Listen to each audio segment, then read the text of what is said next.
look at the progress. I see no competition. It ain't no contest.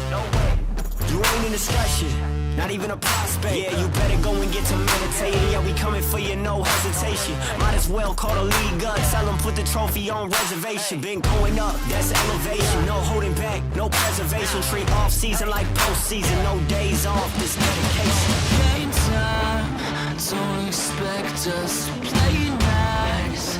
We got plans to take every record home. One thing you should know is how to play. Yeah, you better go and start meditating. Yeah, we coming for you, no hesitation. Look. Yeah, no holding back, no preservation, no off days, this dedication. Game time, get out the way, we coming through. Check the hang time, been on top, ain't nothing new. A lot of talk, whole lot of noise, but ain't cutting through. Word on roll, you got a couple L's, you'll have another soon, don't sweat. Whole lot of sacrifice, no regrets. Whole lot of dubs, but ain't done yet. Say you the one, but ain't one yet. Running the game, ain't take one step. Hold up. Yeah, all emotions aside. There's nowhere to run, there's nowhere to hide. How you gon' play when the game on the line? Game time, don't expect us to play nice. We got plans to take it. I want it now and I ain't never gon' back down. I want it now and I ain't never gon' back down. I want it now and I ain't never gon' back down. I want it now and I ain't never gon' back down. I am no regular citizen. Nope. Do you understand what you witnessing? You cannot tell what the difference is. I want it all and I'm winning it. I do not care about opinions. Time to make a few decisions so I can take a position. I'ma go get it, I'm punching and kicking. I keep on moving it out for me. Just do it and stop at talking G. I'm not expressing no modesty. I can't see nobody stopping me. If there's a problem, I gotta solve it. Straight to the top, I can't see myself falling. I gotta grab it, there's no time for stalling. Number one stunner, don't have other options. Now I'm fired up. I'm sorry, brother, your time's up. I see the top and I climb up. I came from the ashes, I rise up. Rise up, rise up. I want it now, I gotta rise up. Rise up. I want it now, I gotta rise up. Rise up. I want it now, I gotta rise up. Rise up. I want it now, I want it now, and I ain't never gon' back down. I want it now, and I ain't never gon' back down. I gotta go for the gold. I need to switch up the mode. I'm gonna win on my own. I'm in a whole nother zone. I reached the pinnacle. I don't have time, this is critical. It's time to finish you. I don't care who I just did it to. I gotta go for the gold. I need to switch up the mode. I'm gonna win on my own. I'm in a whole nother zone. I reached the pinnacle. I don't have time, this is critical. It's time to finish you. I don't care who I just did it to. I want it now, I gotta rise up, rise up. I want it now, I gotta rise up, rise up. I want it now, I gotta rise up, rise up. I want it now, I gotta rise up, rise up. I want it now, I gotta rise up, rise up. I want it now, I gotta rise up, rise up. I want it now, I gotta.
We are live from Paris, France, the city of love. My name is Alexandra Maya. I will be your host and welcome back to EMEA Masters. This is the winter split, and I'm not alone on the desk. We have a comfortable ambience right now, and we have the return of Trumbalink, and also the return of Foxdrop. Wow, thank you for having us in the city of love. I have to do it. So excited to be here, also known as the city of EMEA Masters, at least for semi-finals and finals. We will be with you guys throughout this whole journey for the weekend, and of course crowning the winner. Yeah, semi-finals and finals, it's all heating up. I'm excited. France versus France. Los Ratons getting their thing on as well. I think Georgia might be a little bit biased. She's going to be torn in half, I think. True, that's going to be Japan. a huge Go. Between the Greek team and Los Ratons. I don't know where she's going to go with that one. Good to see you back, by the way. Thank you. My heart and my brain. So we'll decide this tomorrow. It's fine. But that's not today. What's today is we have a special caster with us. He's the only one casting the game, apparently, as we toss it to the Australian Aesthetics. Yeah, but XDD drowning. Where is the co-caster? Why am I by myself? Like, I don't know, bro. But it's good to be here again. At least having all this space, you know, it's great. It's good. It's good. It's good. Anyway, I'll see you. This is great. XDD drowning, SCA gang represent. We got one of them in here, and I'm sure there's a lot of them in the chat as well. I love it. So we're jumping into semi-finals already, so we need to understand where we came from and the teams that were with us until now. Obviously, there are two groups that are no longer with us. They're gone. Group A, We've Group lost them. B. So let's talk about them and understand how we got to this position. Triple. Well, Group A has been completely knocked out in the quarterfinals, and this is a huge upset because Supermassive came into this tournament as one of the core favorites to win the whole damn thing. We also saw GK do a fantastic run over 2024 and their development throughout these years. Ever since they joined EMEA Masters, both got knocked out, but the biggest upset was that Supermassive actually got knocked out by Los Ratones, where they actually had the upper hand. Yeah, I mean, Los Ratones obviously are a high-caliber team, and they've done well so far here at EMEA, but for Supermassive to fall to them, that's the rip in Group A. There's another group as well that doesn't have any members left, and that is here at Group C. Heretics, a similar story to Supermassive, you can see at the top there. Kind of cruising their way, not dropping a single game, qualifying to the quarters, and then just not able to pull it out. And yeah, that was a shocker for me, but no one here in Group C is alive. They're all donezo. They were the weaker groups. They have been eliminated, and now we've just got the French teams remaining alongside Los Ratones and the Greeks. I just want to give a huge shout out to the Benelux region and ZNT for making history actually for the Benelux region and making quarterfinals for the first time in history, and also taking a game off of IJC as well. That was huge. Sorry, coming called Blue, and that was huge because their opponent was also one of the favorites to win the whole thing. We've been having a few surprises as we go through this EMEA, so might as well toss in the knockout stage so you know where we stand right now. We only have 4 teams available, but this is how we got to this position. If you look into the top of the bracket, both French teams were able to knock down their opponent with only 1 loss, and on the other side, it's a 5-game series. But tell me, Fox. Yeah, the main thing to take away from this, you can see, is there were no clean sweeps here in the quarterfinals, and I think it's only going to get closer as we progress here into the tournament. A bunch of 3-2s, some 3-1s there as well. Like, I think this might just be one of the closest EMEA Masters that we've had in recent memory. The parity between these teams. I think if I were to put you guys on the spot and say, okay, £1 million, who's going to win it? You might have a guess, but I don't think you'd be confident in that guess. Yeah, thankfully people don't work with quids, so they're fine. They'll be safe. Huge shout out to Team Phantasma for making it to the semifinals. It has never been done in the Greek region's history before. Panathinaikos was the one that has reached playoffs, but that was the extent of the run, and that was a fantastic feat for the Greek region, as well as, I don't know, man, like, how does Kamiko keep doing it? 2 subs, no practice, Division 3 support. Like, is it? I don't know. Like, the name is like a super drug for the players. It just works every time. Yeah, but we'll talk about that team a little bit later on. And I will also like to say, you shout out to NLC. We made it to semifinals. Let's go, Rats! Come in. The Rats are actually reviving the entire scene, and they're making like they're showing this up. whole desk is a little bit biased though for tomorrow, no? This is like a full NLC kind of deal here. Not even close. I mean, we have one that is not from the NLC, so he might save he's us. XDD drowning. I like the guy, though. The problem is I There like you go. the He's guy. biased. Where are you, man? Like Adriel. Yeah, I like him, so this is the problem. It's 4 of us. I'm back to you. Why is he Mickey Mouse? That was the worst Mickey I've ever seen in my life, by the way. That was okay. Now, there's the thing before we move on. Obviously, we're having a little bit of fun because we're still not debating the game of today. I need to test both of you, okay? Because I know he has the knowledge. Okay, I don't. But I want to test if both of you have the knowledge. That's why we're going to play a little game. And those of you who are back at home can play the game as well. You can give me the cues, but I have a prize only for those on the studio. Okay? Only both of you will play. But if you really want to, and since you're friends with Casual, I'll let you in if you scream loud enough for the answer of the question. This is a game of Who Am I? Emoji edition. Oh, okay. How is this going to work? I've played enough Lodel to do this. Yeah, That's exactly it. So we'll bring up an emoji. You'll give me a guess of what the champion is. If you present the guess and you're wrong, you're not allowed to take the guess. We'll need another clue. Okay? Ooh. Okay, but just don't raise your hand. Do I get first dibs on the next guess then? I feel like that's only fair. Because you should be punished for guessing early. That's a good idea, but there's no fairness in these games, by the way. Yeah.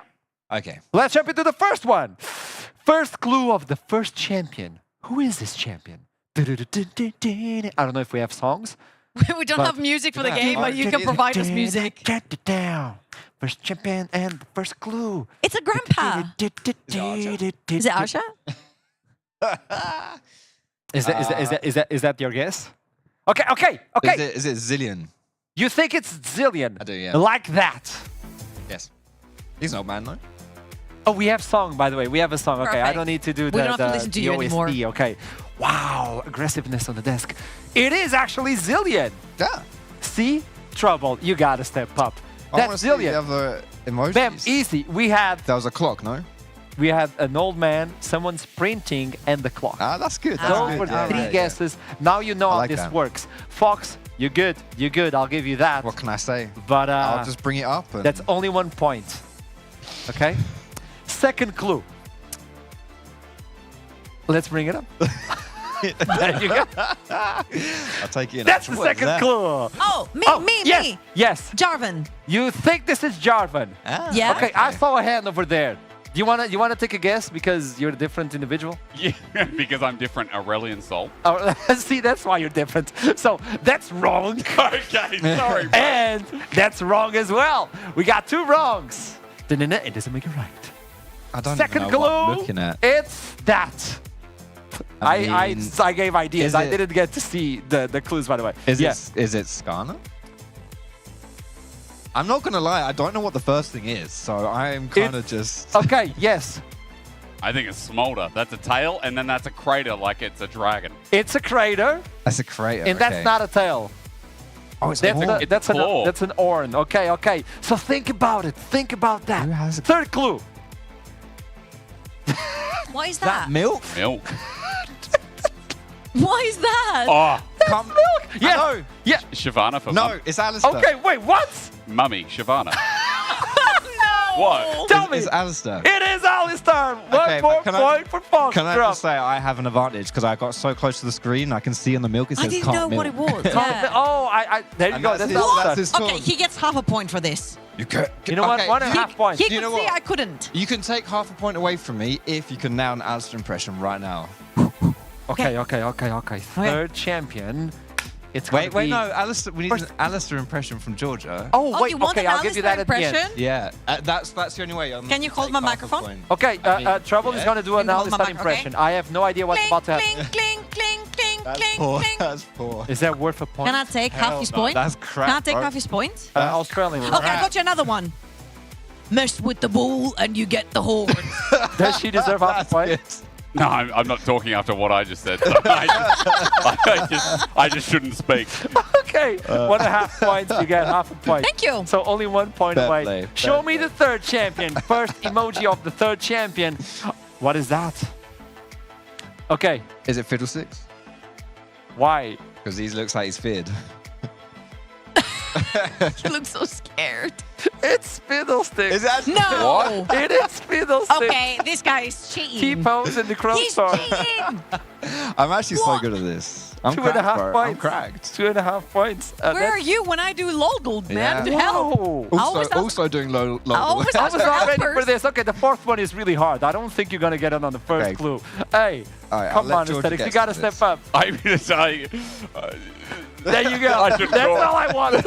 Fourth champion. Show me the first emoji for the fourth champion.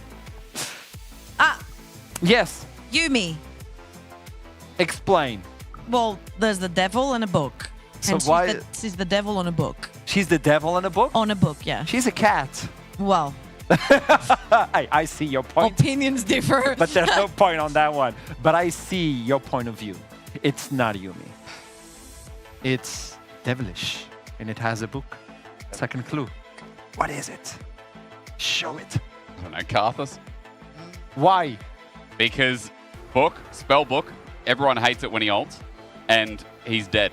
He's a skeleton. Okay, I'll do this. It's wrong. I'll present the third clue, and you'll tell me if you still agree with that. Third clue.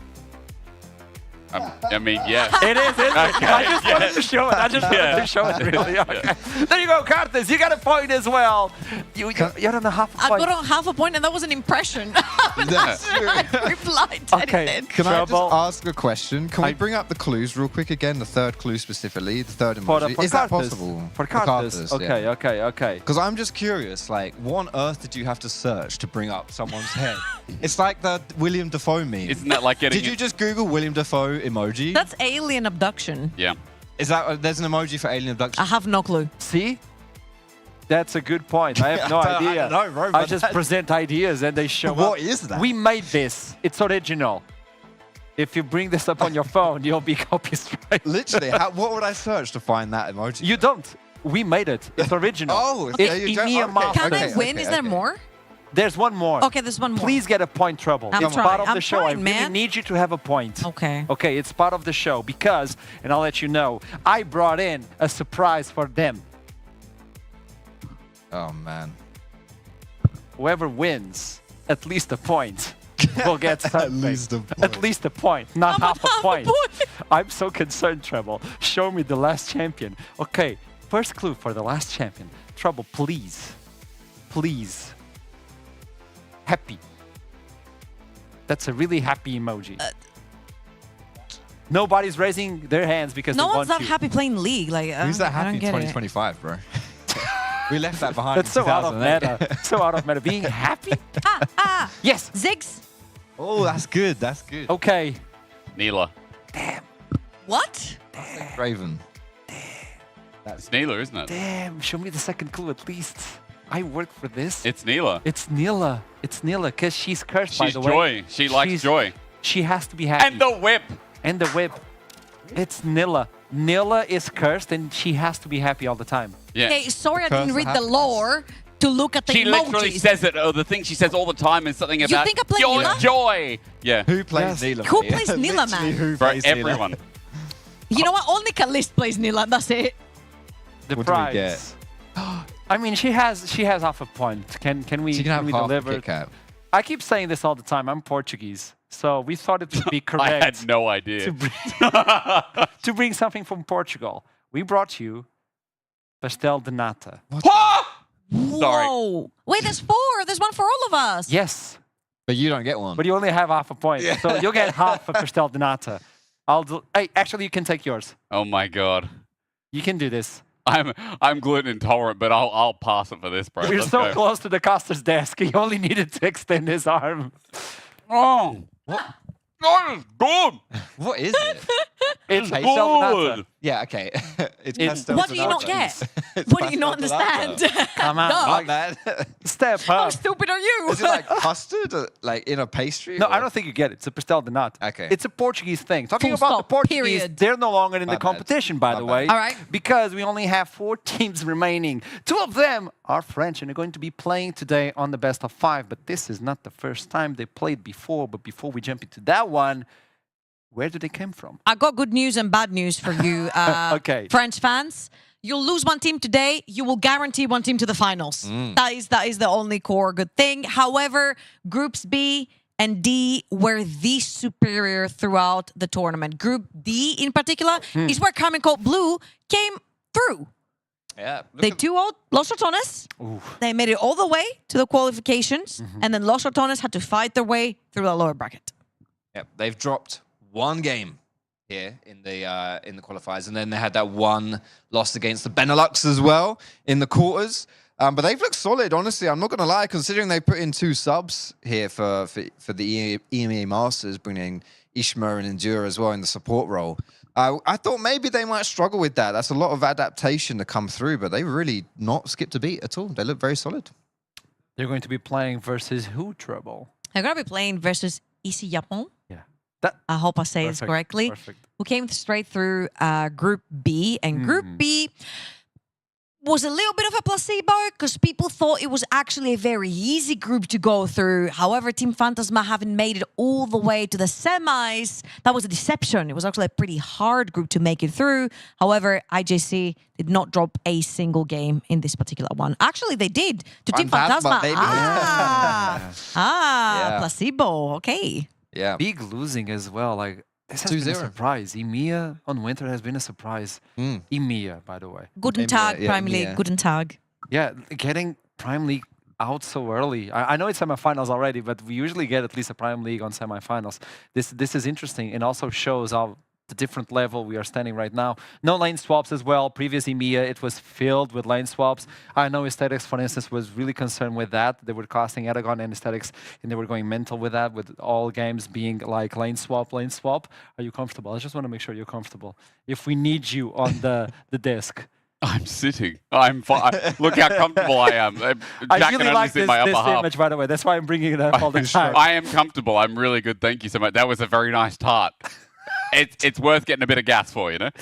But when we look into both these teams, KC and IJC Japan. Man. I can't believe it. IJC Japan and then KC, they've met before multiple times. And when they started previously on the LFL Kick Flash, and this is how they played the previous split, what happened? It was not pretty for IJC Japan. It was Okay. not. So, yeah, they played twice. 2 best-of-5s already before today. This is the best-of-3, best-of-5, I suppose. And yeah, they lost 3-0 in that first round. You can see there in the kickoff flash-in, which is the equivalent of the LFL's winter split here. It wasn't easy for them. It wasn't easy for them in that round 1. You can see getting 3-0, not the greatest of times. Did make it a little bit better towards the finals there when they were able to do a 3-1 versus KCB. But still not great. And yes, it is worth mentioning this is not the same KCB, right? They have changed out their support. They've changed out their jungler. Things are looking a little bit different from that squad. So this time around, as a rematch, it's a little bit harder to predict what's going to happen as, you know, these results previously, it's not the same team. I feel like people will go into this particular matchup and be like, oh yeah, KCB, easy win. They've already gone 6-1. All the way to the LFL split, and it's like, right. I mean, right now it does and it doesn't look easier. I feel like we had a conversation before, and folks, it was like they look much more dominant for KCB than they did over domestically in the LFL. And I feel like the big difference right here is that individual players had to step up because the support couldn't make it, and we have a Division 3 support. Because Isma hasn't had enough practice with the team, and their main juggler got taken away, the way that they're playing the game is not the same anymore. It's completely different. So I feel like particularly their solo laners have had to step up for their team's sake. Mainter has been having a phenomenal EMEA Master so far, and particularly I want to highlight Slowq because he has been a stellar addition to KC Blue.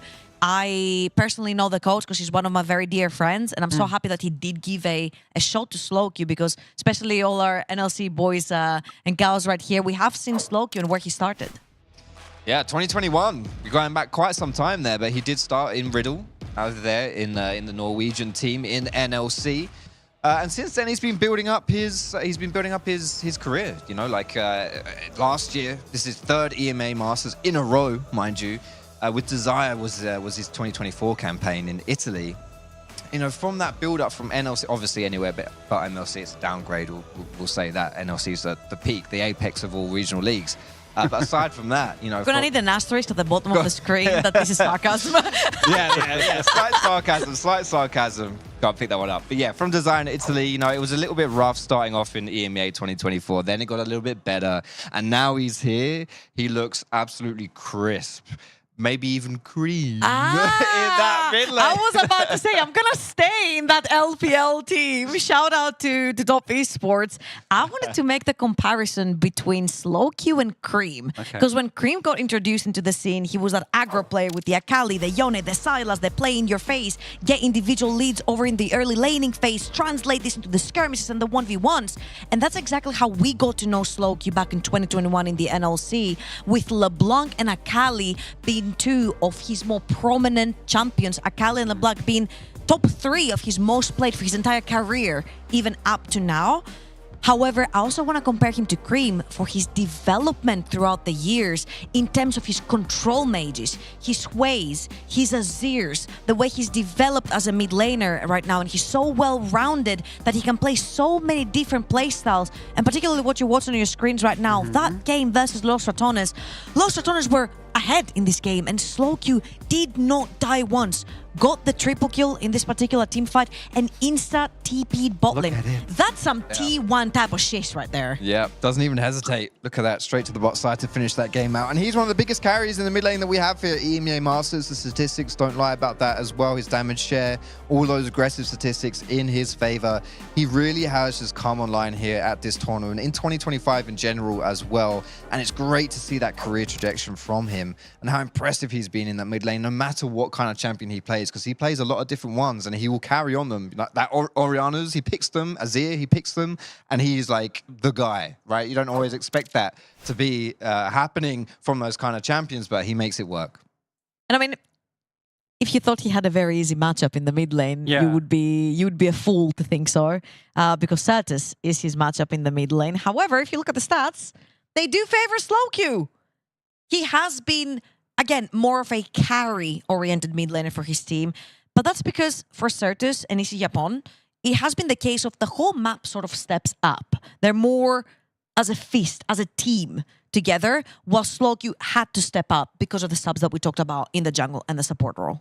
Yeah, Certus plays a bit more of a facilitatory role in that mid lane, you know, setting up like his top lane, his bot lane are more of the carries for Easy Japan. So yeah, it's something where Certus should be able to, the styles, the clashing of styles here, one big carry mid laner versus one mid laner that knows how to nullify his opponent, might be a frustrating matchup for Slowq to see him pop off. So we were talking about champions a little bit earlier on, and maybe we can bring that up so it's a little bit more easy to visualize it and understand those champions. We're talking about how Slowq evolved as well, and the shared champion pool is the Akali. And with the Fearless Draft, things can get a little bit awkward because you can only play it once and only one of them can play this.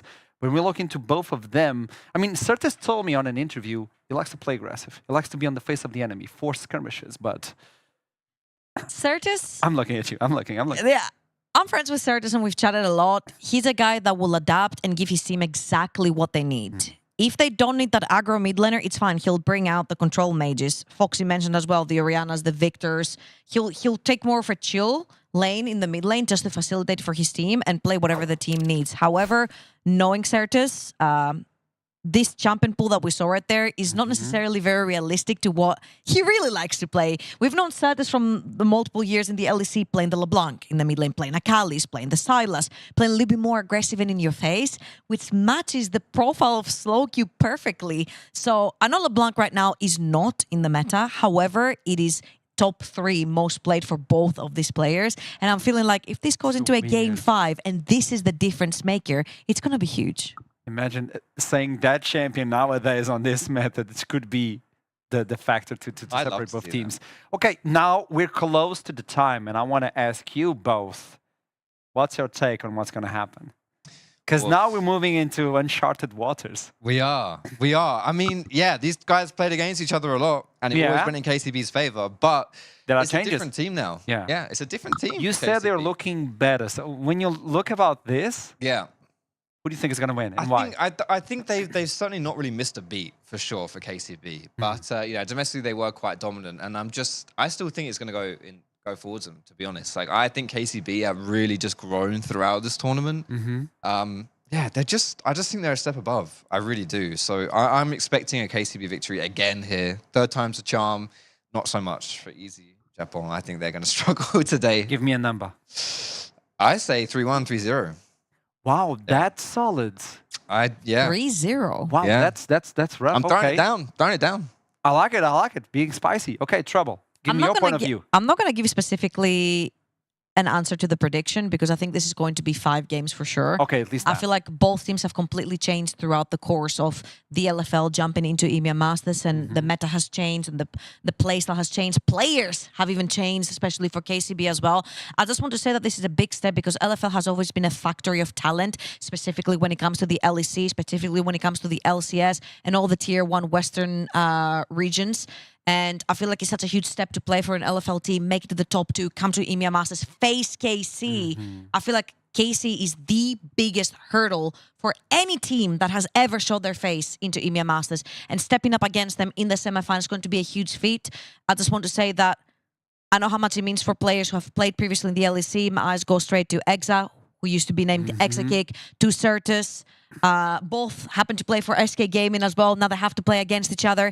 And this is a huge telltale for them to prove themselves once again, to show why they shouldn't be in an ERL. Not that it's not that it's a bad thing, but to show the caliber of players that they actually are and how much they deserve to be in that Tier 1 competition. And now it's the time to do it. So you think 5 games, but not. I think 5 games for sure. You still don't know who's going to win. Okay, I would like to raise... Maybe... Stay with us for a little bit longer, Okay. at least 1 more minute, because it's going to be interesting, because you're going to disappear and you're going to appear next to Jake. It's really far. I hope I have the legs for it. Come on, you're the tallest. This is like... We'll time you. but okay. Okay, in my position.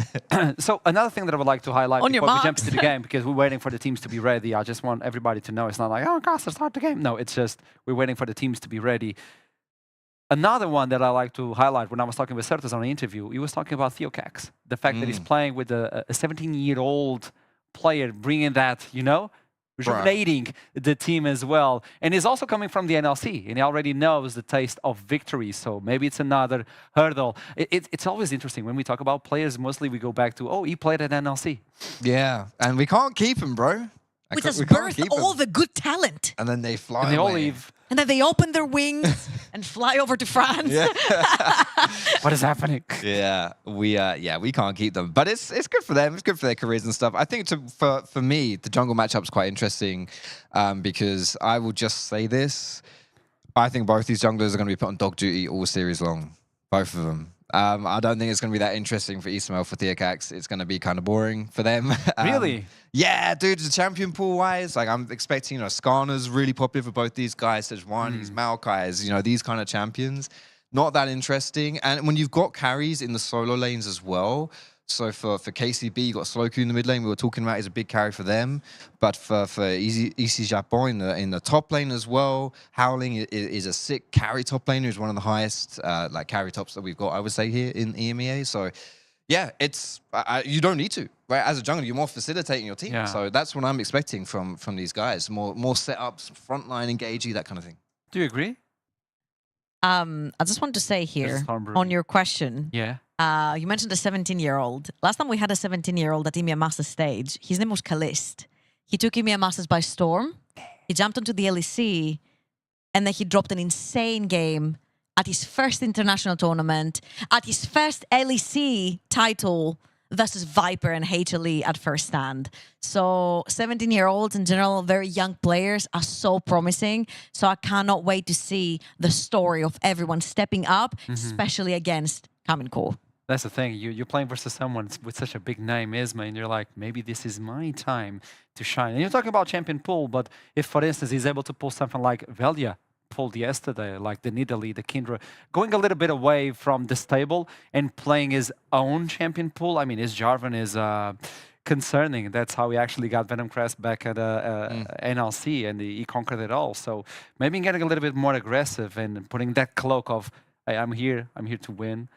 This could be easy, Japan. I feel like it depends what IJC we see today. He's had some questionable games. I'm not gonna let him go easy. He's had some questionable games when it comes to EMEA Masters, but also this is the ground where you get to pull out more aggressive champions, if you will. We have seen the Pantheons. We've seen a fantastic Nidalee game coming through from IJC, and even though we like to, you know, a little bit tell off our junglers for picking those aggro champions, and then if game one doesn't go well, they go back to dog jump duty kind of deal. I feel like IJC is one of those players that can actually pull it off. So things like the Nidalee could even potentially be banned away. I got some information. I would just like to get it again because I'm getting information from the teams. Okay, so there's a slight delay on champion select, which means I'm going to kidnap our play-by-play as well, and I want to get to your point of view. No, you can stay there, but you interact with us. I want to get your point of view on who you think is going to win, because you're going to be taking the game as well. So I want to get your point of view from this one, since we have a little bit more. Yeah, you know, there's a problem here, and the problem is like I went on socials and I said, you know, I feel like, you know, it's all about the squid today, and the problem is octopus, whatever. It's all about Izzy, right? Same thing. They both swim. They both swim. They're just different tentacles. Anyway, the biggest problem is I see that IJC is now actually in a better state than he was in SK. You got to remember, I just cast this guy for literally a split straight, and that SK version was that was kind of trash. And like, no offense, is the truth. It's actually just the truth. That was the bottom of the LEC by far. And you look at someone like IJC and you're like, okay, yes, he might play to a dog towards his laners, but at least now he kind of has laners. When you look at like Rika and Genax coming into the league, you thought, man, it's so good. They did so. Remember, we did EMEA Masters back in finals. It's like, man, they look so good versus Vitality B on BDSA. And then we come into this year, and then they don't hit the mark of LEC. And IJC didn't have a choice. I think IJC was actually the most consistent player out of that roster. That when Rahel and Loopy were also just inting their 2v2. So you look at what he's had to deal with at the start of this year, and then you look at this current version of KC Blue, and you're like, actually, I think he's working with better parts. I actually think, and IJC as well, is back in the threshold of a league where he's going to dominate. So he also is moving away. We know that. It is public. Obviously. Yeah, he's moving away. It is public. So what do you think? This is a great opportunity for him to be like, hey, I'm moving away, but EMEA Masters, I'm going to get this one, put it in the bag, move on. But he's like, nah, chill. I mean, he's not going to chill. He's definitely paid to be here. Yeah, you know this place, so he's like, I want to take this. I feel like he's not a like, from what you see of interviews, he's not, you know, very out there player, but he's very driven from what you can see in the LEC interviews. So yeah, absolutely. And you're not going to just throw this away just because you're moving to another team. I still think it's a line in the sand for you as well. And he is, I think he's too good for EMEA. But I don't, like, at LEC, he's in that barrier, you know? So, I know what people think about that. I think it's also a testament to his own drive, as Hysterix mentioned, because he was apparently seen as the weakest link in this team. He was replaced. And right now, there is a different LEC team that is interested in him to take him away. And I feel like this is the ground where he gets to play ball. Like, in ERLs and at EMEA Masters, you can pull champions that don't necessarily make sense when you're playing in the LEC, but now is your time to shine. The Nidalees, the Viegos, the Kazakhs. Like, we got to know Yike through EMEA Masters. We got to know his Kazakhs because that was the stage where he could actually pull off things like a Kazakhs, and it was super fun. And I feel like letting loose someone like IJC is going to be very hard to control. Because you know everybody's looking at him as in, well, this is your opportunity to show me why you're going away. Yep. So this is where you need to be driven. And if you shut down that 17-year-old kid at first game, does he have the mentality to come back? And out of a sudden, we're looking at Slow Q and Certus being that lane. And there's another big lane now, which is the jungle. It's not a lane, but that's a big part of, will the jungles be able to step up as well? As we're about to jump into Champion Select, Georgia, Trouble, final take. Final take, it's for sure 5 games. I feel like this is going to be a bloodbath. This is not the same KCB that we saw over in the LFL. And I think IJC Japan had a very long time to practice throughout group stage and quarterfinals. And they've seen a lot of games from KCB here. If I was I will not give you a name. You'll not give me a name? No. What if I give you a Pastel Donata? You'll give me one anyway, so I still won't give you a name. Damn, I was robbed. with this in mind, I know it's just a few seconds away. We can toss it to them and they can take it away and then jump into Champion Select probably. I think if that's okay. Yes, Yeah. yes, it is okay. Yes, just give it to us, Artron. Just give it to them. Just give it to us, ladies and Take gentlemen. voice. Yeah, aesthetics. welcome back. First things first, that was a good pastry. Second things second, this is Foxtrot. My God, you're tall. You are. Yeah, that's very true. Yeah, I'm going to have to stand up straight. We're going to be taking you through the game. Remember, this is semi-final. First time as well, English broadcast for this split for winter. And it is good because, again, we're getting a French rivalry in France as we're once again in Paris or Paris. I don't know how. Your French is good. Oh, thank you. Merci. Your French is really good. Give us a sample. Give us a sample. Come on. Sample. While you Ouh eat là this. là. Ah, Ooh la la, that was j'ai good. pas faim maintenant, merci. Non, pas maintenant. I'm not hungry right now. Mais merci. À tantôt. No, I don't want his. No, thank you for the offer. Bro, I'm going to be struggling if he's had to, this gluten-free geek No, right no, no. here has had two pastries. Don't you worry. I'll be all right. All right, we're into draft. We're all good. Don't worry. Okay. I'll hold it in. At the very least, I think I can digest this just like I can digest this draft. As long as we don't get some, boring handshake lanes. And especially already getting his ears taken off the board feels like a good start to that. Yes, sir.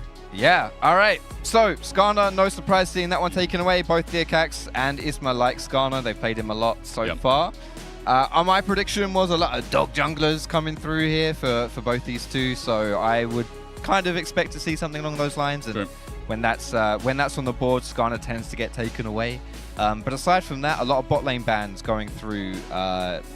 Yeah, it is another thing which we will expect from this Champ Select here as well. Yep. Throughout the entire series, Hansamdi and Exa, insane bot laners. I used to cast Sam D back when he was just known as Sam D in LPL and Suning in 2020, 2021.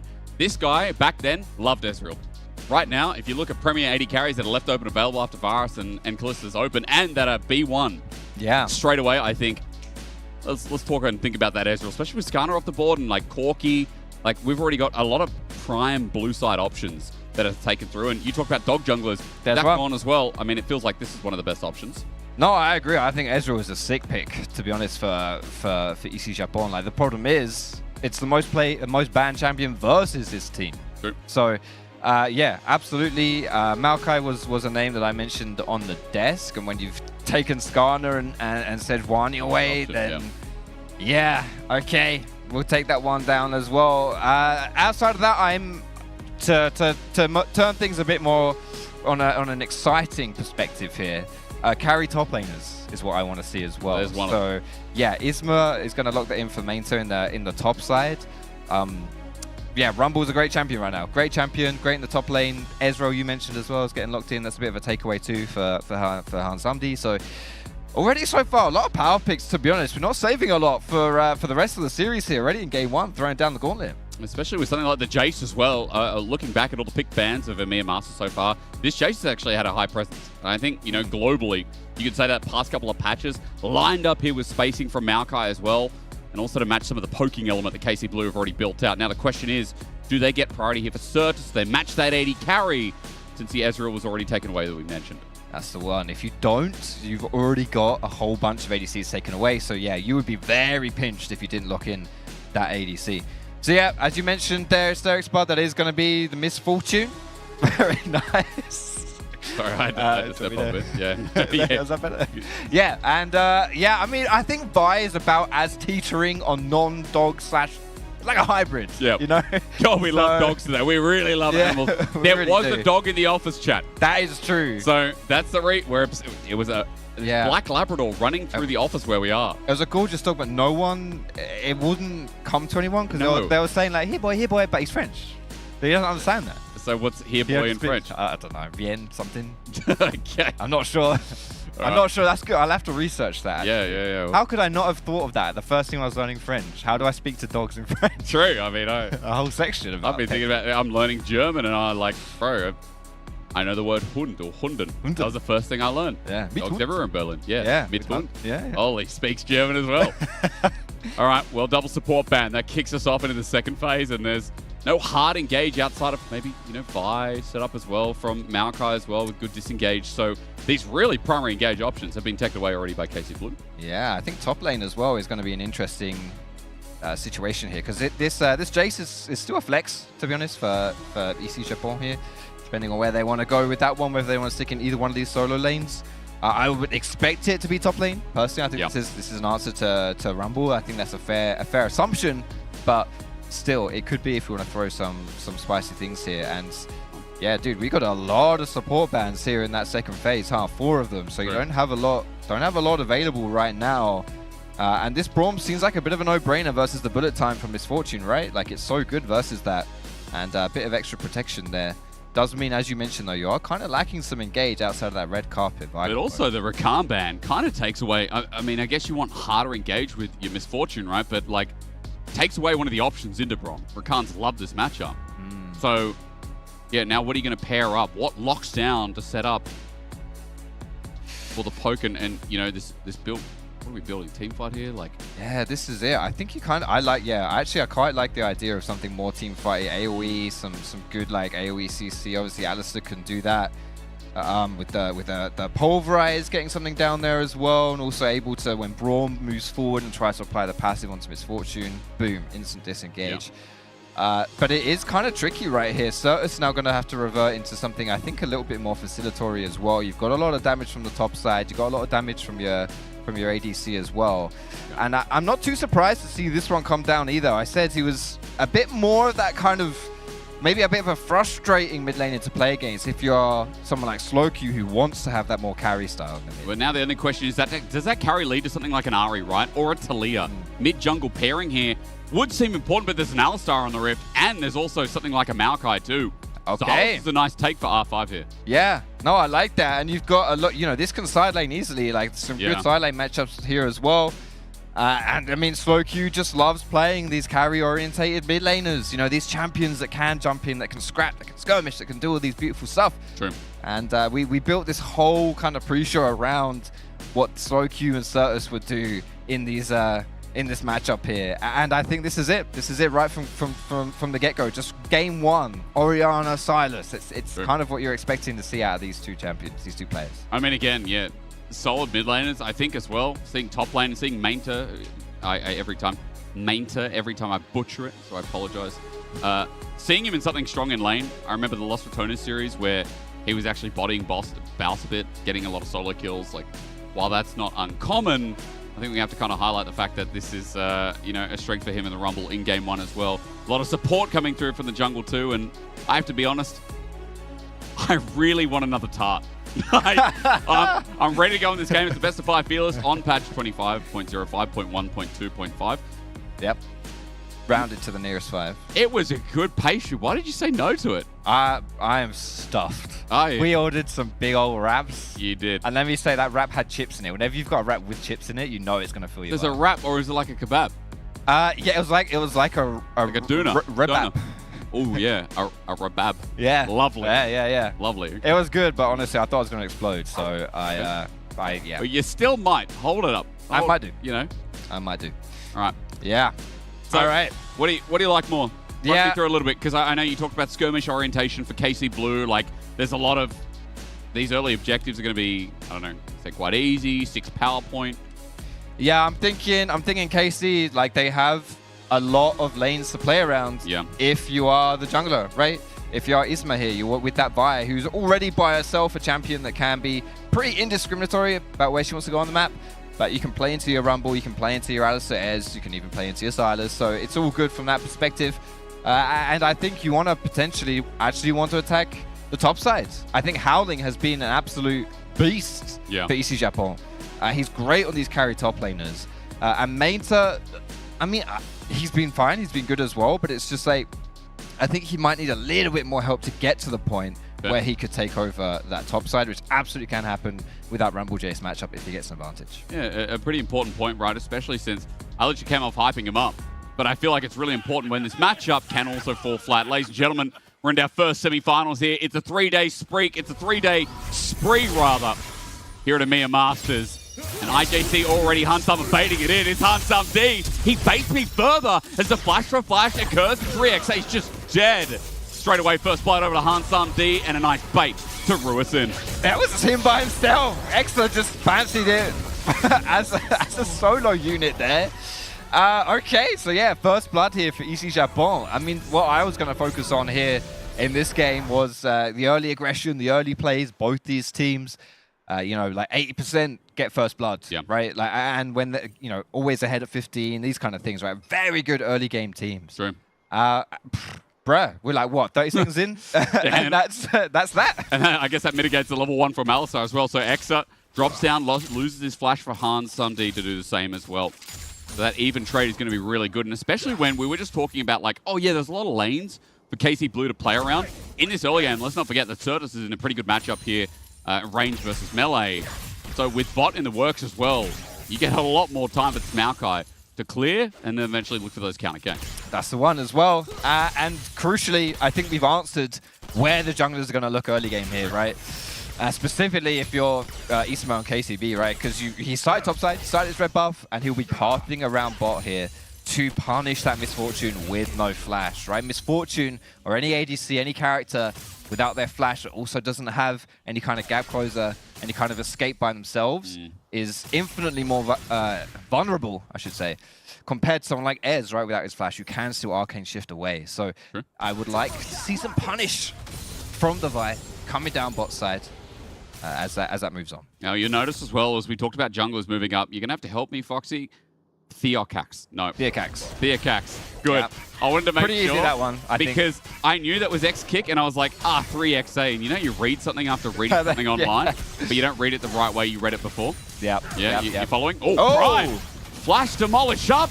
Sir has to run away. He's flashed away himself and gets healed up, but again, a good engage from Prime as they trade summoner spells. Okay, crucially, that's another flash trade, as you mentioned, in this bot side. So yeah, it's all happening down here. This would be like a huge magnet for junglers right now to show up bot. Right, the first jungler to get here will be Isma on that Vi because he's path towards bot side, whereas Theocax went to the top side of the map. So they have to respect that here if you're EC Japon, that you could be vulnerable here to this early gank. You know, obviously it's pushing towards you, so you're kind of chilling. But that is right now a lot of scary stuff potentially in that bot side. Really good mention, that wave, a disaster, a bit of a horror that Hans Sundee can play with as well. Look at where Certus is. He's got his wave pushing in against Slow Q, but I believe jungler was spotted, so Theocax getting topside scuttle. On the other side of the map, pings are going down with Isma traversing down to maybe set up for the potential dive, but we all know that he can't do that, so Theocax just gets the scuttle, looks to back away, and wave gets pushed in. Pretty early, good state of game rather for IJC here in game 1. Yeah, not too bad, but Theocax he's skipped his blue buff. So cute. Rest of trade here. Okay, Clockwork wind up. He's just going to get some good damage back. Certus is now low on mana. Slow Q pops what I believe is a cookie on top of a potion and should heal up to a quarter. Oh, no mana. Howling okay. In the danger zone. Overheat. Auto attack. Howling for death maybe. Grass goes through in the end from Howling and bit of pots as well to give him alive. He held onto his flash as well, which is big. Yeah, that was crucial there to not blow your flash for Howling. That was nerves are still definitely in that situation, but does get out of there unscathed. The tempo now in this game, though, is completely in KCB's favor, specifically from the jungle. Theocax has not reset yet. He skipped his blue buff. He fannied about, didn't get anything. And now he's gone for the reset after taking his chickens and Krugs, but he's going to be off the map for quite some time here, which will allow Isma to clear back down to the bot side. Probably a similar timing as to when this wave gets in, if, crucially, KCB can stop EC Japon from recalling here and resetting off this wave. Well, Prime's just trying to get some damage in to make it so that Sir has to do something similar. But I can shift forward to get a trade off. A couple more minions, and the timing, I guess, in the end, won't really be there. So, Wolves up and available as pings are going down towards Dragon. Yeah, that's it. You don't get the gank, but you will get the objective. Howling. Oh, this might actually be a good turn, though. Wait for Howling again. The bot back, and he's waiting for the recharge. Looking to go for the hammer form into cannon, and minions are going to be in the way. Dragon's going to start in the meantime, but top. That's the second time we're going a little bit frisky up there as Prime once again punishing Sir. He gets sent back to the turret, but this time Sandy gets the auto down and a second kill over to this Misfortune. Great play right there from EC Japon's bot lane, completely catching KCB by surprise, who assumed the bot lane had gone for the reset. Just hiding around the corner there. No flashes on these bot laners still. And sure was an easy target as Isma was able to pick up the dragon. Prime's done that like 3 different times, and Sir has been caught out multiple times. A double kill set up early means BF sword. Unsumd goes back, picks it up, and 600 gold is the lead between AD carries right now. While Theocax is starting up grubs. First couple at the very least, and Sir is going to spot that out, but a Winter's Bite is a little bit shallow here as looks like all 3, because look at where IJC is. He's still on the bottom side of the map. Hang on, slow Q. Can he move any faster is the question. Trying to get away from the distance, does not manage to do so, and we'll just back in this brush. I don't think EC Japon's going to be able to collapse on this one. Sloku just walks away. Isma, though, has snuck into this bush with a pink. He's only level 5 compared to the level 6 of Theocax. I think he only needs 1 more camp, though.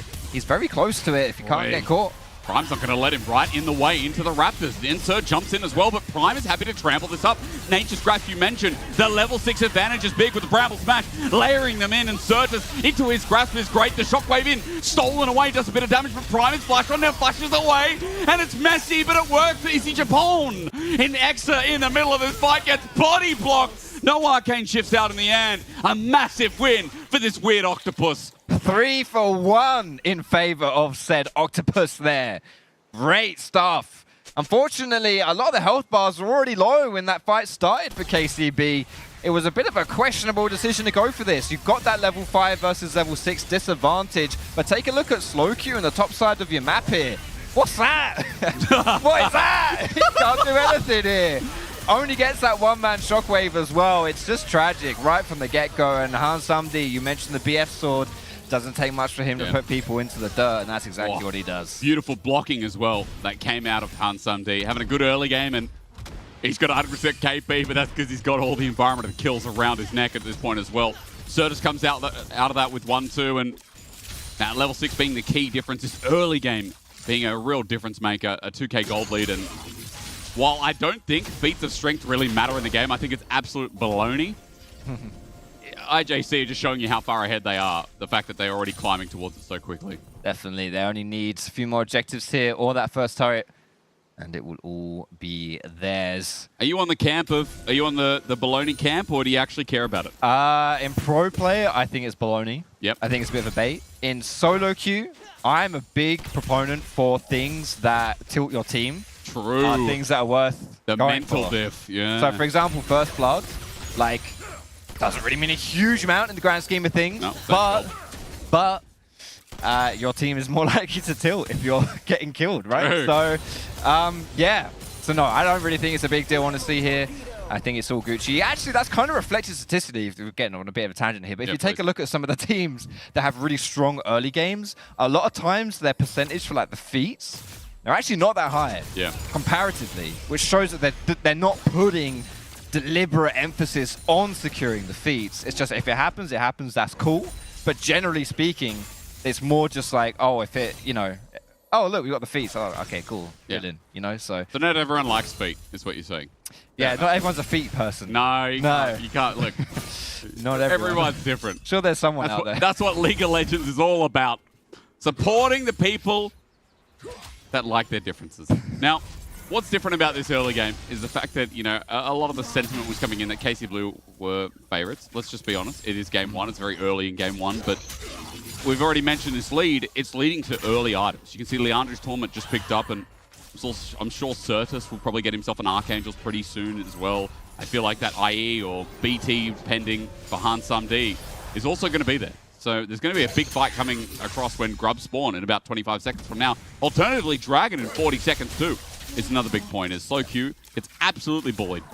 Hey, he's not having a good time here, is he? No. He's struggling in that mid lane. Melee versus range is always going to be a little bit tough, but especially when you've got an accelerated opponent with that early kill in that exchange we saw around the Raptor camp. To say what you were talking about with the Void Grubs, Dragon. Yeah, I don't think this is something the KC want to contest at all, to be honest. You're not going to win these fights. The thing is, Exa, he needs 2 items before he has damage, basically, right? He's got time. He's got time, but he doesn't have it right now. It would be absolute suicide to actually try, especially when you don't have any control vision. You can't even play for vision. Like a Nature's Grasp with like a bullet time follow-up and stuff you're just donezo. You're absolutely donezo. But EC Japan have to know here, right? Like, actually, I'm curious because Isma was on the Void Grubs and left. to come down bot. Yeah. So it actually looks like KC want to get involved in this stuff here. And I think this is going to be an interesting call. I think it's certainly a ballsy call from KCB. We'll see how it plays out. How do you beat a BTMF? Yeah. I mean, a Brom? Yeah. With a tier S? Yeah. How do you do it? But I think also more importantly is the fact that we always talk about this in League of Legends. We talk about like cross map, like what's the play, right? So if we're contesting, are we doing a soft contest and what's our purpose? Is it to trade on the other side of the map with Grubs, right? ISMA is now topside. Dragon's going to start. Theocax kicks this off himself with Certus moving down and them clearing vision. It's going to be quite slow, but ISMA's currently backing. He has no side in wanting to contest this. He's not even going to start the Grubs as he wanted to get the Sun to Sky, and maybe that kicks him off for the 2 versus 2 or a setup through mid-jungle. But Theocax just takes that and walks up towards his camps. He's got 4 camps to clear. I am a little bit puzzled about this. I really am. Like, I think he had time to take these Grubs. I kind of think that EC Japan were wasting time a little bit on this bot side setup. Yeah. Maybe that was time that ISMA could have used to take something topside. You know, you could have, with some more, with less hesitation and more killer instinct, so you take the Grubs, you even take all of Theocax's topside as well, right? There was a lot available there, and instead, he doesn't really get anything here. And yeah, when you're behind in League of Legends, you sometimes just have to take risks, and I think that was the time where they had to take one. And you know what as well? Like, Slowq can't afford to back here. He's just been chunked. He's got no TP. Certus has got his teleport available, so even with a heavy chunk, he has a reset that can come up towards these Grubs. There's now 4's already taken, 5 in the works as well. Slowq is going to be very slow back to lane. How many times can I push that narrative? As Rocket Belt was picked up, but Certus can continue applying pressure through mid. That bot wave's going to be pushed in with no recipient just yet from Exa. Top gets shoved in as well. I mean, this just feels like KC Blue are losing out all across the map with no small margins of win. I agree. And that's Feats as well. I know we were just... I think that's Feats. So we like Feet then, okay? Yeah, we're definitely... Now that it's relevant. Now that they're there, we do like Feet. Hun Samdi might be in trouble though. No cleanse taking this game. He's got a barrier, he's got a flash. First one comes out, and the second... not going to matter. Shutdown's there. Teleport behind though as Certus gets into the thick of it with Prime as well. Shockwave pulls in the Ezreal. A headbutt pulverized. A barrier still there. Certus getting low as Enzo's played this well. He's got in front of the wave, but Prime now pops the ulti. Slowq moving in as well. An opportunity for KC Blue as the Shockwave stolen, but not in range. Chain slash into an abscond abduct. And Slowq gets into the middle of it. KC Blue fighting fire with fire. Finally having a save, but Mains has been engaged on. This is a response play, but Howling getting burnt down is not on the way. A Vault Breaker and Assault and Battery, and Howling getting battered himself on both sides of the map. They're winning out. And the early game we criticised is now thought down into the pit, and even Certus dies on bot in the re-dive.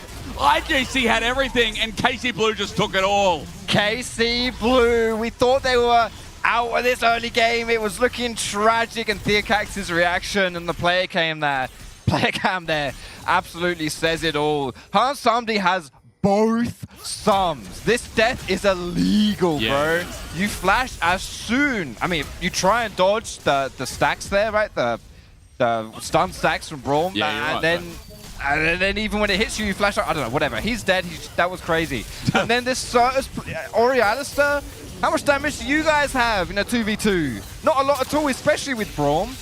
And it's tragic. Literally everyone on the side of EC Japan, everyone dies within like a 2-minute window here. It is insane, the turnaround that KCB just pulled around. Everywhere on the map. Insane stuff. Main to play that well as well. Nimbus Cloak after the flash. I don't know how bot died, but it looks like in the bottom of your screen you can see a re-dive.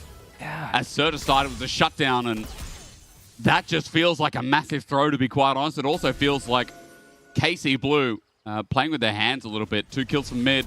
Ezreal back into the game. Like, look at the gold that's just shifted for ISMA especially as well. They picked up their first item. They got to fight with it. A Shockwave is flashed away from. It's a nice flash from Slowq, but good punish here from Certus. And now, you know, next objective's coming up. Minute 20 till Dragon, 20 seconds till the Herald as well. And even though they lost 5 out of the 6 Grubs, you gotta remember that KC Blue just swung like a 3,000 gold lead that happened after all sides of the map were won by IJC. Ridiculous comeback here. Like, I would have expected this to take maybe another 10-15 minutes before KC found their window. Maybe a sloppy setup from EC Japan that KC could have capitalized on. But this was just as simple as finding a pick and to be honest, it seemed like EC Japan played into their hands there. So a little bit disrespectful, perhaps, from the French #2 seed right here. And you've got to think about what this does to you mentally too, right?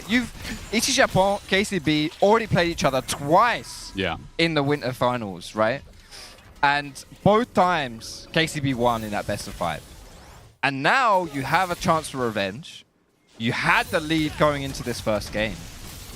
You know, it already feels like they're your kryptonite, and now it's not looking much better as Howling is potentially on the chopping block, but ISMA is going to back away from that one quite smartly.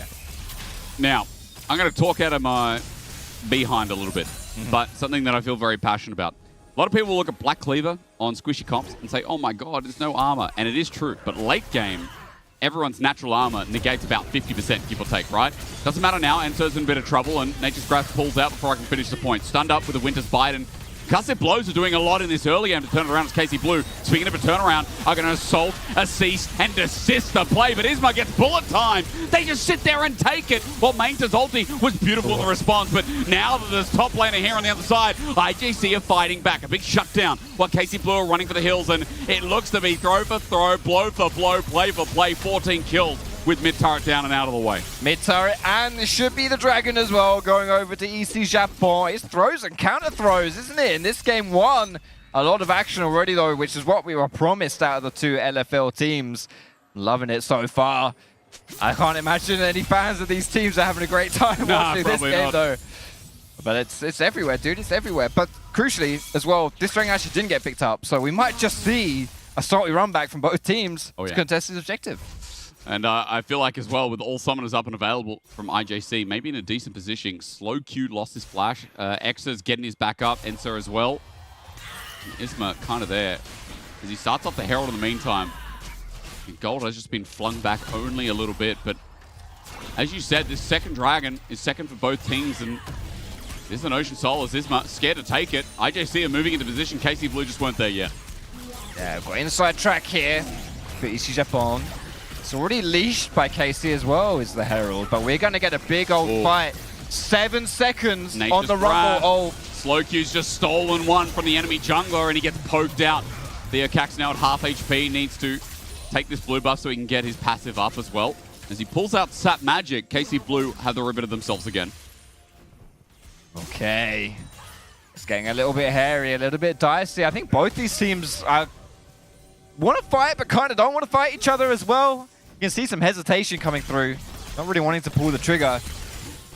I think the advantage would lay with KC's team comp right now if we decided to go for a full-out engage, especially with that red carpet.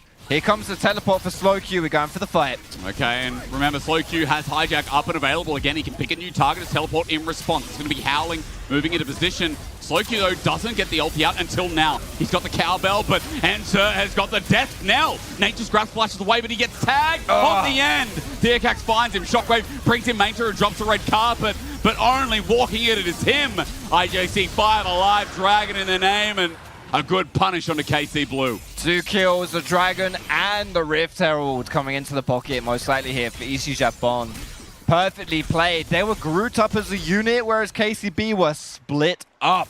That bit of terrain separating the blue buff from the river proved deadly here for KCB. It's crazy how both these teams are just fumbling a little bit on the objective setups.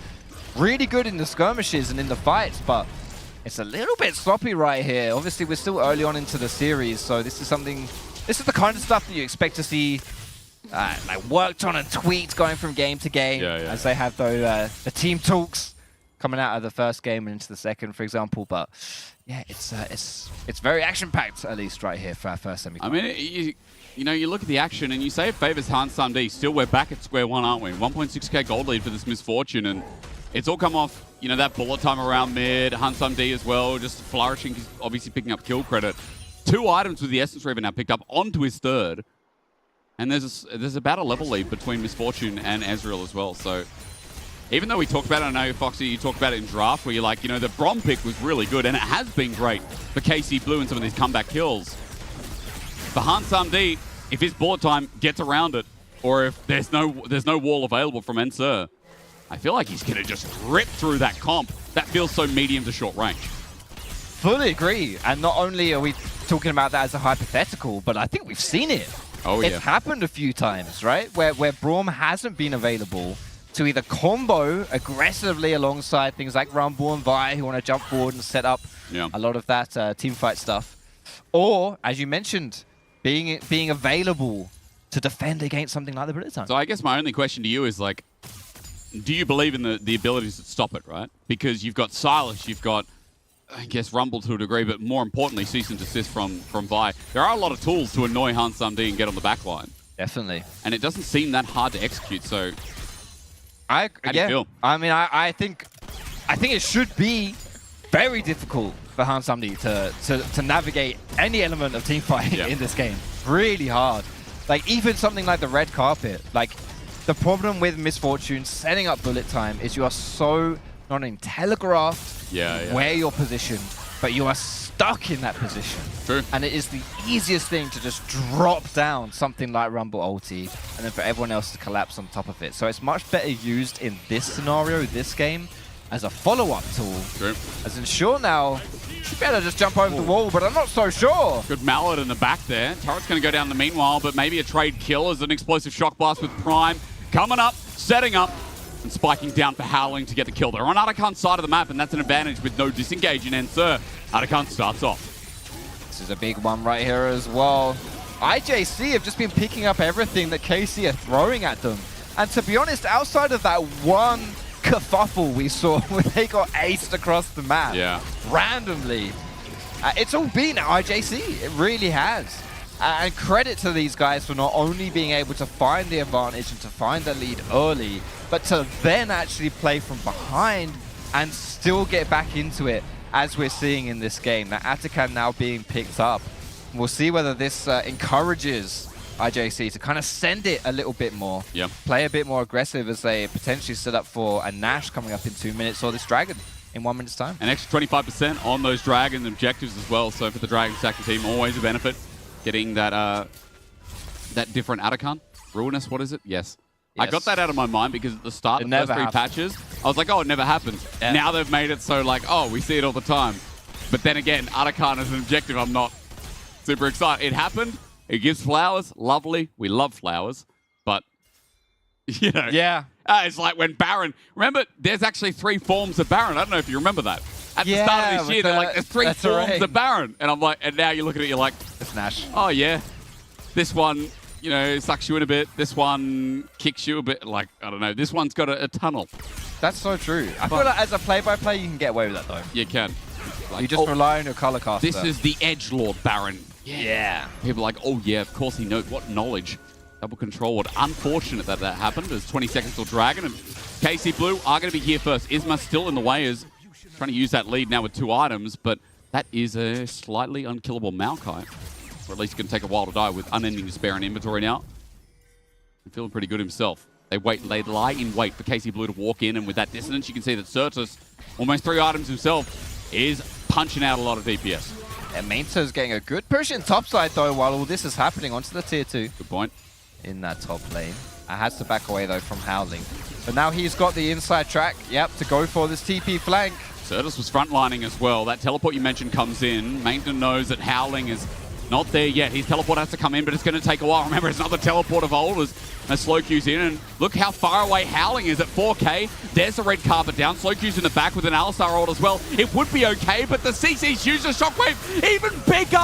IJC taking KCB to court. And I'm telling you, when an octopus knows how to use a briefcase and his fat mouth, you're going to jail. KC Blue running up mid, smashed to the ground, a triple over to HansUmD, and that Misfortune early lead is paying dividends in game 1. You see Japon moving straight to the Nash here as well, winning the team fight, winning the Dragon, and now going to be winning this big purple worm.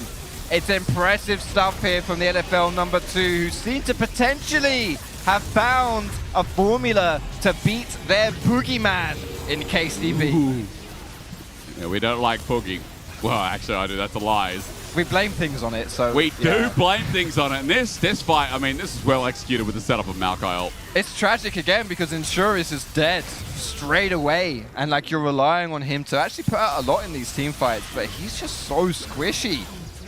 And IJC's team fighting really has been the big difference in this game. EC Japan just have not hesitated, and each time they're grouping up better, they're executing better, and KCB they've just struggled like really, really hard, and I find it shocking to say the least. How this game's gone down. I mean, a couple of mistakes like the laning phase and Exa, his face check, and we talked a lot about it. We talked about, you know, new members coming in, and obviously Enzo, I think, has crawled back a lot out of the recovery from support.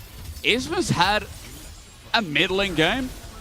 I don't know how to argue the point right now. Not important because red carpet's down again, but Prime's engaged even better. Sets up for the shockwave, and they're blown apart yet again. The Nature's Grasp from backwards sets up for Hansamdi to get a perfectly lined ulti. Howling is taking care of business on slow queue while the rest of KC Blue are running to the safety their side of the map. The flash in vain.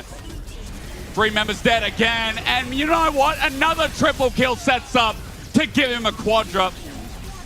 Simple as that. Hansamdi gets ahead early, and that's a recipe for success for IJC in game 1. Look at all those little voidlings barreling into the base of KCB, plus Shelly, plus Baron Buff, plus IJC's entire roster. There is nothing KCB can do about this one, and that will be game number 1 to the Octopus. Well, I'll tell you what, that's a nice little upset to kick you off in this best of 5 Fearless, and a massive win when we saw a mistake after mistake from KC Blue. This is kind of like what I remember from last year. Obviously, very different roster. But KC Blue always had these big expectations. They don't always deliver. French fans, don't hurt me. It's okay. This game 1 wasn't very good. I'm going to throw it to Artron, though. But I don't know. All I'm saying is that game 1 was a mistake ridden by KC Blue. Thoughts? Give me just 30 seconds. There is a reason Maokai is picked B1 and not Vi. I want to make a public announcement for junglers to stop picking damn Vi. Like, there's facilitating champions. You want to play more aggro, there's better champions than Vi. Pantheon is infinitely better if you want to play the same type of champion. Play in Italy, I don't care, but like, this draft here for KCB, I'm just like, I'm sitting here scratching my head because I'm like, you've got a Vi with 3 losing lanes. And they picked. I would drop the mic, but I don't want to break it. That's expensive. But they also, look at the draft, look at the draft.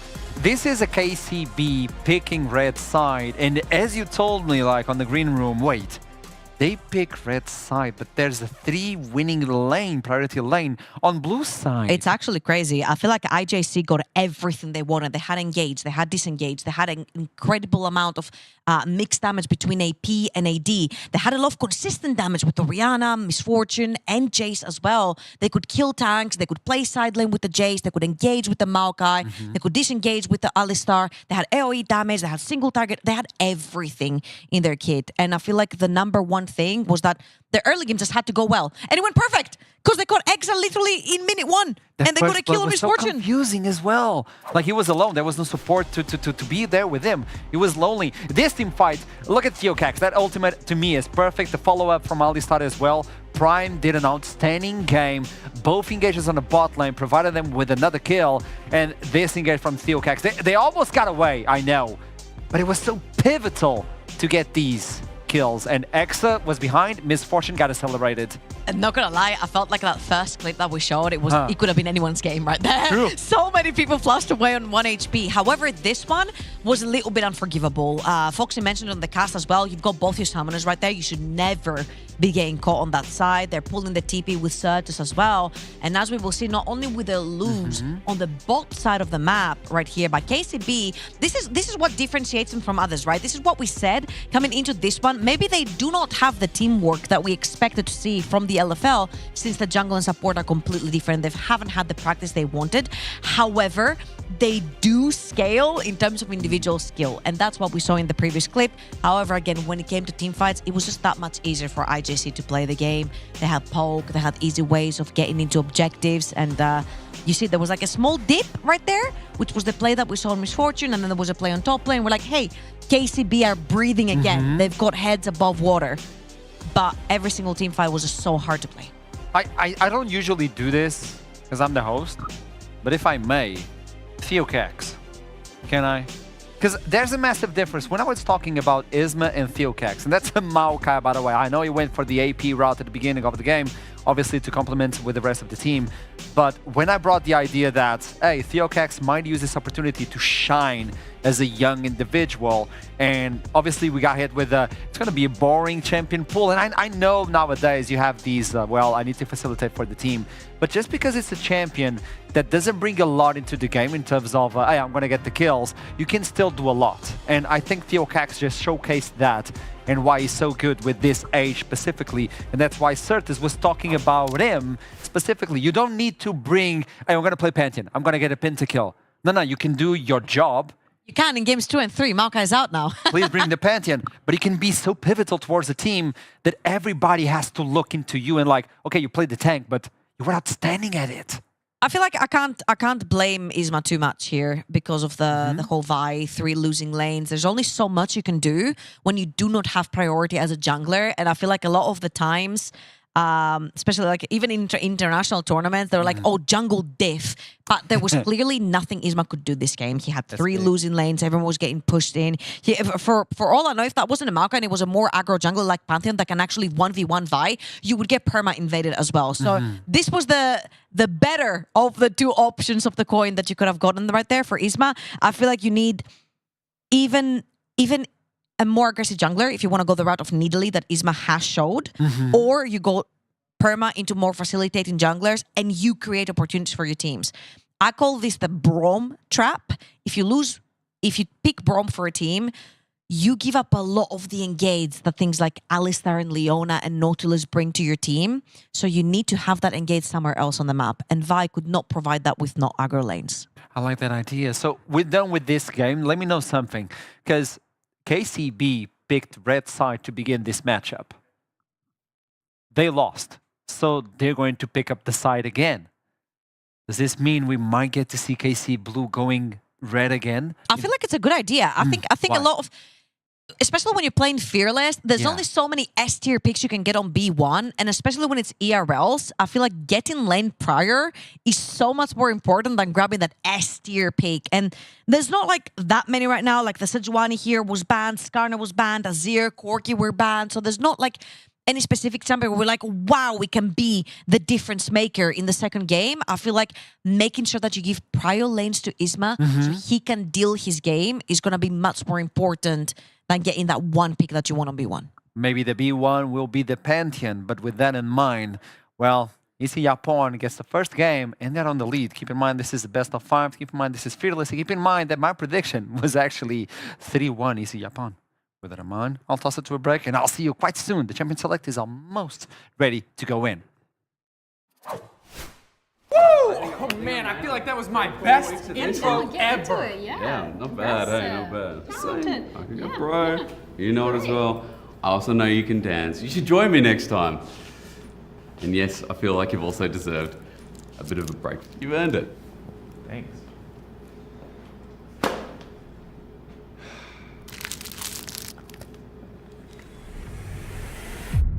Even the biggest champ needs a break. He's right. I can dance. Ooh.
Yeah. This is Foxtrot. Put it on, soldier. Come back. Oh, we're back. Yeah.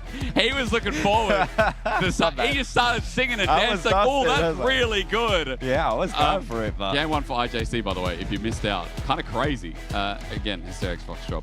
And KC Blue, who I think were kind of favorites running into the tournament, obviously with the swap coming into EMEA Masters, like people have said, like, oh, you know, are they going to be the same team, synergy, all that jazz. Different beast, but in game 1, I will say, there are some signs of weakness. Yes, I thought, okay, my train of thought here was they fell behind early, and that happens sometimes. It does. And then they just found a way to completely bring it back. I was like, this is why I said it'll be a 3-0. Yeah. But then they threw it away again. So now I'm like, uh-oh. Are they actually frauds? Are they legit frauds? Or I don't want to be game 1 Andy, you know? That's the problem. Like, game 1 as well, you know, the comp was very aggressive, very skirmish heavy. It fell behind, unfortunately, and it felt really hard for it to find its way without constantly putting face into wall.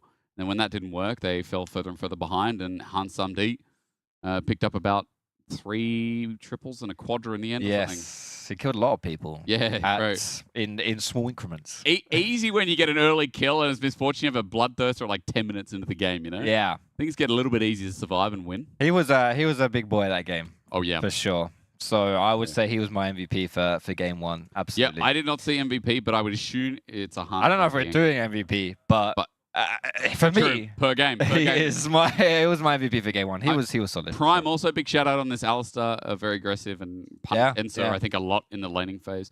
Outside of that, I'll say also that Theo Cax, clean Maokai game. Very much so. We could just keep going through and highlighting people who were into pick ban once again. Those pick bans down the bottom of your screen, obviously that's Fearless for those new, and here are the actual bans for the game as well. Poppy taken away, which could indicate something like an Ambessa B1. But I don't know, what sets you up here? What do you want to see? Because we had 80 carry bans across the board in game 1. We did, yeah. I still think we'll see the likes of Callista. Yeah, we've already seen the Varus be takeaway as well. Yeah, Skarner's no surprise too. So between these 2 junglers filling out a more facilitatory role, you know, we saw Vi, we saw Maokai. Skarner's another big one there as well. Yeah. I think maybe champions like, you might start seeing something like the Jarvan come through. These kind of champions as well. Maybe like a Wukong, if we're feeling a little bit ballsy here and want to stray into potentially some more carry-orientated picks here. Well, there's the 80 carry again. I mean, 3 of them. Corky finishes off. No Ezreal to lean on this time. Misfortune's also gone. I mean, we've had Jinxes, we've had Zeris, you know, we've gotten hyper carry comps. Sejuani was banned last game, by the way, in the first rotation.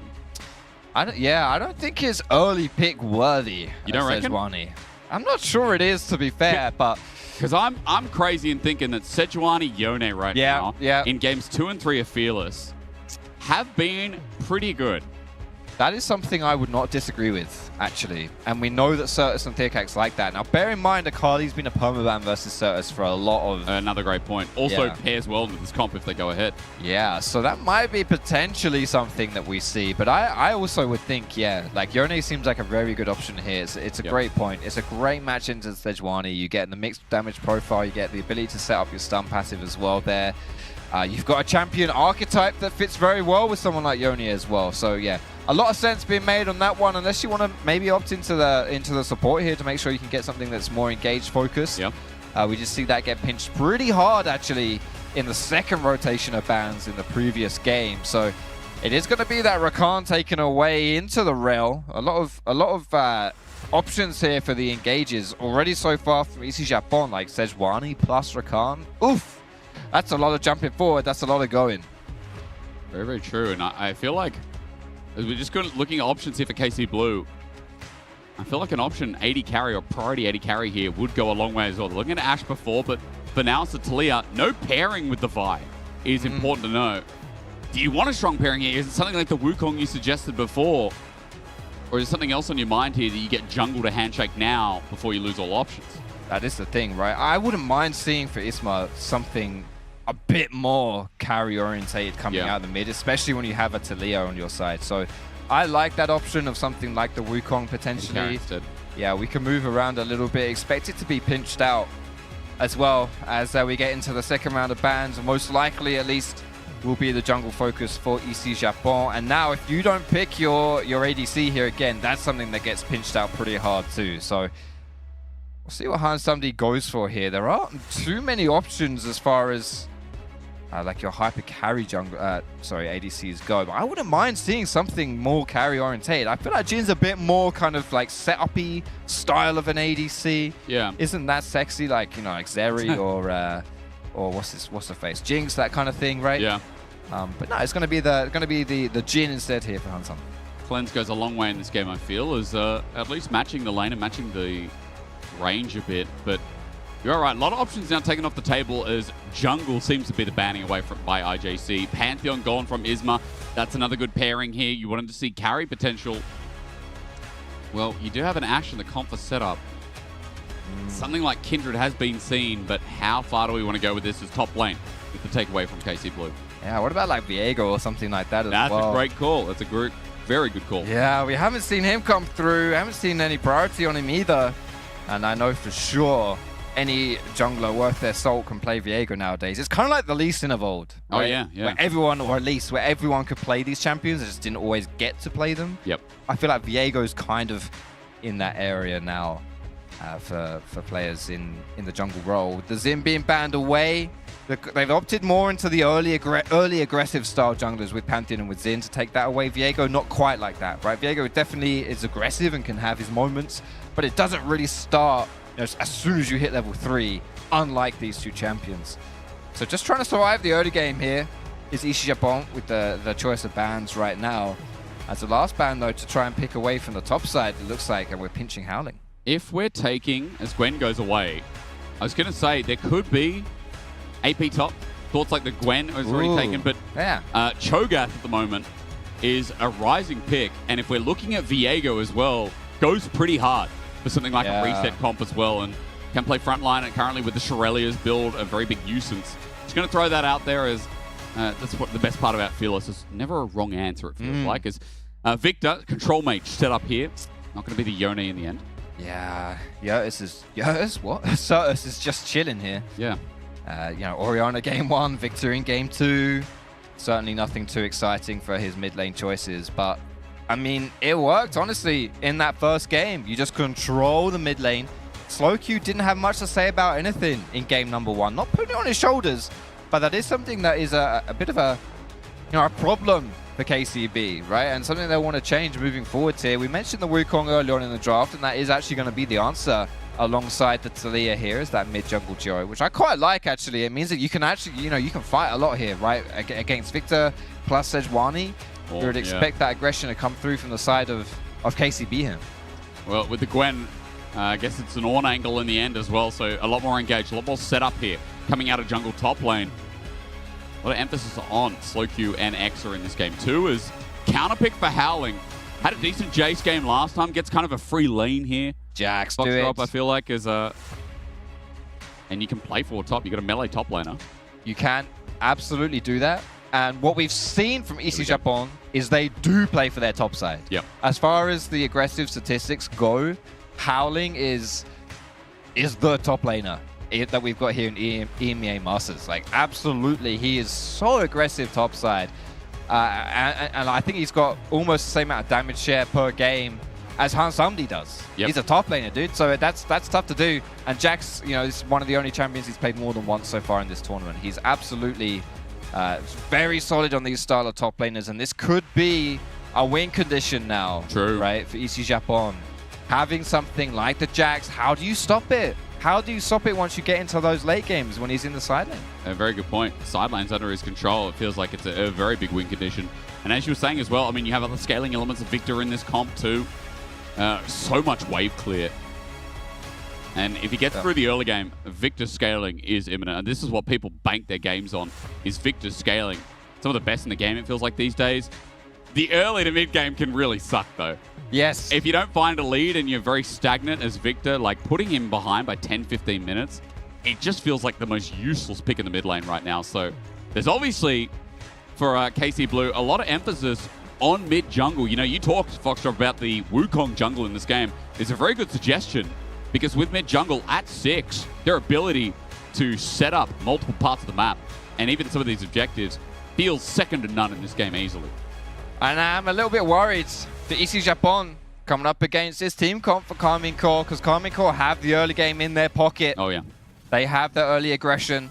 They have the power right from the get-go, whereas for EC Japon, they're going to take some time before they really get into it. And not a lot of good lanes to play around here for the Sejuani either. Might just be a situation where EC Japon have to hold out a little bit here. Question is, can they do it? Well, the big question, isn't it? ISMA last game struggled coming into mid-game, and I feel like the options were quite limited. This time around, a lot more team fighting capability, and Mainter on the Ornn will just hope to survive when you talk so much about how Howling, if he gets ahead, or rather, if he gets a late game, is going to take over this game. Nothing interesting in the runes, I'll say. Phase rush for Talia. So we're a minute into the game, and we haven't had Exa solo int. Nice! Hey, we're improving. That's character development, that. He got so baited last game. That's wild, man. By himself as well. True. And all by himself. It was hard sub D. He's like, follow me. That's crazy. As Ez, too. Like, at least lock in Draven to make a play like that. Yeah, true. Like, come on, dude. I mean, if he did, it was Draven who feels so much more... Well, yeah, it just feels rough. No, but that is true. That would also suck. As Howling's putting a bit of pressure here, he's just going to get that ward down, I imagine, or just kind of chill and scout out Isma's starts. That's the Shy play, you know. So the Shy used to do this thing. It was on Jax, he did it on Renekton. He'd just go face check blue buff, even in the 1v2, back when junglers used to get leashes. And he'd pull tempo off the jungler, sometimes even getting a solo kill. It's underrated.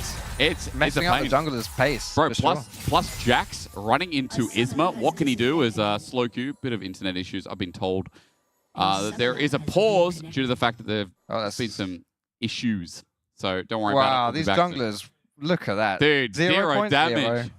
Tragic, dude. Oh my god, jungle roll. Junglers. So overrated. Look at top lane, it's so chad. Yeah, that's it. 0.3. I love that. And the goal difference as well. It was so in favor of KCB. Oh, and they threw it away. This game looks like it's done.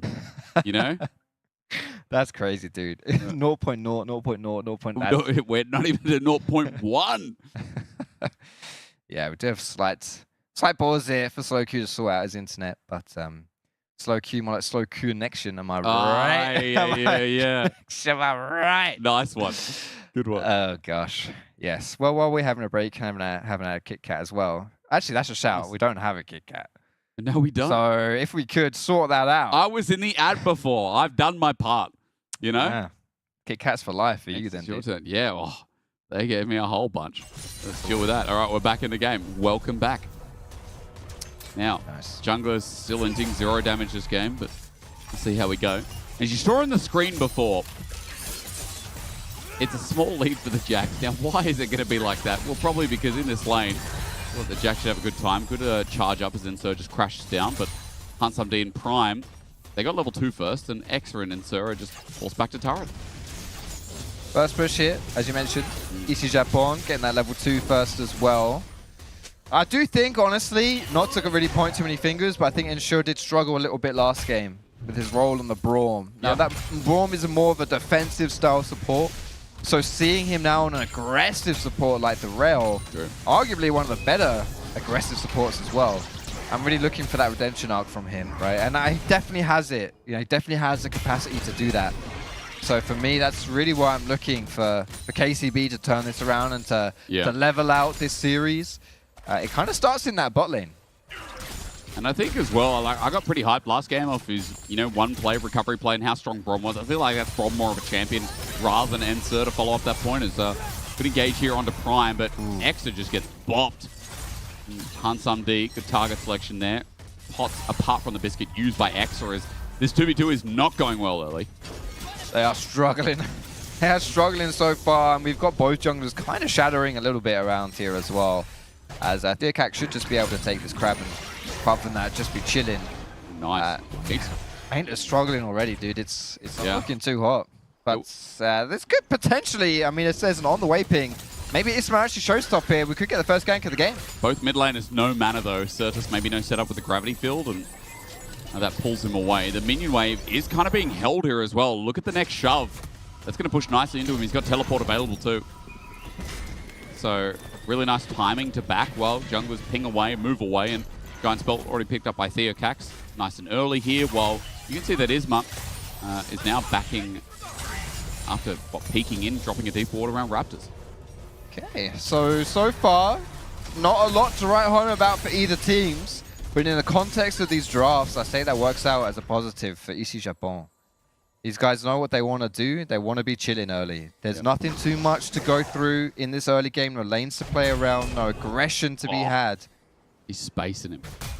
You know, it's the small things. You're right, nothing's happening, but it's the small things in this game that are making me excited. Howling's level 5 as well. Theocax coming up top. All it takes is Maintenance not to have that Bellows breath, and he's got nothing to stop Counter-Strike, apart from buffering the E. And the minion wave, like, look at where it is. It's pushing for against Howling. You dive this? I feel this is a bit too much. But I don't really think Theocax should be hovering around here unless they do want to go for the dive. Okay. I think it's I still think that's worse, by the way. I think the grass damage is big. Does Theocax stop this with this W? They're going to go for it. Wait, I'm he not needs sure the about W. this. Oh, he's taken 2. Now 3 turret shots. Now I think it's a problem as Prime's coming into mid as well. Slow Q in trouble. Good seismic shove. Really good. Actually, it was like a guessing game, and Slow Q knew exactly what to guess. Guess perfectly on that one. With the phase rush on Talia as well, just not going to get caught by these gangs at all. Just chilling instead here. And maybe we're setting up for some, like, you know, we start getting the spawn on the objectives. Dragon is kind of hard to take solo and to, like, flirt around with. You kind of have to dedicate. It's very much like an all-or-nothing play, the Dragon. In contrast to these grubs, which will be spawning soon, which you can take, you can kind of just hop in and hop out. Take 1 and run away. Or maybe take 2 and run away. You know, so it's one of those things where it plays very different, and these teams may approach it differently as a result. But you can see Isma already pinging on the way, trying to contest these grubs, and should be able to take it away from himself. No answer here for EC Japan. Well, it's at least a better start, because KCB last game, their objective control was kind of question mark. Isma wasn't trading sides of the map, it was just all lost, all early. And Theocax at least trading Dragon for the time being. I believe that is on Vision in the back of the pit. He starts with Scuttle. Prime and Hans MD have bot push here, so it makes it mega easy to move over to this objective. Howling now level 6 as well, but Maintenance on the way with a setup of his ulti. Just going to spot that out. Isma gets all 3 grubs. Goes up on the scoreboard and now thinking about what else he can take. Great timing as well, because Red Buff is spawning in the top side of the map. This is great. This is so good right here for Isma. We've got to engage bot though. Prime just chilling. Yeah, the grand exit for his E. What's his E called on Rakan? Battle Dance. So he battle shimmies out of that one. Shimmies. Yeah. Sachet away. There he goes. I guess your French is getting better. I'm not sure. I don't know. Yeah. Or worse, depending on your perspective. Yeah. Alrighty. Yeah, I love what Isma's done here though. Theocax secures Dragon. That's great for him, but you know, we've already crossed the map to the objective, and we've got red. We've got Krugs. Theocax, it's the worst position to be in. Yeah. When you show up to your jungle and there's nothing there. It's bad enough when it gets taken away, but when you can't do anything about it or return. It might be okay because the wave state right now is horrible for top. Howling pops the ulti call. The Forge God going to fly as well. Becomes a 2v2 as Howling flashes early, but he still has a leap strike with Theocax and ulti awaiting with flash. He has to get through Isma though, who has the Cyclone. And because of Isma being there, the wave is able to crash. It's a big one too. Otherwise, it felt like Mainta would have been a bit of a disaster for the lane. Yeah, good presence there for Isma. I feel like Mainta would have been in trouble. It was a huge wave, so maybe that would have been enough to dissuade Howling. But regardless, as a Jax, I don't know. I've seen Jaxes do more aggressive things, to be fair. So true. Could have been a scary thing there for Mainta, but as it stands, just chilling, just pushing that wave in. Very, very chill to start with, though. I feel like I'm using that word a lot, but I'm not really sure what else to say. It's anemic here at the first 8 minutes. True. Goose eggs across the board. Not much happening. 700 gold lead is something when there are 0 kills involved for EC Japan, but will we start seeing the explosion here in this invade? Sure, there's got to be a hatching, right? I mean, Theocax takes it away with the smite. Isma gets a small Krugs and thoughts given out, but nothing really absorbed for the time being. That's talking about myself. That's just life, isn't it? Sometimes you can't. Sometimes you just can't think. And sometimes you don't need to think, do you? And so my overrated. Yeah, I think it is. You know? Do you? Not sure about that actually. if I was a guessing man, which I'm pretty sure I am, I would say that thinking sometimes is just too much. It's unnecessary, isn't it? Yeah, I guess so. It really is. Yeah. I mean, okay, flow state. Have you heard of flow state? No, is that an app or what's No. up? What's that? For your brain. It'd be a good thinking app name, wouldn't it? Well, okay. My mind went somewhere else. Flow state is like Wing Chun. Yeah, like I remember. You know, yeah, so... Yeah, anyway, so the flow state, it's the it's the idea that you just almost unconsciously go through the motions of something. And as such, because you're not thinking about it, you do it to a superior level. Oh my God, that's my story. Yeah. Yeah, wait, I never heard of this. This explains so much. Tell me more. Yeah, well, that's more or less where my knowledge stops on it. But I think it's the idea of you're in the zone, right? Kind of that kind of thing. Yeah. Right? Yeah, I mean, I've spent the last 10 years in this state. Yeah, well, if flow state implies a superior level of, you know, you're really achieving. Oh, does it? So flow, Hang yeah, on, that's wrong, where maybe wrong thing then. No. It's yeah, it's definitely a good Something's thing. flowing, but it is not the superiority of my brain.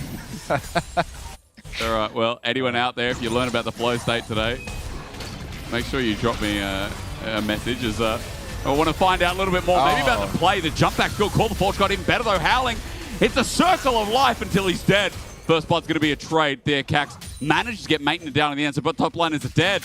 Both top laners still have TP, though, to match. As traded kills for the junglers work out in favor of Wukong, who's got a bigger first power spike than Sejuani has with that Triforce on the inventory, on the shopping list. Isma going to be happy about that one. I think it's actually quite well played, to be fair, by both junglers. Almost. That was played a little bit differently. That could have swung either way there and been a bit disastrous for the first play of the game. But here we go. So take a look at the Glacial Prism from Sejuani. Stops Isma's engage, which looks sexy as hell. And we think that's going to be enough to bring down Mainta. But he just survives on a sliver of HP, which again would have changed things a lot there if Mainta dies in that scenario. Potentially Howling's able to walk away, and it's just a 1-0. Well, both top laners, I mean, you'd say that's a win for someone like Mainta as well. Because Mainta, as Yorn is doing okay in this lane. Bit of jungle attention top has dissuaded Theocax, and we talked a lot about it in draft, how it felt like early access with this Sejuani would come off this Jax lane.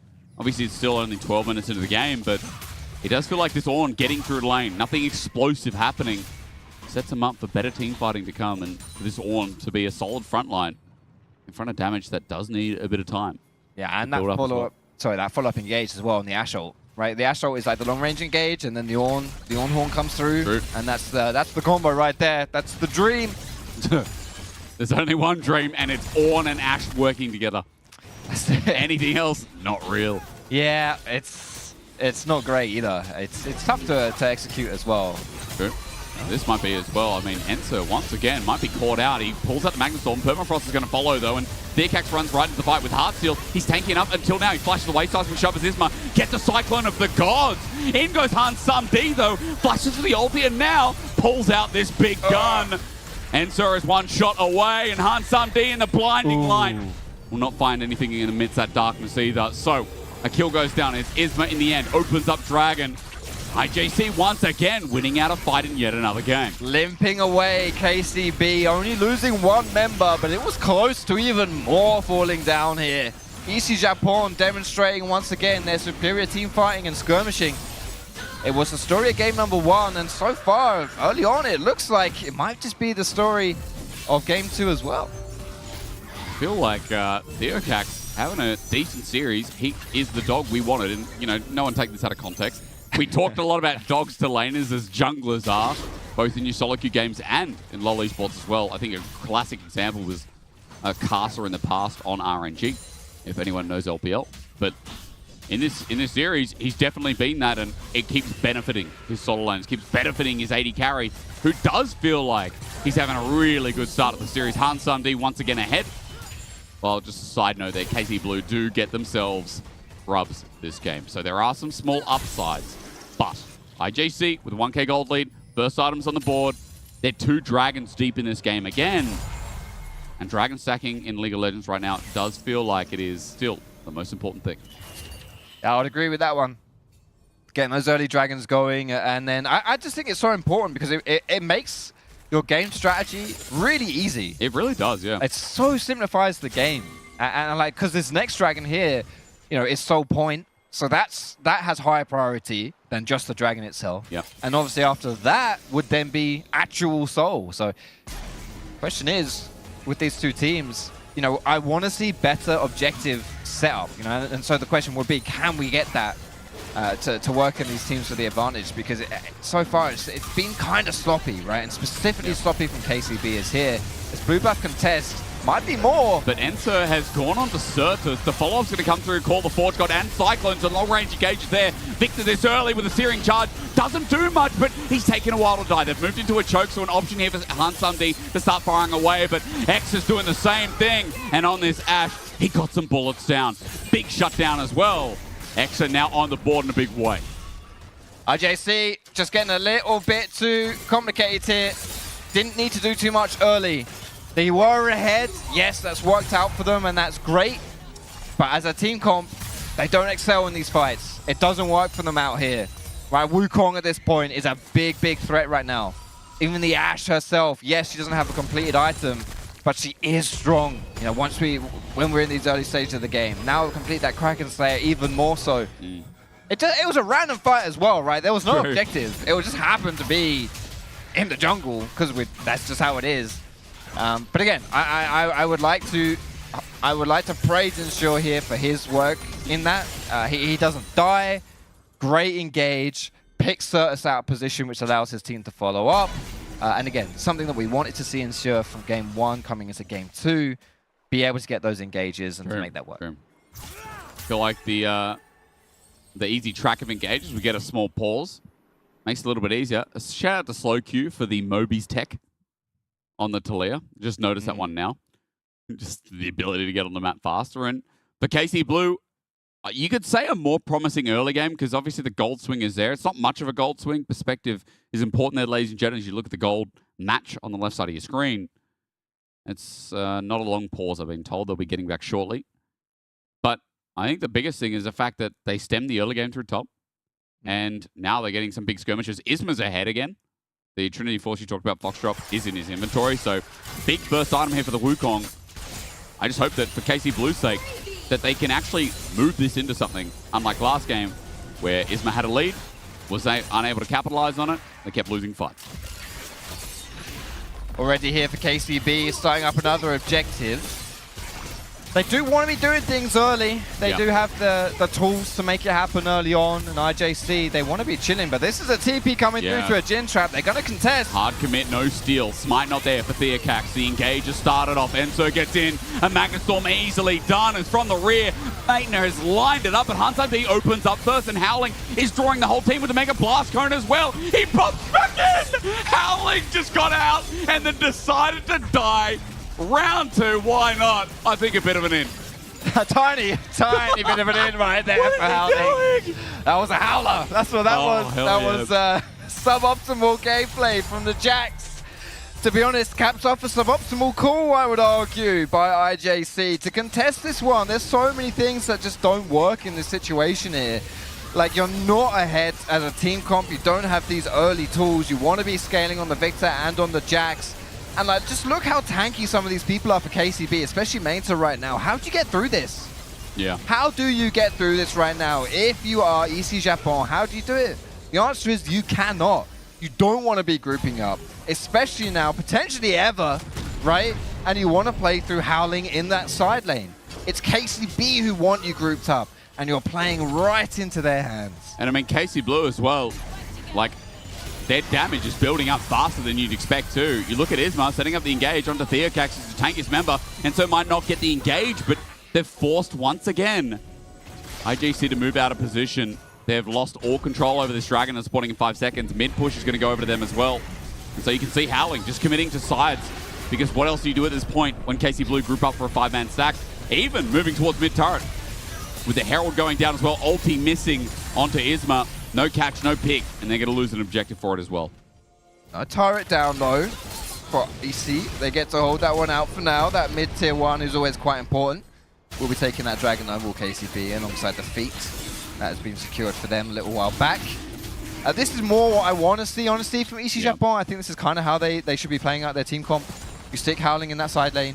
You let him play for the side, for the towers. He's already got one. And, like, you're kind of seeing it a little bit on the mini-map. But, yeah, like, Mainta showed up, and Howling didn't stop. He just kept pushing. And Mainta's only issue, the only thing he can do is kill minions. And so as long as you've got the minion wave there for Howling, like, you're not under any threat at all. They're going to have to send someone else alongside the Ornn if they want to stop you in the side lane.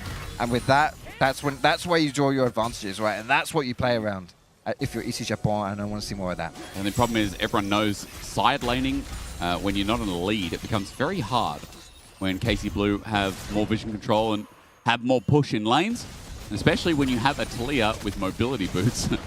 Yes. Feels like there's always going to be support as well. As you said, it's a really good point. They want that Jax side lane, but how do you do it when IZMA's really controlling 70% of the jungle right now? Slow Q has constant push almost with his second item at the Leandra is coming shortly. And this Victor still needs another item and a half to be ever so relevant. And it does feel like this game, you know, we talked a lot about compositions coming into draft, or coming out of it rather. It does feel like for this game, it has been made a little bit simpler for KC Blue. At least, you know, not as scrappy, but definitely easier triggers for this second draft. And right now, they're executing those triggers well. It's giving them that dragon as well, alongside some of the grubs. To be honest, though, I think EC Japon were doing great until they started to group up and fight a little bit into KCB. They shouldn't have done that. That worked into KC's favor. And there's been a little bit of EC Japon's downfall right here. And now at this point, you know, you're still waiting a good like 10-15 minutes until you're happy to contest, happy to play for things. And get all eyes constantly as a hold it still. X is in trouble. Arrow for curtain call. And obviously, you're not going to do anything about that, but it's ulti for ulti. Enzo might be caught out. He can't rush down in time. Prime sets up with the quickness, and down goes Enzo in the end. Hansam yet another kill. This is the carry of IJC yet again in this game. So getting resources onto this Jhin, while there is an Ornn, it's still working out for the squishies. Right, now look at the map, see what's happening here. Not too much. That's just another random kill. Nothing happening. And it's going to be a very slow time for Howling to push into this tier 1 bot, as he's got to start from his innos. We have the wall, The call the Forge God is a pinch, so maybe onto Theocax. He kites forward, flashes away from the seismic shot. There's good poke, but the teleport means IJC want to commit a little bit more to this. Mate in the front line. Certus has no damage. The teleport may be a little bit high fee after KC Blue. Feels like they blew some of their ultis at a whim. Mate, that is ugly. That was ugly from... I don't like that. No, I really don't like that TP. It's the perfect time for you to push bot. Because KCB got a little too hypey on a top-side engage. Yeah. Which EC Japon could have just walked away from. I sort of understand trying to go for that play with Insure having, you know, wasn't there because he respawn was running out of spawn. But no, this is when you push bot. True. That's when you stick your jolt, no curtain call. Yeah, legit. You just hang down bot side. You know, you don't TP in. You stick the Jax, just getting that tier one bot. You know, I feel like EC Japon have a good strat to get them through this early stage where they can't team fight, where they still need to scale, and it's through Jax creating loads of pressure. Kind of Bousy-esque pressure is what I want to see, right, from Howling. But they're just not doing it. Certus, really nice side step there. Slow Q might be in a bit of trouble. It's a 1.5 item Victor, but he's dodged everything from this Talia. Also, the Archangel shield is now down. Rather, Seraph's as Slow Q just backs away. No one nearby. Certus going to run down the wave, and we look for the burst. That 1v1 might continue a little bit later while everyone's eyes are towards top. No Baron available, but Atakan, that's where it spawns, and the push from Howling enables IJC to get control of River. 45 seconds until this Dragon comes up, and we know how these teams have been playing. They're going to contest this. Both of them are going to bash theirs up against the wall and try and find a way, for better or for worse. And whereas I would like to put this in the favor of KC Blue, a team fight around Dragon at this point, like we've seen EC Japon just have good team fights. Like, they find a way sometimes. And I wouldn't put it past them to find another way, especially considering right now they have control of this river. They've pinked out various areas of it. They've swept it. KC Blue would have to face check, and therein might find themselves in a bit of a pickle. So it might be the one walking into Theocax. For now, it's okay. Teleport going to be used to defend mid and help with some of this pressure. 5 seconds till Dragon. Isma's on the bot side, and you can see that Slow Q is just going to get the wave in, then move. IJC moving into a 5v5, and it's going to be a pinch with the Weaver's Wall up and available. Isma just hovers and threatens now with 2 items on the Wukong as well. Over the wall, Theocax finds it, flashes in a straight line. Slow Q, that ain't it. Arrow not going to find anything, but Howling gets a kill. Isma gets the ulti as it's all a wombo though, and set up with a Magnet Storm. IJC stayed for maybe a little bit too long. Flash away after the rhythm goes down. And so it gets poked a little bit. That's the Victor's Chaos Storm doing its work. Hansumdi hasn't unleashed the damage yet. Looking for some autos to come out onto main. It means nothing. Enser is the engaged tool who's poked out on the back end as Curtain Call is going to fly into this Ornn, trying to get this other engaged tool down nice and low. Howling thinking about how he can get in and go, but the Searing Charge set up. Major in trouble. Flashes in a straight line yet again. We're going to stop doing that as Hansumdi is still carrying. Dragon goes down, but now KCB have to get the hell out of dodge. Hans is running this game. And if they stay any further, KC Blue are going to get taken the neck down. Yeah, KC Blue, 2 for 2 plus the Dragon in their favor. I think EC Japon will be counting their lucky stars a little bit there that it didn't go worse. Picking out Talia straight away and still losing that team fight is fantastic that we can see the damage in real time, because a lot of it was Isma on Wukong. Take a look at what he's able to do here. So much damage onto so many members. It's the combo of Rel plus Wukong dragging everyone on top of each other for that Cyclone. You know, and there's just no damage coming through from Hansumdi until he puts this Curtain Call down, and a lot of it's onto Mainta, which isn't even that significant. So fortunately, I would say for EC Japon that it didn't go much worse for them, but importantly for KC Blue, yeah, they may have lost an extra member at the end there, but they did pick up the Dragon. Totally worth it. I am, however, still worried about Hansumdi. Like, this guy is almost 3 items strong, and yes, Infinity Edge is coming, and you'll say, yeah, but there's no one in the way. But against these squish users, Howling might be doing the same thing. Slow Q in a lot of trouble. Remember, those boots aren't going to do anything for him. Wall not negated. Timing there from Howling. Maybe a little bit later. Could have got him off the wall, but Slow Q's out. Nevertheless, going to get an enhanced recall. Might be able to TP back to save the turret too. But this turret, it surely has got to go here with Triforce. Like, surely, if you TP back in, I think you just get dove, right? Yeah, actually. I think that's yeah, that's gonna be taken there for Howling. This next turret though should be able to be defended though by Slow Q, who's had a bit of a shocker, to be honest, so far in this game. I think it was to be expected when we hyped him up coming into the series. It was obvious that he was then gonna pull a bit of a stinker. Yeah. And he's still warming up. His hands are still a little bit cold. It's the stage nerves. That's what that is here in the semi-final. Remember, no double elimination. People who are watching the format or watching EMEA Masters for the first time, no double elim. Semis to semis, best of 5. Winner of this goes to finals to versus the winner of the bottom side of our spooky ghost versus the rat. What a time to be alive, as NLC and Greek fans must be absolutely cheering right now. As French fans, I don't know how much they'll be cheering. There's been some weak showings in both the games, but all around, it is a bit of a vacuum, isn't it? That's the hardest thing, is like, these teams know each other well, as Slow Q doesn't know that Howling's in the bush. And again, bopped away. Howling with a solo kill. It happens again. Slow Q is indeed having a roughie. Please do not TP mid, Howling. Please stay bot. True. Please stay bot. Push. We have the numbers advantage now. If someone comes down bot side, it opens up the top side of the map for the rest of IJC, and then you TP top to take this Atakan. But at this point, just play the side lane, bruh. Play the side lane. And then maybe you can force something. So like right now, for example, potentially, you could start to join this play. Yeah. Especially with Maintenance down there as well. More important piece maybe to the team fight, you could argue, is set up there from KC Blue. But remember, they've got numbers disadvantage until they teleport in. But in front of the face of Jax, they can't do that at 6k. Disengage from bot on the bottom right of your mini-map. Theocax might be able to look for the turnaround. Enso sets up with the Magnet Storm with the Cyclone as well. It's good from Isma, but now it's only onto the tank. Victor has scaled, and Certus flashes forward to get the damage down. Onto Exa, who gets poked out. Certus is willing to die for it because they've got a GA. One withdrawal already. Set up from Maitner. He's teleported in. Searing Charge is good. And onto Theocax, he gets a little bit, but Howling joining in is just that much bigger, it seems, now that all the engage is down. Maintenance going to die for real. A shutdown over to Howling as well. Ulti out from Slow Q. This Talia has had minimal impact while the rest of IJC are fighting their way back into this game. Dude, Certus right-clicked the blast cone as Slowq was going over it on a wall, and it very nearly bopped Slowq off. That was crazy. Oh, deadly flourish as well. Wait. HunSunD has flash available. He gets movement speed off the minions. I think Slowq might be dead. Certus looking for the withdrawal.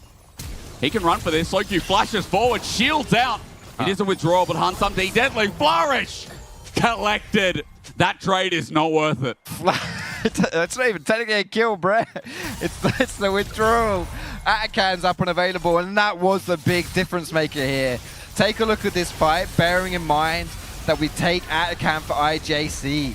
If this Atakan gets stolen here, and it's KCB with the withdrawals, everything changes. Isma was even there to go for the smite. It's a 50-50. Just unfortunate for him, he can't pick it up, but just look how different this would have been if IJC, these were proper deaths, right? If this was actual deaths here, it would have been completely different and much better for KC Blue. Well, Isma, he's caught out as a comeback to life. I don't know what's happened here, but Isma is just dead. Certus drops the Chaos Storm, the Arcane Storm, whatever version you prefer. Jungler's down for 40 seconds. Dragons for free now by IJC, and Izzy Jabon is running the map now all of a sudden. I've got to say, the mid game is not going well in both these games by KC Blue. The team fights, when they come down to it, IJC just got better hands, it feels like, in this series so far. I would agree fully. It's come down, a lot of it has come down to these team fights, how they play them out. And yeah, EC Japan has been superior. Yeah, pretty much from start to finish. Very few examples of KC Blue outplaying them in these fights. And it's all of the advantages they got in game 1 and now in game 2 as well. At this point, it's scary for KC Blue because IJC's come online and now they're going for the Baron. Oh, Theocax right in front of it, happy to tank it up at the time being, while KC Blue, their entrance is negated. Howling is now on a flank on top of a ward, and so might jump in, but that Baron's going to be dead. And he will be too if he steps any further forward. Good zoning, clean control, not overstaying. Baron, 4K gold lead now in game 2 by AJC. 30 minutes KCB had to try and make it happen with this early game. It's a tough draft to play out if you're EC Japan when you don't have an early game advantage, when it seems like across the board, all of your lanes kind of just have to chill out early and you have to pray and wait to get to that 25-30 minute mark. But they found a way to make it happen. Theocax gonna have to be careful here. And yeah, now at this point, this is it, right? Victor's online, Jin's online, 700 gold bounty, 6-0. Jack's unstoppable in the side lane. You have to wonder for KC Blue, how do you stop the onslaught here? Stop the octopus. Bro, I am having takoyaki tonight, it seems, as IJC willing to face check this as well. Good little shove back there. Cax has to flush away, but look how deep they are. The turnabout, set up with Prime and the quickness as well, and Howling moving into the choke. It's good ulti from Mainzer, but his shove gets nothing. IJC still all alive, and Howling in the middle. You're right. How does this guy die? He walks in, level 18 on the Jax. He doesn't even go down to half HP. Pretty scuffed engage for IJC, but still comes out on top, and it's still enough with the Baron buff to push down mid lane as well. That's 1 turret. Potentially to be 2 turrets here as well, especially if you count the top lane. That's going to fall down to Howling. No hesitation now playing the side lane. Yep. Not much left standing here for KCB as far as structures go. It's a 3K gold Baron power play already. A minute 20 left to go. Bot now being pinged out and in a turret there. Should be free. Mid also getting the look at as well by Prime and HunSunD. I'm sure once he picks up his red buff. 4 items on this Jhin.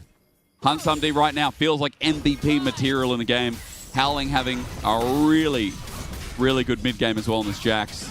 4th item completed by him too. He got the Zonyas off that last back. And it was funny because I looked at the early game box drop and I was like, yo, Maitner got through the lane well, the engage is good, the team fighting, the 5v5s working because obviously IJC were opting into it. But then a little bit more time given, no advancement from KC Blue, and then suddenly the 5v5s are a lot harder to play out. When those elements become unkillable themselves, they don't get the perfect engage like this, ulti pulled out. Unfortunately for KC Blue as well, they actually have a pretty good pick comp, right? Like you have good skirmishing tools, good skirmishing damage. Hold that door. Especially if enemy jungle's inting, running in a little bit early. Exa is on a killing spree for now. Curtain Call doing some work. Isma gets half shot at half health. Slowq in trouble, Howling in as well. Wait! He burns, he turns, and he's taking on the whole team. There's the Zhonya's, while IJC just gets destroyed by Hansam-D. Even with their jungler running into 5 people, KC Blue just got traded. That was a giga caster curse, I'm not going to lie, about not finding picks. But it doesn't matter. And this is where the game becomes almost unplayable now, you'd say, for KC Blue. Even when things go well, they aren't going well. And I'm still trying to discern whether this, if when we see the player cams rotate around, when you see Hansam-D, is it a JPEG or is he just the poker face guy? True. Because he is a stone cold killer. I don't think I've seen him blink playing this game in this series. And he was my MVP, my personal MVP for game number 1. There he is. I don't know. I don't know if he's moving or not, but he's a machine. He's literally a machine. He's been in the scene for a while. Again, I said at the start of broadcast, I remember for those 2020, 2021 LPL fans, when he was on B5 for a little bit. He was on Suning for a bit as well, from memory. Shared some time with Y4 and, of course, the support PP God, who is now one of the GOATs of leading PP God on NIP, I think, from memory, on the Duumbi team. But Sam D was this great Ezreal Tristana player who was always hyper-aggressive. In this game, a lot of resilience, a lot of control, working really well with the roster, and getting close to moving the match point. It's a 7,000 gold lead at 35 minutes into the game. This is sole point that might just be given over. Isma needs a miracle still here, and TheoCax not going to get Searing Charge in the end as well. Lights on for the Dragon because at 4K the arrow gets thrown out. Hansam-D doesn't blink. He pulls out the Captain Jack while Howling pulls down the inhib turret. Prime's going to get engaged on. It's a miss though. There we go. Quickness as well. TheoCax walks on in. Still no smite. He's going to die. It's a little bit messy from IJC while the Dragon still goes down. Slow Q's in as well. This is a mistake. But Hansam-D's still not dead. Maitner running for his life. Deadly Flourish. Howling's joined in as well. And even after every play looks a little bit messy, even after they lose 2, it still feels like it's going to be an even trade. Yes, Dragon for KC Blue. But at the end of the day, it's inhib turret and top. You got to add to that mix as well. Well, you delay the soul for KC Blue. A little bit more life left in you for this game. Sure. That was a big old fight here for KC. Easily could have been the end of game number 2 if they messed it up. And one of the few examples of them having superior team fighting here. That was a great objective play. Getting that Dragon delays this game for at least another 5 minutes, you have to feel. But the questions, they're still the same, right? They're still the same as the questions we had 5, 10, 15 minutes ago. True. How are you dealing specifically with Howling, right? In this side lane. And he's grouping up all the time as well. He's a monster. He's like a frontliner as well in these team fights. Yeah. Plus a bit of a backline threat. Like, he's massive. He's huge. He's a big problem for KC Blue. And now, can they repeat the magic of the Dragon around the Baron? Bro, that's why I'm skeptical, right? I see a one fight. I see a positive for KC Blue, but I'm still in my voice and obviously my words. I'm skeptical because is it Japan? They just keep finding so many picks off the back end when it all looks horrible, when it looks like a bad engage. Isma zoned off. Baron is staring them in the face. Vision is lackluster right now, still for KC Blue. Getting out of their own jungle seems pretty hard as Enzo is going to face check here. He gets ulti straight away. Prime with the quickness as well. Gets over, finds a 2-man. And look, Hansam-D might be running into a tank, but with a Victor by his side, that tank's going to do nothing. Sends out the ulti, but into Prime. Again, it doesn't matter. The curtain call, but for whom? It could be with a seismic shove thrown out as well. The last shot thrown through just to send KC Blue packing away from the Baron. That could just be IJC's. Didn't need to get any kills. Don't need to find a big old team fight. Push down the Nexus. It's enough to push them away and move on to the Baron. But KC Blue, they're not finished. Well, there's no ulti from Isma though. Slowku needs to get a perfect Weaver's Wall. Baron pulled off for a potential throw as that ward spots the health bar. But TheoCax, he's got a lot of lettuce to munch on for the time being. Apparently it's honeydew either way. Fruit, vegetables, both good for you. And both setting you up. Mainta here is by himself over the wall. Enzo is there. Deadly Flourish not going to connect. And IJC still trying to find a pick here for an over 7 KC Blue. Ooh, okay, we get a bit of time to breathe now in this game. Feels like this one was over like 10 minutes ago, 10, 15 minutes ago. They are holding on. To give them credit, they are holding on. And these fights probably should be going a lot worse. I absolutely agree with that one there, Asterix. Actually quite impressive now for KC Blue, and there's definitely a window here when the game gets to around the 40-minute mark like we're seeing here. You get a good wipe, you can push mid and end, right? True. IJC, they're going to have to be quite careful of this. They've been in the winning position, but this game is certainly far from won. Well, notice that Howling, no teleport available, not in the side lane. He's backing for now. He just picked up a Wit's End, so that pushing power gets a little bit stronger, but he's walking towards mid. We talked a lot about his side lane threat that KC Blue had to respect. He's now grouping up once again, a 5 versus 5. Maybe the best option here of Mainter. Excuse me. Why is it so hard for me? Mainter. Mainter. I don't know. You're kind Every of time. I thought it was It's just an crazy accent, I'm not going to lie. He's Ukrainian, I'm Ukrainian, but I can't say his name. Maybe I get a pass. Maybe. I'm the exception. You know what? No one can make fun of me. Mainter. Well, look at him and Howling. Now look up here. This is what the observer does. Tells you where to look, so I don't have to tell you. With the blast cone, now you're going to watch at this Jack's flank again.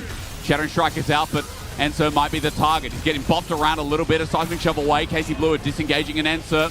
Close to a permafrost, but no Sejuani nearby. It's a good call, the forward goal, but it's a disengage. It doesn't set up with the arrow as well. That's 1. 2 ultis down, and a low health rel from Enser. Good health bars from IJC. Baron starts again. Last time IJC started this up, KC Blue tried to contest. Yeah, we're not messing about with this, are we? IJC, they certainly don't want to throw this game away with a sloppy Baron play. Especially with Dragon spawning in 20 seconds, and that would be Soul, arguably more valuable than the Nash at this point. True. It's easy to take away as well. The question being, can KC Blue pull out another miracle stop? Or does the Cinderella story of game number 2 end here? Waiting for Enser. Howling has found the rel once again. He got low before off this Jax. Magnus Thorn going to be used as well. Flash away, or rather, Zonya's from the shove. Howling has now found a new target. Onto Exa. So he gets the stun up, and Howling is now just carrying the game in this one fight. Enser was no business being there, and as he tried to walk into the rest of the fight, 2 members now lay dead. Big death timers here at 40 minutes. Soul's going to be taken, and again, we're just back at this point where the game feels like it's still in IJC's favor. Well, Certus got caught right at the beginning of that fight. Looks kind of good for KC Blue, but not good enough. Isma stayed on the map. Is he going to go for a potential steal? I don't think there's anything possible here. That will be... No, he's thinking about it.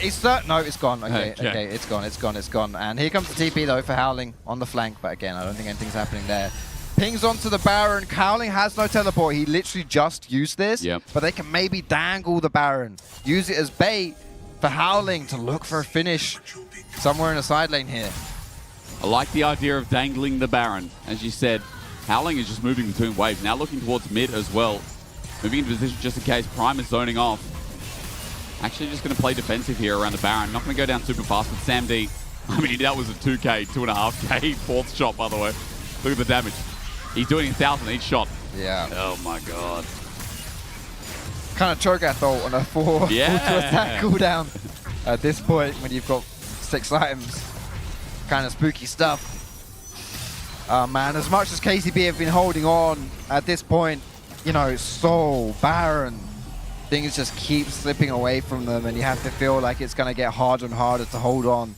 We are 42 minutes into the game, which is probably a good 15 longer than it should have been, but Howling. There is good damage. He's got Wit's End, though, to negate as he wants those auto attacks down. Call the Forge God going to be used. Howling caught out yet again. Seismic Shove flashed away from them. Used a lot now with the Searing Charge as well.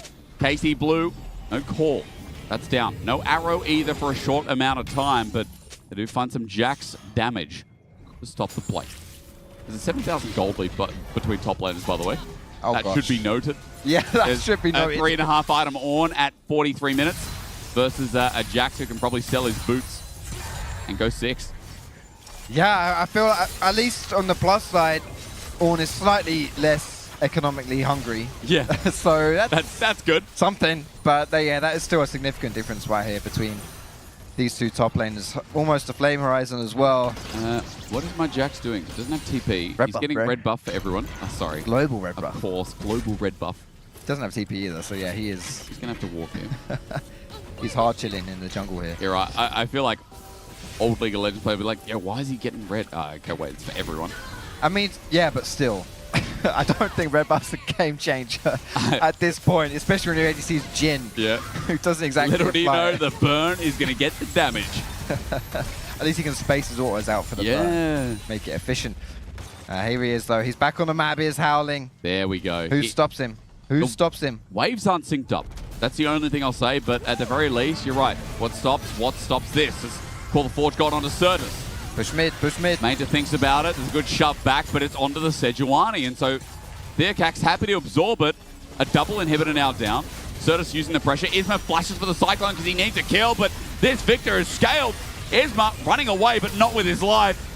He's in the fountain. 60 seconds dead on the jungler. 4 versus 5. The Chaos Storm growing to push the wave, and this feels like the last stand that just went on and on and on and on.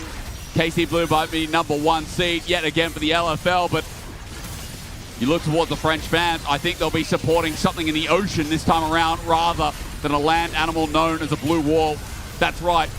Objects and things. Maintenance is going to take a bullet. So is Ensa. The 4th might just kill somebody, and in the end, with Victor damage down, this will finally be the game. 45 minutes of determination, but it's not enough for KC Blue. Match point, a 2-0 start. And this team has come out of the woodwork with surprises today. History made for IJC in 2025. The first time that they've brought KCB 2 games. They've only managed 3-0 or 0-3 in their perspective. 1-3. Very true. And now the first time they've got 2 games, and they have an opportunity now, a chance in game number 3 to completely sweep KC Blue out of EMEA Masters. I feel like they've been the better team. I mean, so far, HansMD bot lane has been a bit of a diff. I feel like mid as well. You could argue game 1, there were some moments on the Silas. But, you know, we hyped up solo queue today. And it's been quiet. It's been quiet. Archeron is going to give us a little bit of a taste of the pie that is KC Blue right now. Because I don't know what's going on. I gave you a pastel of nut. That's all I can give you. A taste of that. Yeah, and that's a 2-0, quite different from what we've seen in the past. 2 times in a row, but the 3rd time is the charm for IC Japan at this time. I made a prediction early on in the day. We need to talk about how we got here. So let's start with the draft and explain this to me. First of all, I don't think we've ever seen KC Blue with backs against the wall, especially at EMEA Masters. I think this is a first-time charm for them, and they're going to have to figure this out. I found it very weird how we mentioned, especially in game number 1, Isma on the Vi, he couldn't necessarily find the lanes. And right here, they sacrificed B3 to get Ashe with what I thought was a great setup if you have Pantheon Talia. You can hit the side lanes, you can set up for bot lane. However, I wasn't necessarily mad with this Karmine Core draft in general because it has setup everywhere. Yeah. Every single champion has CC, every single champion has engaged, they have setup, they can play fight. Like, you scale into that late game, you're very happy if you're KC. However, also your damage falls off. You've got 3 tanks, Wukong that kind of falls off in the late. Ashe is not the greatest hyper carry, and also you have Talia that's one of the burst champ. Into a bunch of range from the Victor and the Jhin. KC started this very well by invading the jungle and finding picks with all those engaged tools. But I feel like when it came to actual team fights, that Ashe was not accelerated enough, and HandsMD did some magic. So you're telling me it's almost the same as the previous game, but like AD carry wise, HandsMD is just getting there, and on the opposite side, it's just not shining. I know even this team fight, for instance, was kind of awkward because you do get the Atakan, but you lose a lot of those buffs, the Guardian Angel buffs, because of a weird TP coming in from the Jax. He was so far away. I don't know, he TP'd to Howling Abyss. But I think at the end of the day, like, you were allowed to scale, but even with the scale, we're not able to get there. EC Japan is just playing differently.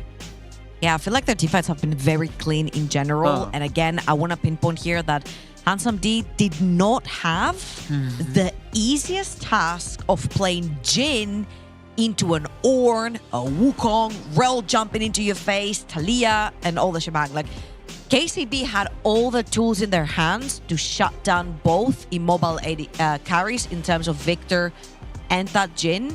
And I feel like the fact that Certus was able to accelerate himself, Void Stuff, instantly. HandsMD was able to accelerate himself, Last Whisper, instantly. So they were burning through defenses before the defenses were even built from the side of KCB. And I found this very clever from both of the carries from IJC. So the game plan is just there. Meanwhile, we talked about in the beginning of the show that with this roster coming in from KC Blue, they have to rely on individual skill.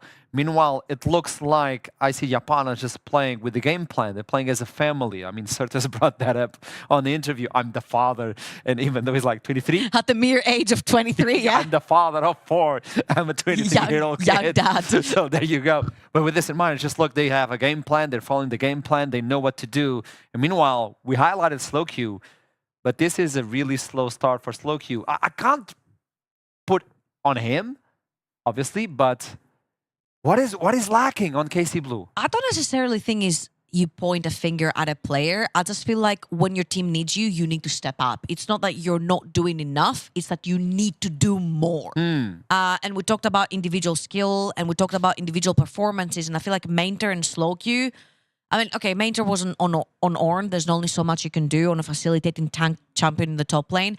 But I feel like we need to see specific champions that can take over entire games. In this particular one, I was expecting even Mainter to go for his Jax and take it away himself. He opted to go for the Ornn.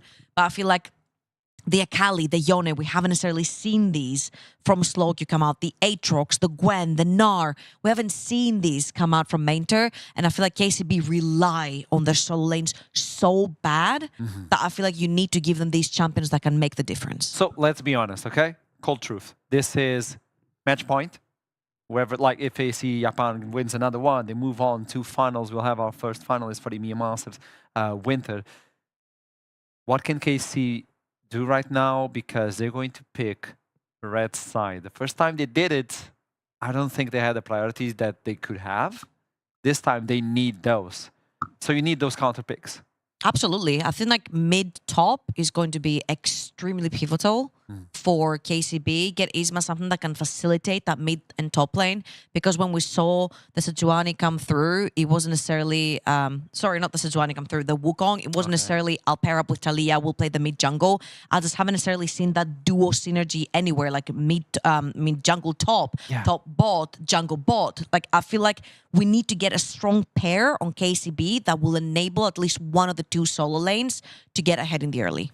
Before we toss it to a small pause or break for this third game, and possible last one if EC Japan takes it down, can we bring up the champion pool for both mid-landers? We talked about it previously on the pre-show. Maybe we need to highlight this again, because when you look into these champions, a few of them are gone.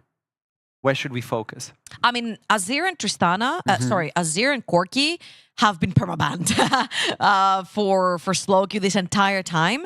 And I feel like this is your time to pull out the big guns. Akali, Yone, Tristana. You need something that can really, really take over. Obviously, Akali not as prominent in the early game, so Tristana and Yone might have a little bit more of a priority here for Slowq, but anything that can be facilitated for. Also, Ivern is in the pool, pairs up so lovely with things like the Yone and the Tristana.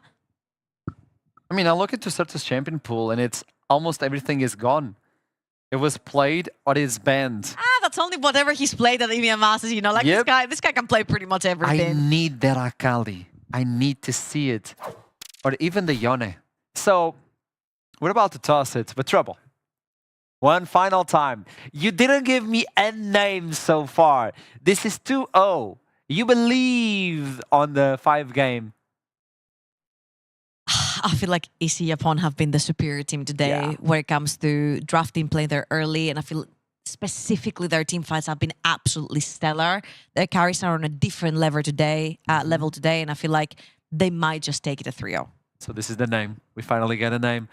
This is it. 1 game away from EC Japan to finally get the revenge versus KC Blue. Meanwhile, can they do it? Reverse sweep this one to head on to finals. I know everybody's watching this from the other side of the bracket as well. We're keeping our eyes with attention. Tomorrow we have an interesting one. It's going to be Greeks versus England, to be honest. This is the way we're going to do it. And with that in mind, we'll toss it to a small break. I'll see you soon for what could possibly be the last game of the series. Hey, Law. Yeah? I need a bit of help with styling since I'm new here, and I was wondering if I could show you a couple of outfits. Yeah, sure. Amazing, thank you so much. I'll be right back. I'm a porro snack. Get it? I don't know, man. No, not really. I don't know, Law. hopeless. No, it's gonna be fine. Here, let's have a break.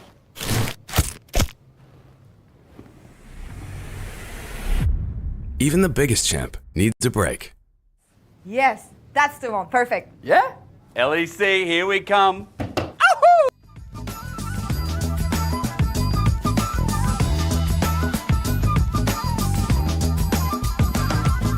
Make money, money, make money, money, money. Make money, money, make money, money, money. Make money, money, make money, money, money. Make money, money, make money, money, money. Make money, money, make money, money, money. Hustle, hustle, hustle, hustle. You should already know. You should know. I gotta hustle, hustle, hustle, hustle. Yeah. There's more money to blow. There's more money. I gotta hustle, hustle, hustle, hustle. Till I get that goal. Till I get that goal. Hustle, hustle, hustle, hustle. Yeah. I make money, money, make money, money, money.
To EMEA Masters. You're wondering, what year is it? It's 2025. It's a quarter of the way to 2100. It is 25 years since the turn of the millennia. How's that? Absolutely cooked. And there's an octopus beating a blue wall. Who knew that squids and other lifelike monsters and animals in the ocean could do so much to structures? You know? Is that what you... That's it? Okay, yeah, no, for sure, dude. I mean, I've seen enough Japanese animations to say yes. Absolutely. Sorry. Fair enough. That's, no, that has happened. You are dangerous. You are a problem. I'll leave it at that. This joy can't continue. This is crazy. All right. What do you want to see on this draft? Skarner's gone. He's not showing his ugly face today. No. I'm totally fine with that, to be fair. We are running out of dog champs to pick. Yeah, Vi's already gone. Obviously, we saw the Sejuani and the Maokai and the Wukong. They're all out of here. I wonder how deep we can go in the ADC pockets now. True. Because that's kind of been the highlight, I say, of this series, especially Harm Sunday has been superb.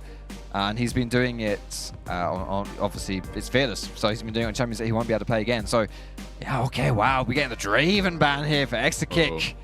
Yeah, he has historically been very good on that champion. Watch this randomly be like a Lulu B1 or something. Actually, Corki's open. They ban Akali, Corki's open. Just slap Corki in. I think that's a good idea. It's a good flex as well. Really? Yeah, for sure. Jungle that big. I mean, there are still some options. Yeah, I would agree. Surely, yeah. You're giga-brained on that one there, my dude. It's just when you've seen the same thing over and over again. It's like, what did you call flow state? Yeah. Me and League of Legends with pick ban right now is a flow state. You know? Gotcha. Yeah, all right. That's going to be that Corki again. It's a bit of a flex, obviously, between mid and bot. Sure. I don't think it's exciting enough for Hanzamdi. I'm not going to lie. Do you know what I mean? Like, I kind of see him in more of a... Well, he did just play Jhin, I guess. It's not exactly flashy either. Yeah. Okay, so going to be answered by the Yone and the Leona. So we are getting some big dives, some big engage here from KC.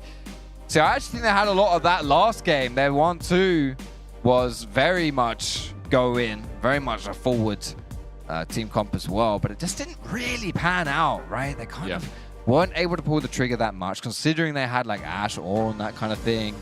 They didn't do a huge amount with their engage, so this time around, I'm hoping for that to have changed, to be a little bit better, and for Slowq specifically to really live up to those expectations that we had of him coming into this series and the highlight that we put on him as a player. Maybe you do take that Zyra moving forward with the draft, by the way, because with Yone, Zyra Yone is still like the second best combo after now that Sejuani's down.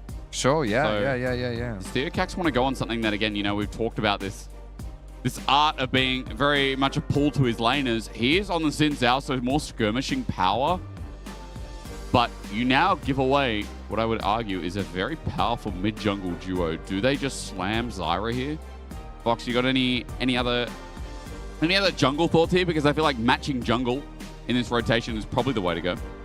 I think maybe even I would like to. Oh, okay. Another AP jungler.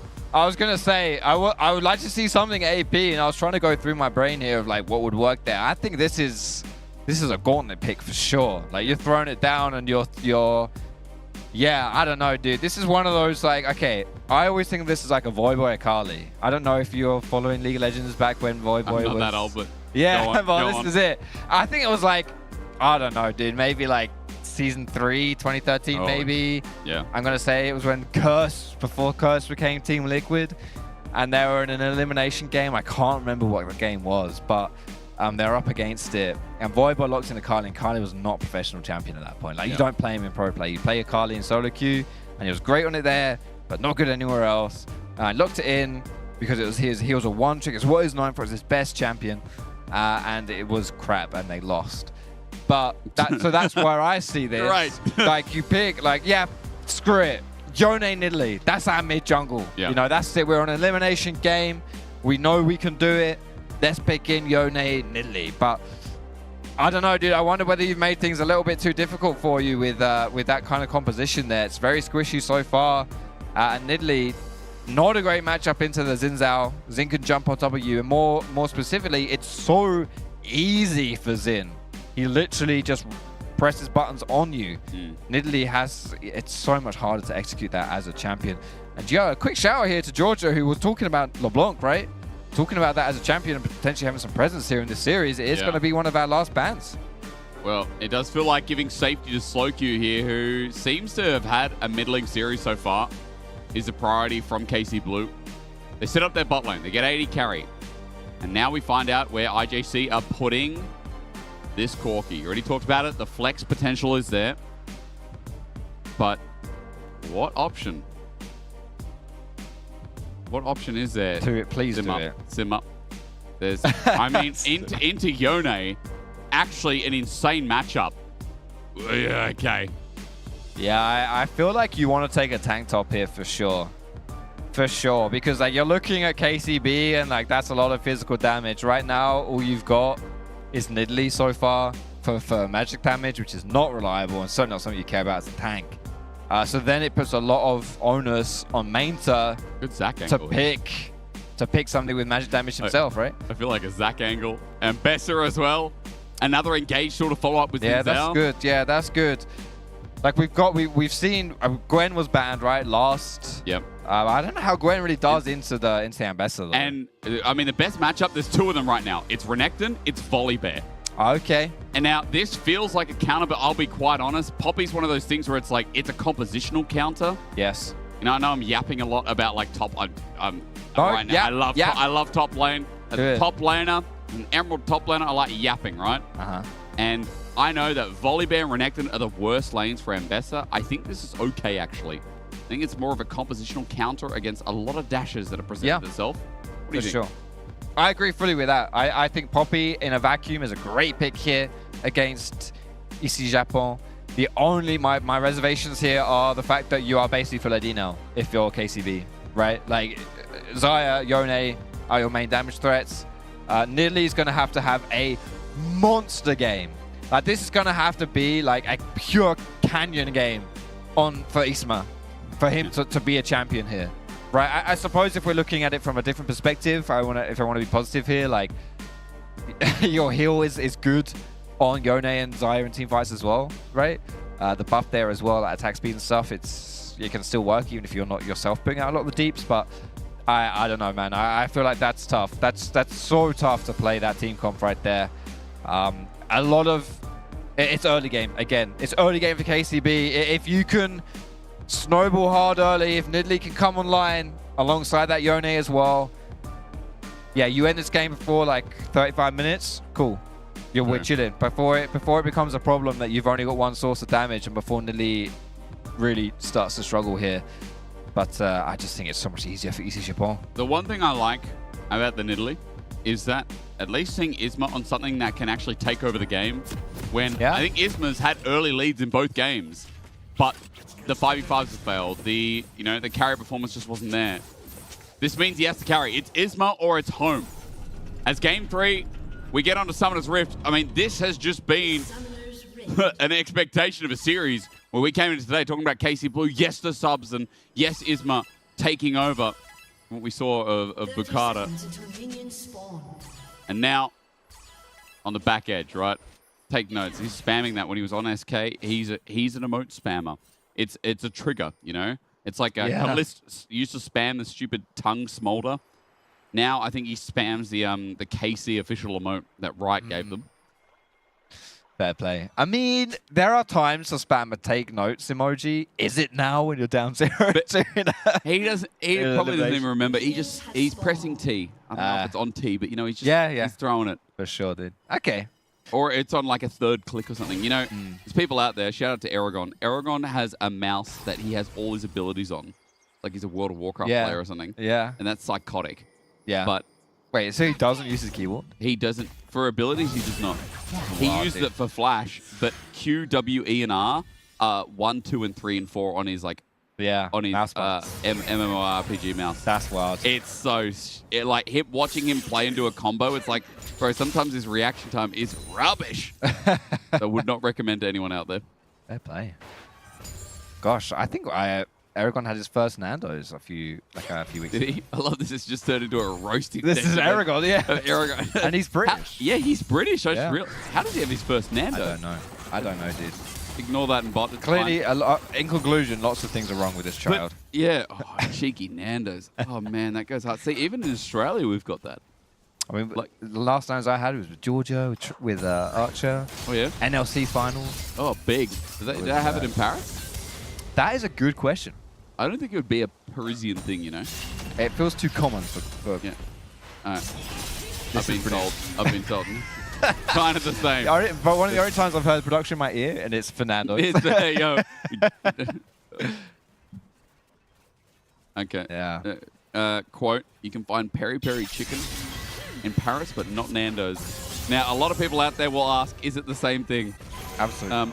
I don't know. We have a Portuguese man on our broadcast who probably knows a lot about peri-peri chicken. This originates from like South America, right? I think so. The flavor profile. Yeah. As you're wondering, Why are we yappa dappa doing? Well, it's because these laning phases are going to happen the same way as you expect them. 2v2's going well for IJC. Once again, by the way, the 2v2 has been a disaster each and every game, no matter the matchup. And you can argue, you know, Corky is a lane bully now, which everyone's going to agree with you, but every 2v2 lane has just gone in favor of Hansam D in Prime.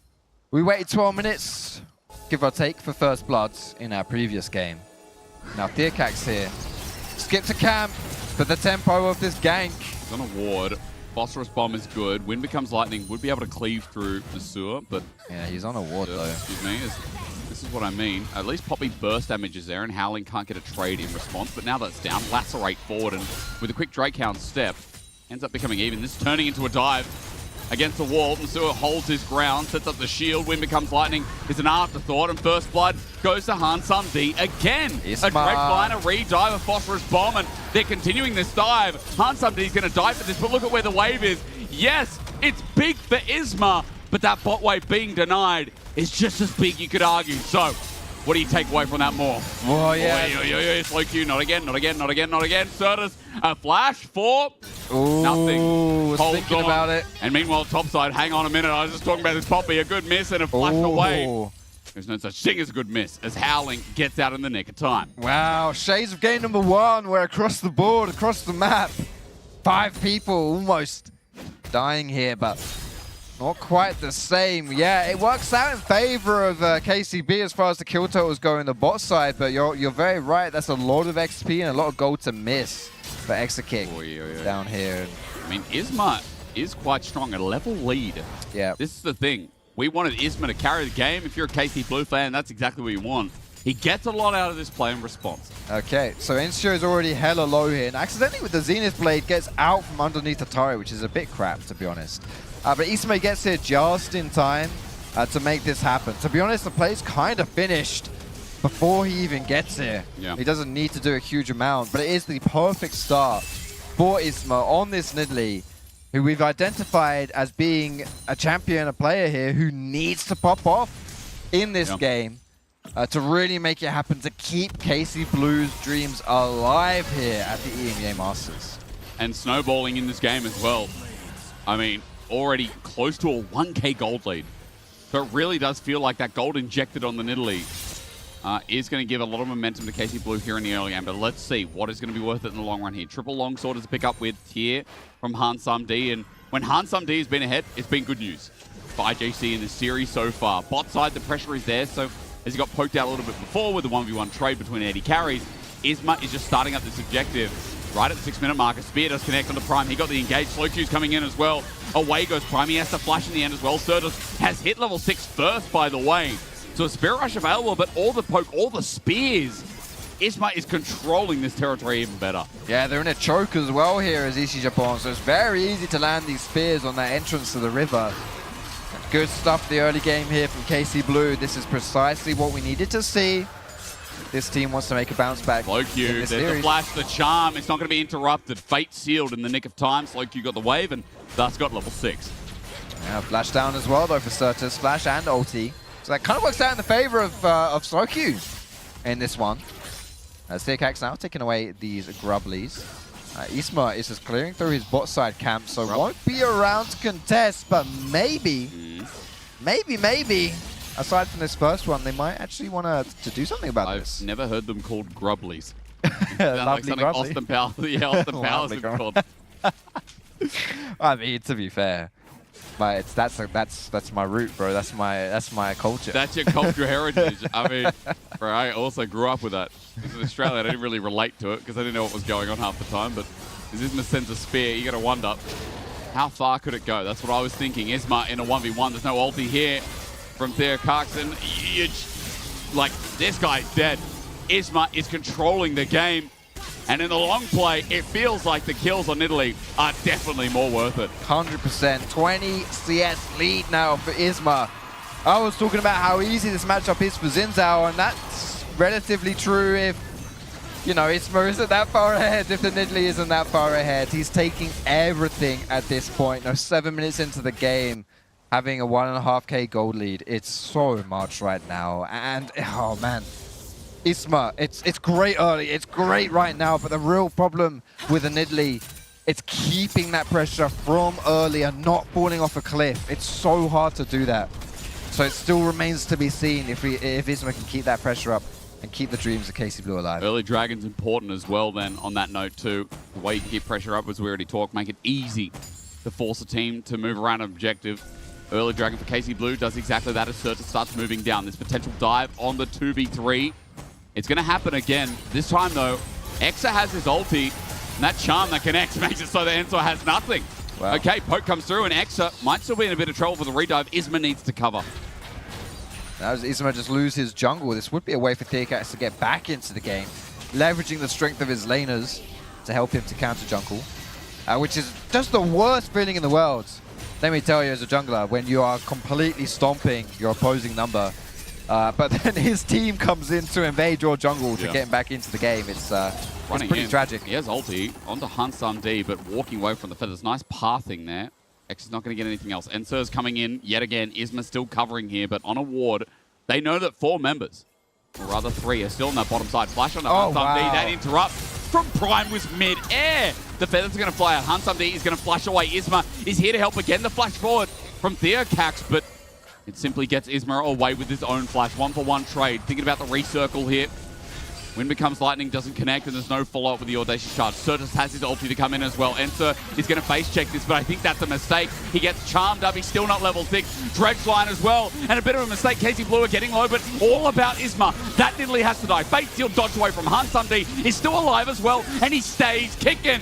Ensor, it's his mistake that pays the price, and it's an iron price. Jumping in. IZMA gets the trade though. Hansam D getting low. Somehow, some way, they've turned it on the brink of yet another day. KC Blue staying alive in this series. 4 kills for 0 for KC Blue. It looked rough for them halfway through that fight. A little bit of kiting back.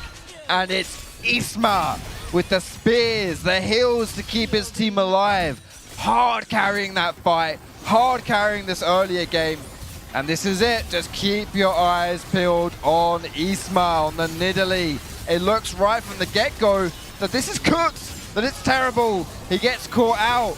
And even at this point now, we're all running away. KC Blue with their tails between their legs. But this spear here means IZMA can jump straight back in, get 2 easy kills, and the follow down, the hunt down. Easy as you like. It's an IZMA game. This is why I saw the Nidalee and I thought, you know, people might be skeptical, but I've watched enough IZMA in the league, and especially going through SK in the LEC. But this whole split, they finished with like 1 win, 2 wins. Bare minimum from my poor memory. But IZMA, it felt like he was the receiver of a bit of criticism. I don't think he deserved it, though. I'll be honest, I think Rika and Genax struggled coming into the league as much as I see the potential in both of them. That team fell apart a bit, and IZMA felt like he got the brunt of it. Now in this game, stepping up massive on this Nidalee. He just picked up Sork Shoes and a Leandri's before TheaCats can even finish his first item. It's a 2k gold lead between jungles, and what a great position KC Blue are in this third game. Might not be final here as Nasur gets the engage. Prime is trying to ward off. This Leona has been the only person to bear the bad news. 3 deaths now. Hansam D has 4 kills. And while I'm ready to keep talking up IZMA, this bot lane needs to mitigate the disaster, because if this Corki gets kills, if this Corki gets gold, you know, you talked about it, like scaling-wise, there is going to be a problem. And Hansam D as well, just with the nameplates. He's been so good so far in this series, hasn't he? He's been insane carrying EC Japon on his back. And yeah, even though today, this game right here has been the IZMA show, still questions of whether he can continue. And that's totally not a criticism of IZMA at all. He's playing great this game, but it's just Nidalee. It's really hard. That's why you often don't see champions like Nidalee in pro play. In solo queue. Oh, yeah. Solo queue, you do. In solo queue, you absolutely do. Bro, my Nidalee, though, is despair. Like, it's not this. Me too, bro. When have you ever had a Nidalee in solo queue that started like this? Like, it's mega rare. Yeah, and the thing in solo queue, it's a bit easier to snowball. Bro, it's like seeing the sun in Berlin in winter, you know? Impossible.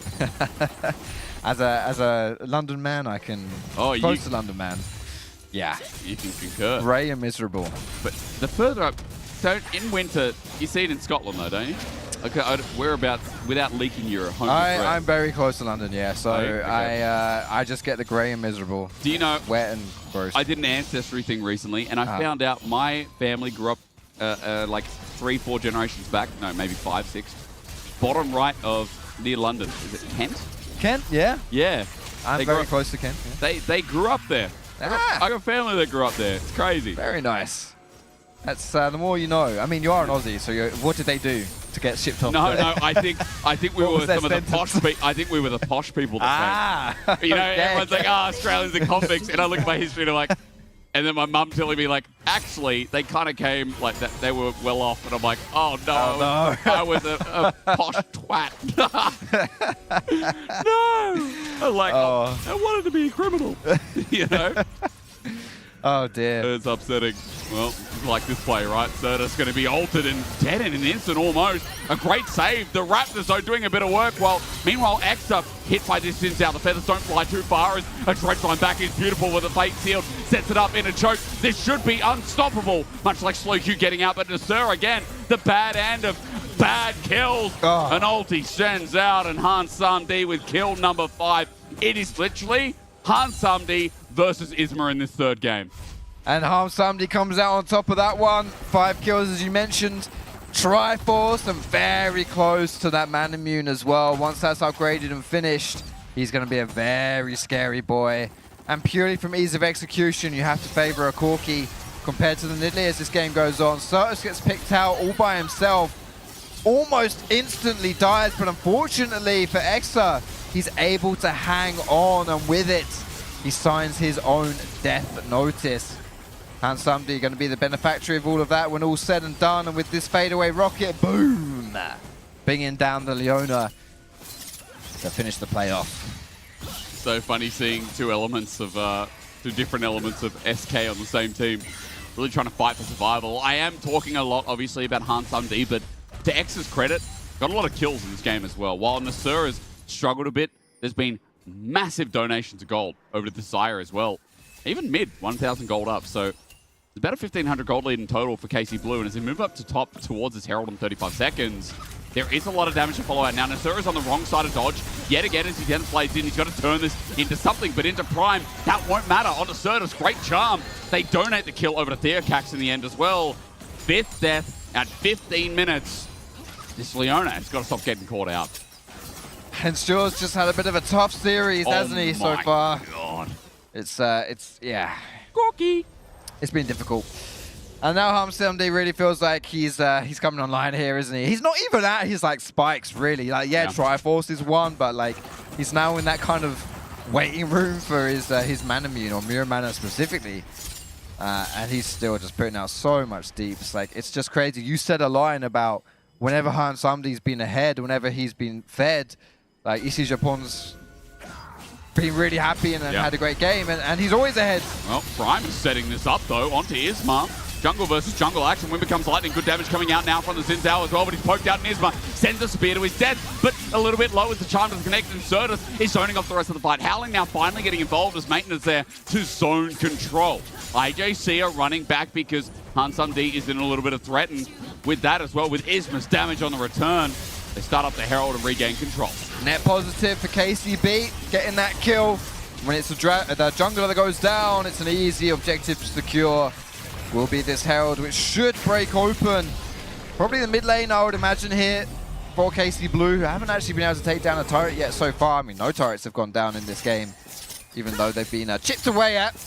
But this Herald actually pretty big when there's still that first blood tower available. And with Dragon spawning in 10 seconds, you can even leverage it to get that prio, to draw someone away to Shelly, to defend against Shelly while you pick up that Dragon. Wait, sealed on the turret though. This is turning into a serious dive. Certus gets a good charm, flashes away. Slowq follows and kills him.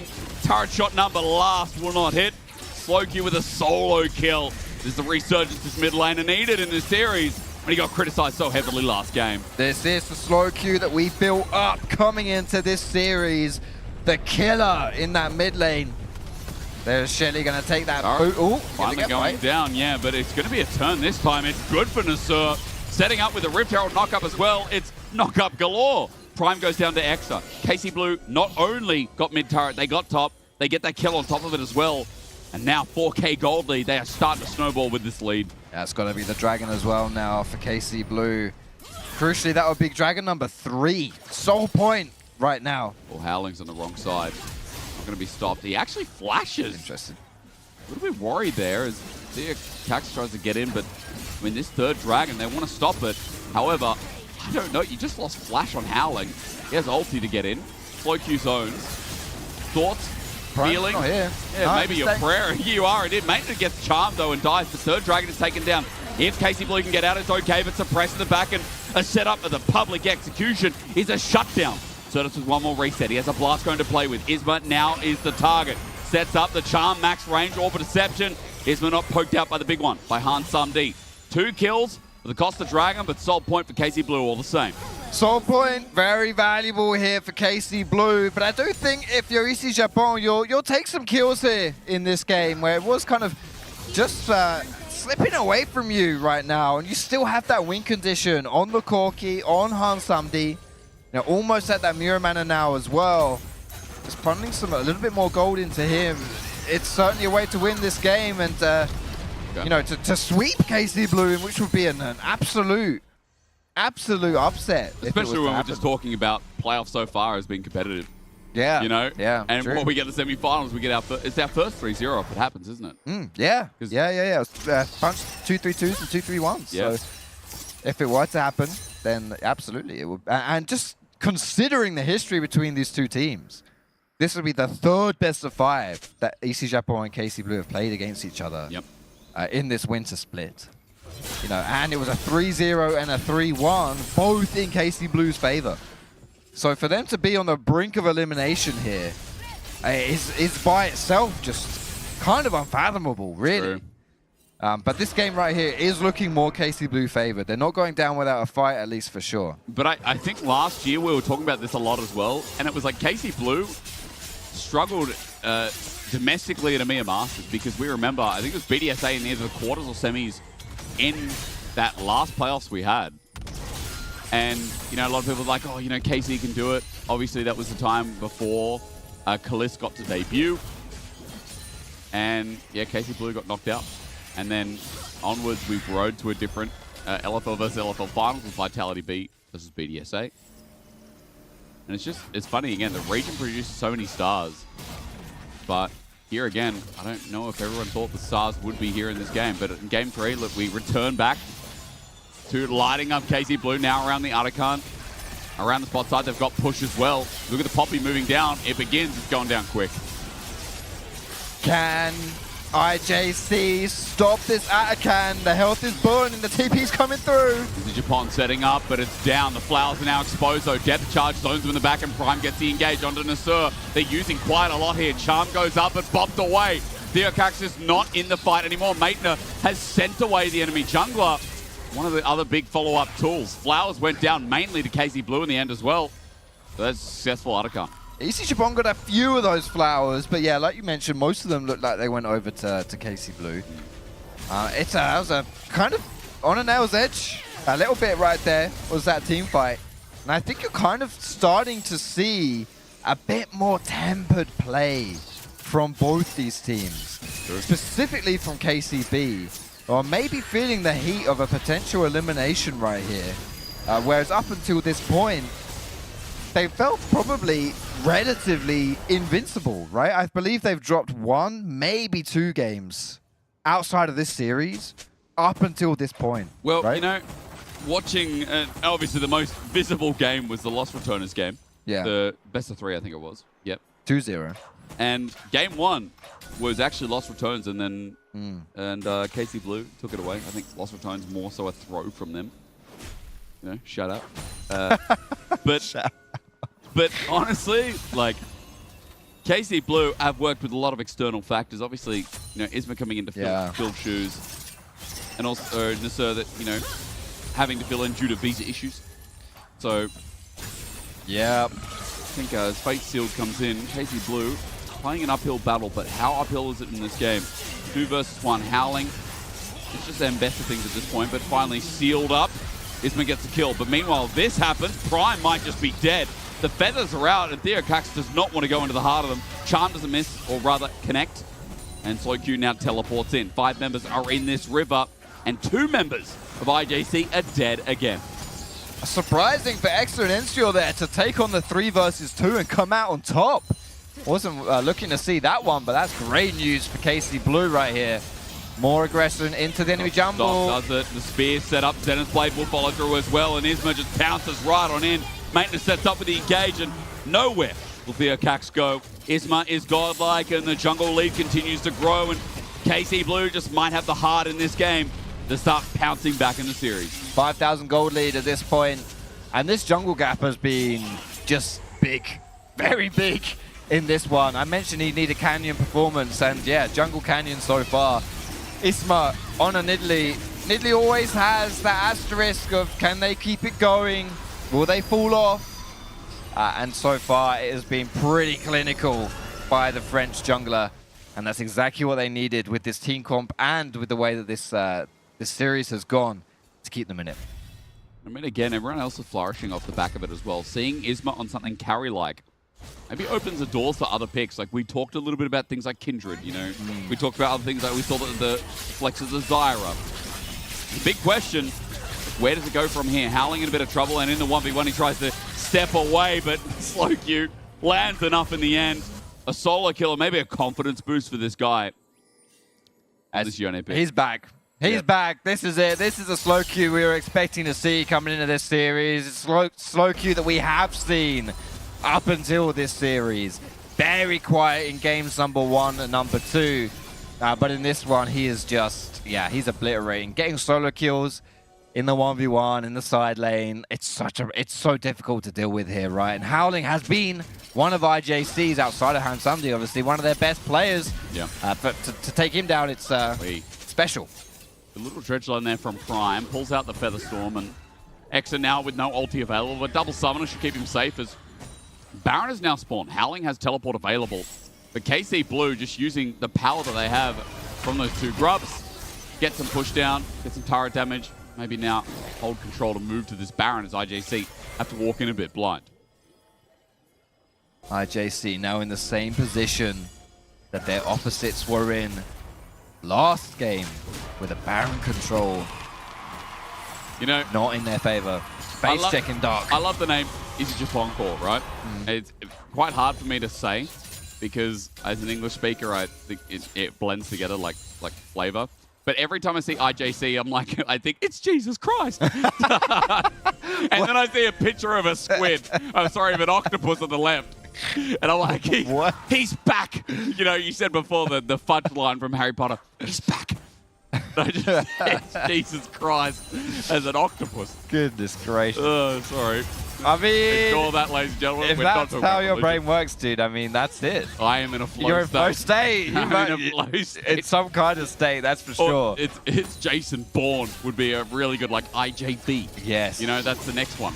Or JCB. JCB. Yeah, it's a digger. Oh. You know the JCBs? Oh. Yeah, right. Like the thing that digs dirt out of the ground. Yeah, is that a JCB, is it? I think so. It's a brand of one of those. That's what I've been trying next. Shout out.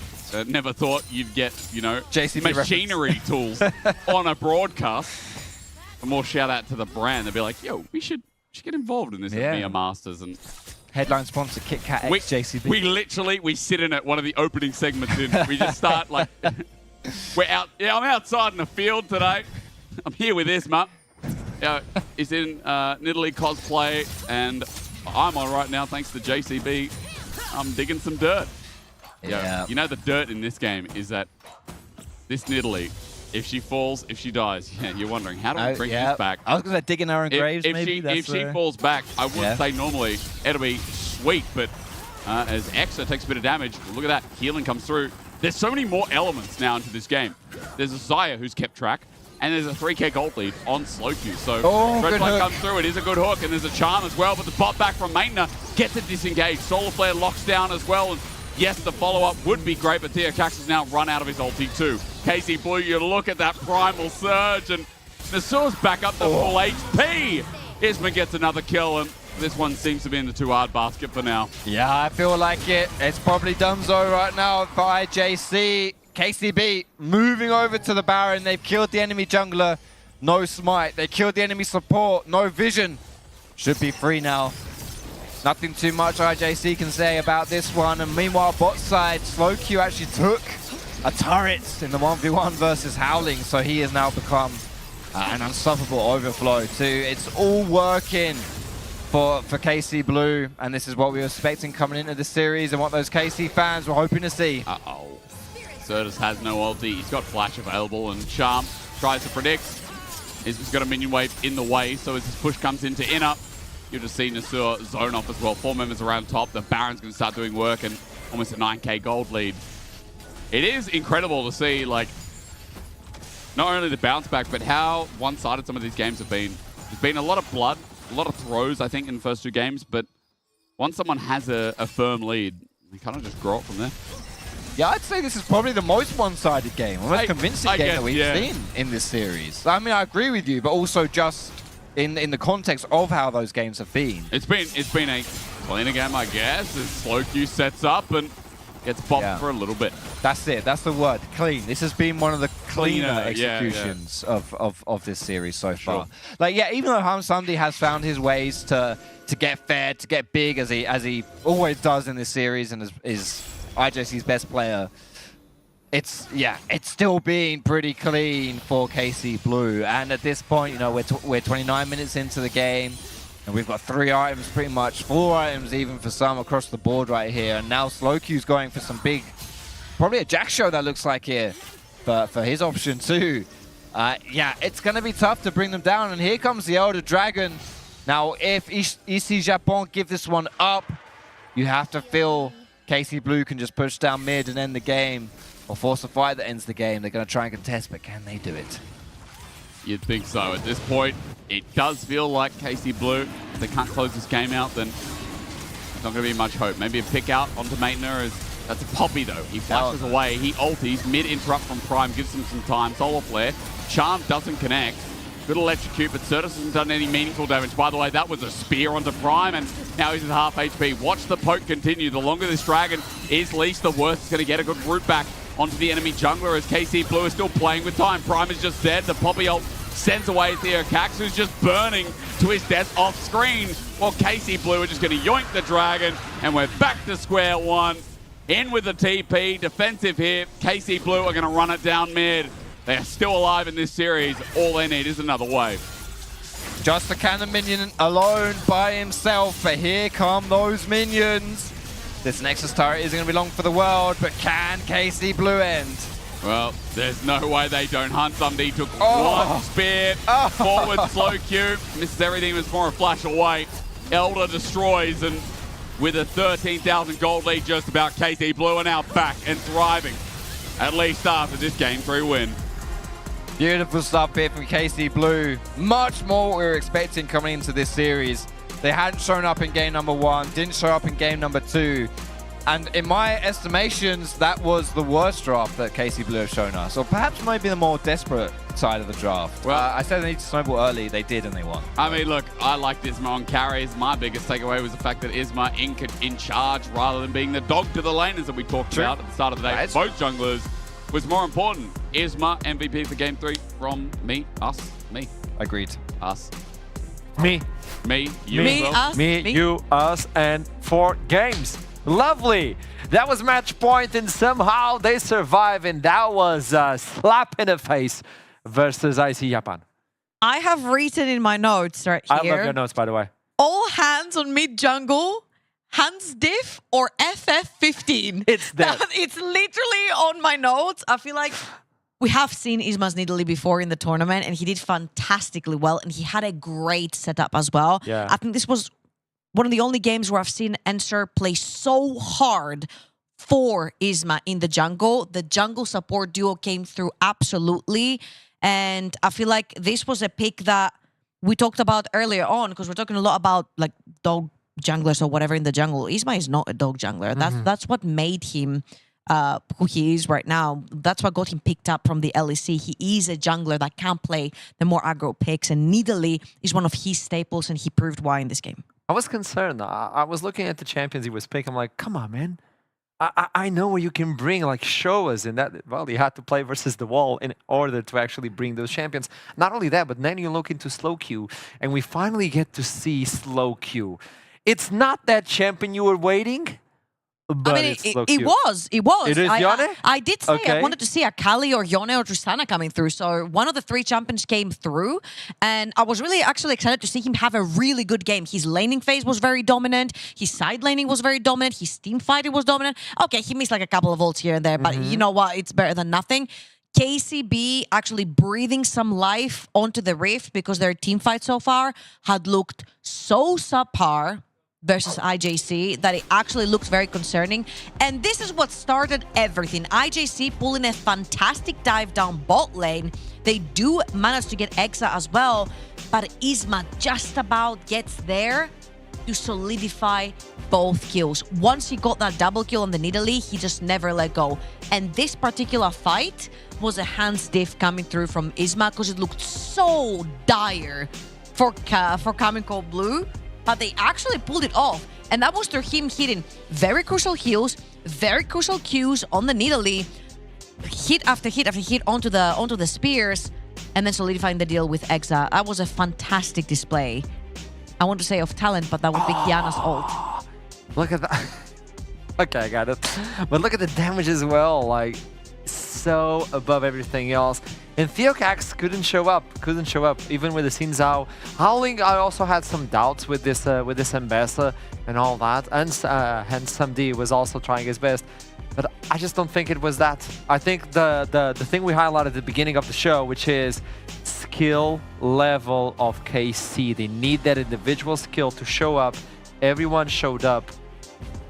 That was enough. They can finally fight back. I know it's a long road in order to get a reverse sweep, but there's promise. I feel like, because Foxy said right there that he didn't like the KC draft. I don't know if production can bring up the draft one more time for us.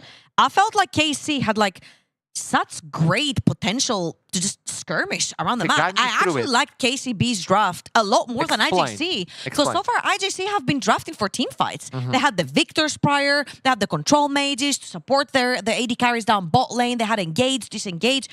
Right here, I didn't see necessarily much of that. Right here, they played mostly for that mid-jungle duo, and I felt like Certus never really got out of lane. It was a slow queue pushing him in wave after wave, Xin Zhao getting caught, so that mid-jungle duo never kind of came online. And then it was Handsome D like fighting for his life. There was an Ambessa somewhere deep into the team fight. Handsome D trying to like do as much as he could on this Corki. I feel like he could have been the difference maker, but it just wasn't enough. I do like what KCB have here, because for once they didn't prioritize Exa. They just put him on a champion that basically diffuses any sort of engage on the Xayah and just let Slowq and Isma play their own game. And I feel like that was a difference maker right there. I still haven't seen Mainter show up, which could be the cherry on top that KCB needs to move just that one step closer to that 5th game. Oh, getting the Silver Scrapes. Well, at least getting the 5th game that we were promised. Let's be honest. Like, until now, everything is so fair. So let's get 5 games with this one. Now, trouble. This one could be decisive yet again. I see Japan picked blue side, but the champion pool is just dissipating. It's now a puddle. And we were talking about the support champion pool. We no longer have engagers, correct? Aside from one. Aside from one, I kind of feel worried for Enser, because if you look at the drafts from KCB, when they were on blue side, they first picked the Rel for him. When they were on red side, they picked that Leona for him. Right now, all your quote-unquote S-tier and gate supports have been taken out the pool already. The only thing you have that he has a 100% win rate on, only 3 games, so it's still a 100% win rate on, is the Pyke for himself. And we know that Exa loves to play Draven. Caveat here, Draven was banned in game number 3. So I do think that IJC are very aware that Exa can pull out a Draven. They can play Draven Pyke bot lane. That could be very scary. However, I'm mostly looking towards what's left up for that mid lane. Tristana and Akali being the first two that pop in mind for both those mid laners. Yep. So is that what we need to take into account? But you were talking about the top planers as well. Is there any top planer you would like to highlight before we go into those ones? I'm thinking about a few champions, but what is in your mind? Because I know you have the Clairvoyance, so... I feel like the two that really come to mind when I think of Mainter is Aatrox and Gnar. And they can both be very good playmakers when it comes to team fights. I think Mater is one of the nuttiest. Aatrox is in ERLs as well. Very good Gwen as well. So he can definitely get that pick out. So far, he has been facilitating for his team. The Ornn, the Poppy, just shutting down top lane, trying to be the facilitator for his team. But I feel like especially since IJC are on blue and KCB are on red, he does have the chance for potentially a counter pick top. Okay, so keep in mind that if IC Japan wins this one, they will move on to the finals. We'll have our first team. We have to wait tomorrow to get the second one. Keep in mind it's going to be Team Fantasma versus Los Ratones. And I know both of those teams are watching today's games very seriously because it could be their opponent. So with that in mind, we'll toss it to a break. I'll see you soon. If you don't want ads, please subscribe and I'll see you soon. See you, kiss. That's what you say, right? Kinda. Okay, I got to see you soon.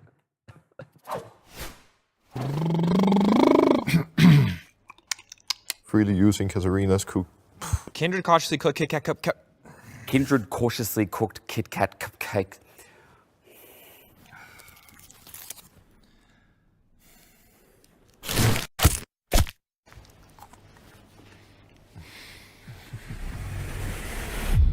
Even the biggest champ needs a break.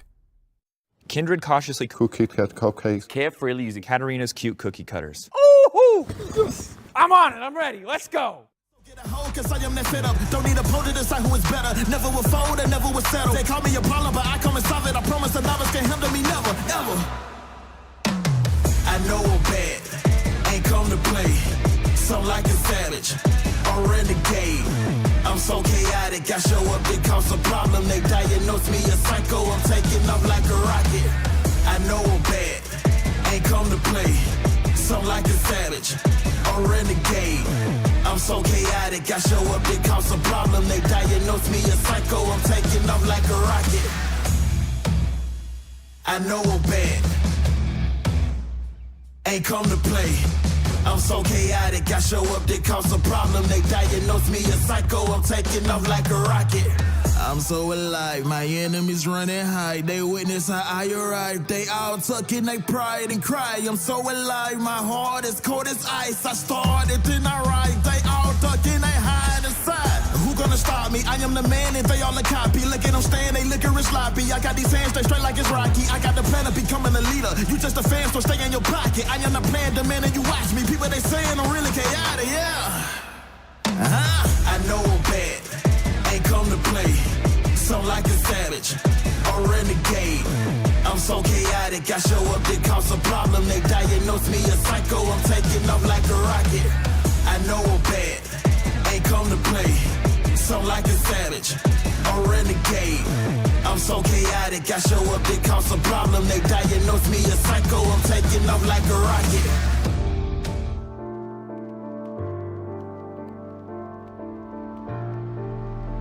We come alive, we come alive.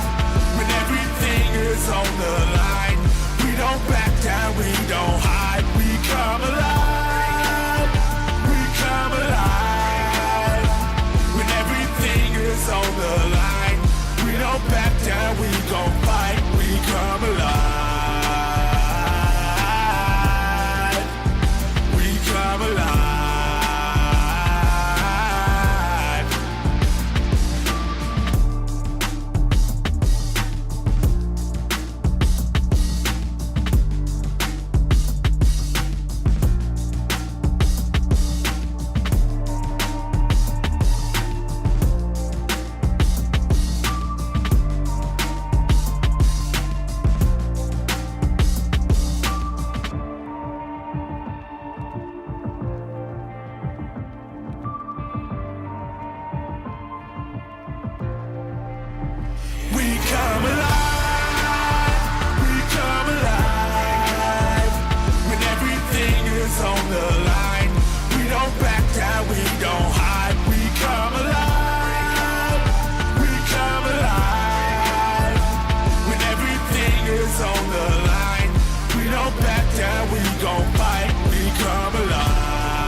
Blue have finally found their footing back here in the series, in the semi-finals of EMEA Masters for your Winter 2025. I'm Mr. Erics. I'm joined by Foxdrop, who told us last game was all about Italy. And guess what? It was.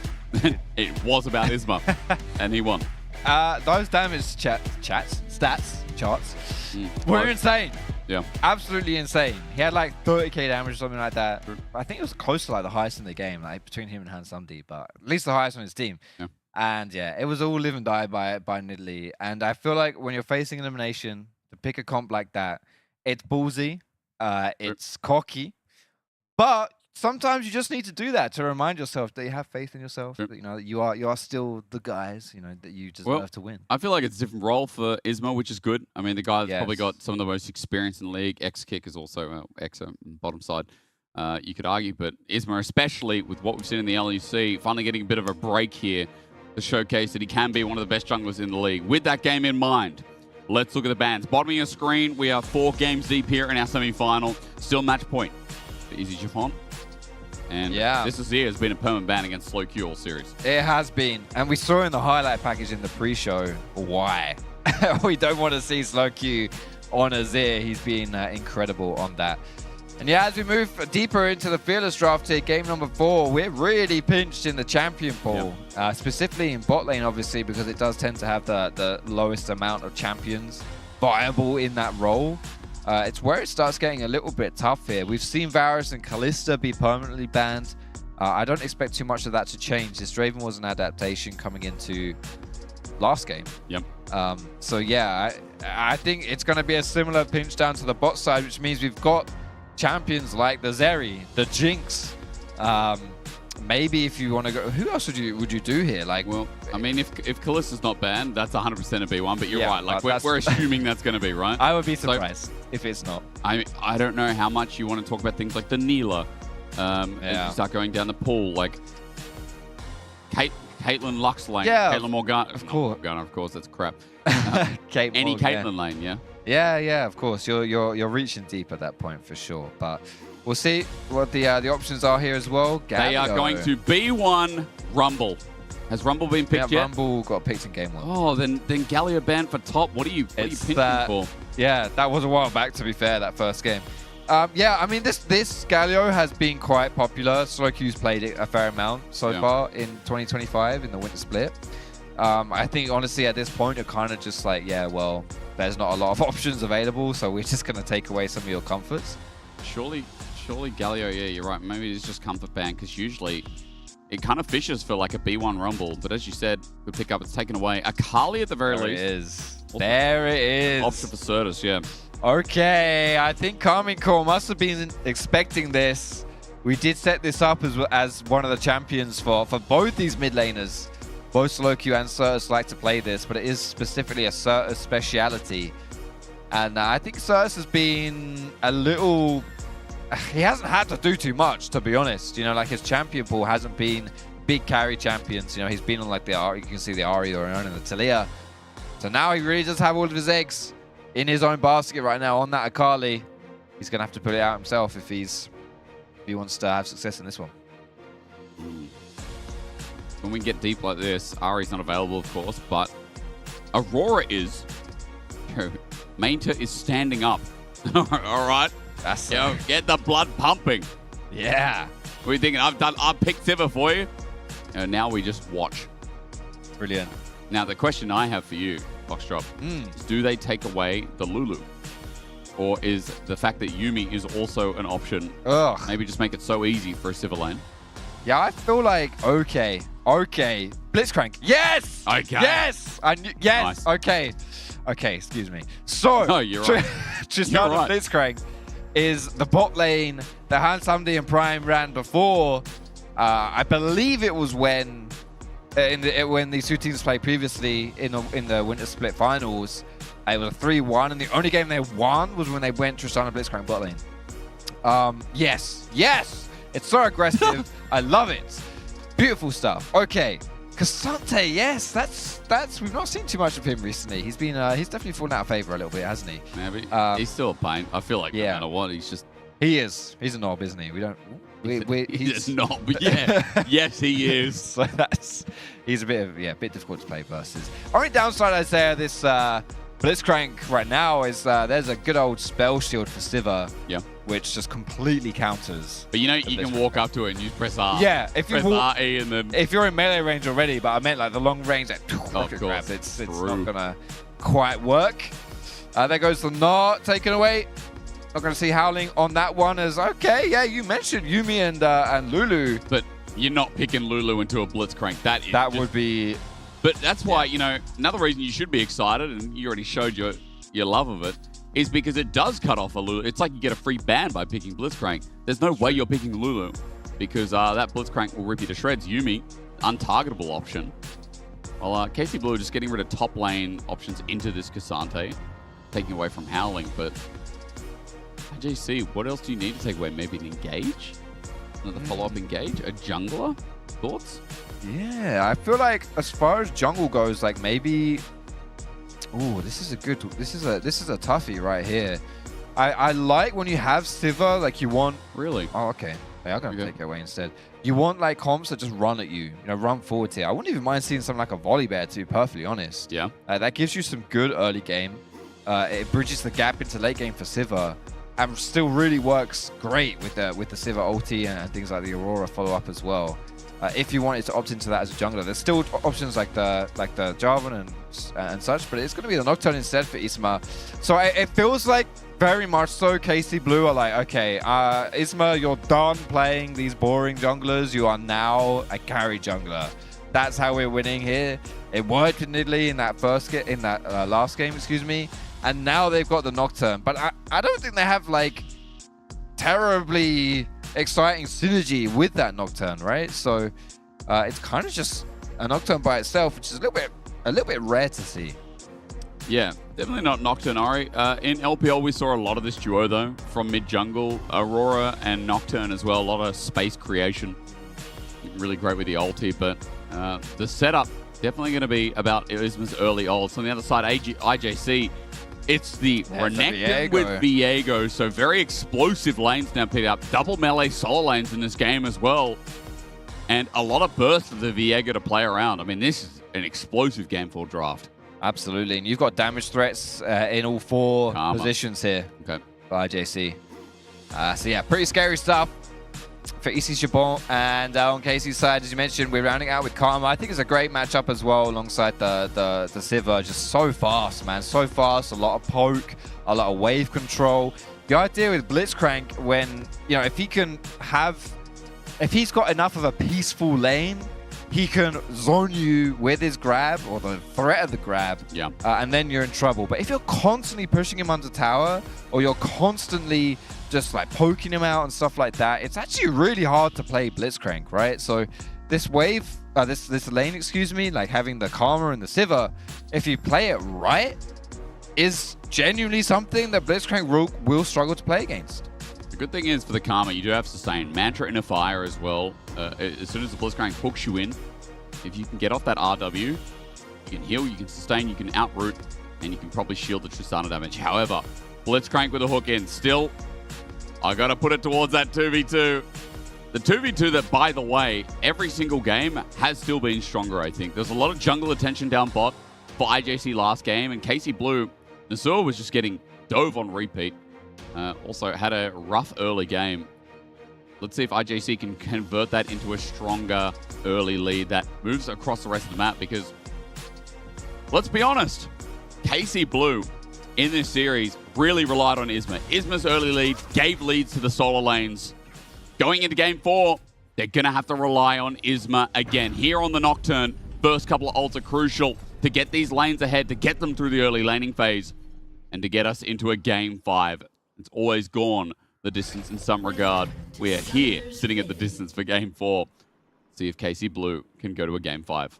We haven't seen too many level 1s in this series yet either, aside from the very first game, which, we won't talk too much about. Oi! Damn, Maynard kind of read that one, didn't he? That was so He had a sneaky suspicion that was happening there.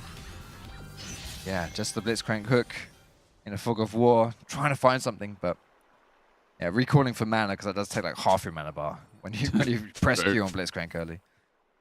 Well, by the way, Electric taking between these two. Aurora, as we get a bit of a pause, have priority in the early parts of this lane, but as you all know, Akali at level 6 will take over a bit. And I'm excited for this because, I mean, there are really strong solo lane sixes. Yeah, cool. Let him go. Yeah, we got damage off. How did he do that? 100, yeah. I wonder, did someone queue someone? He must have. Exa must have queued like Certus in the brush or something. Yeah.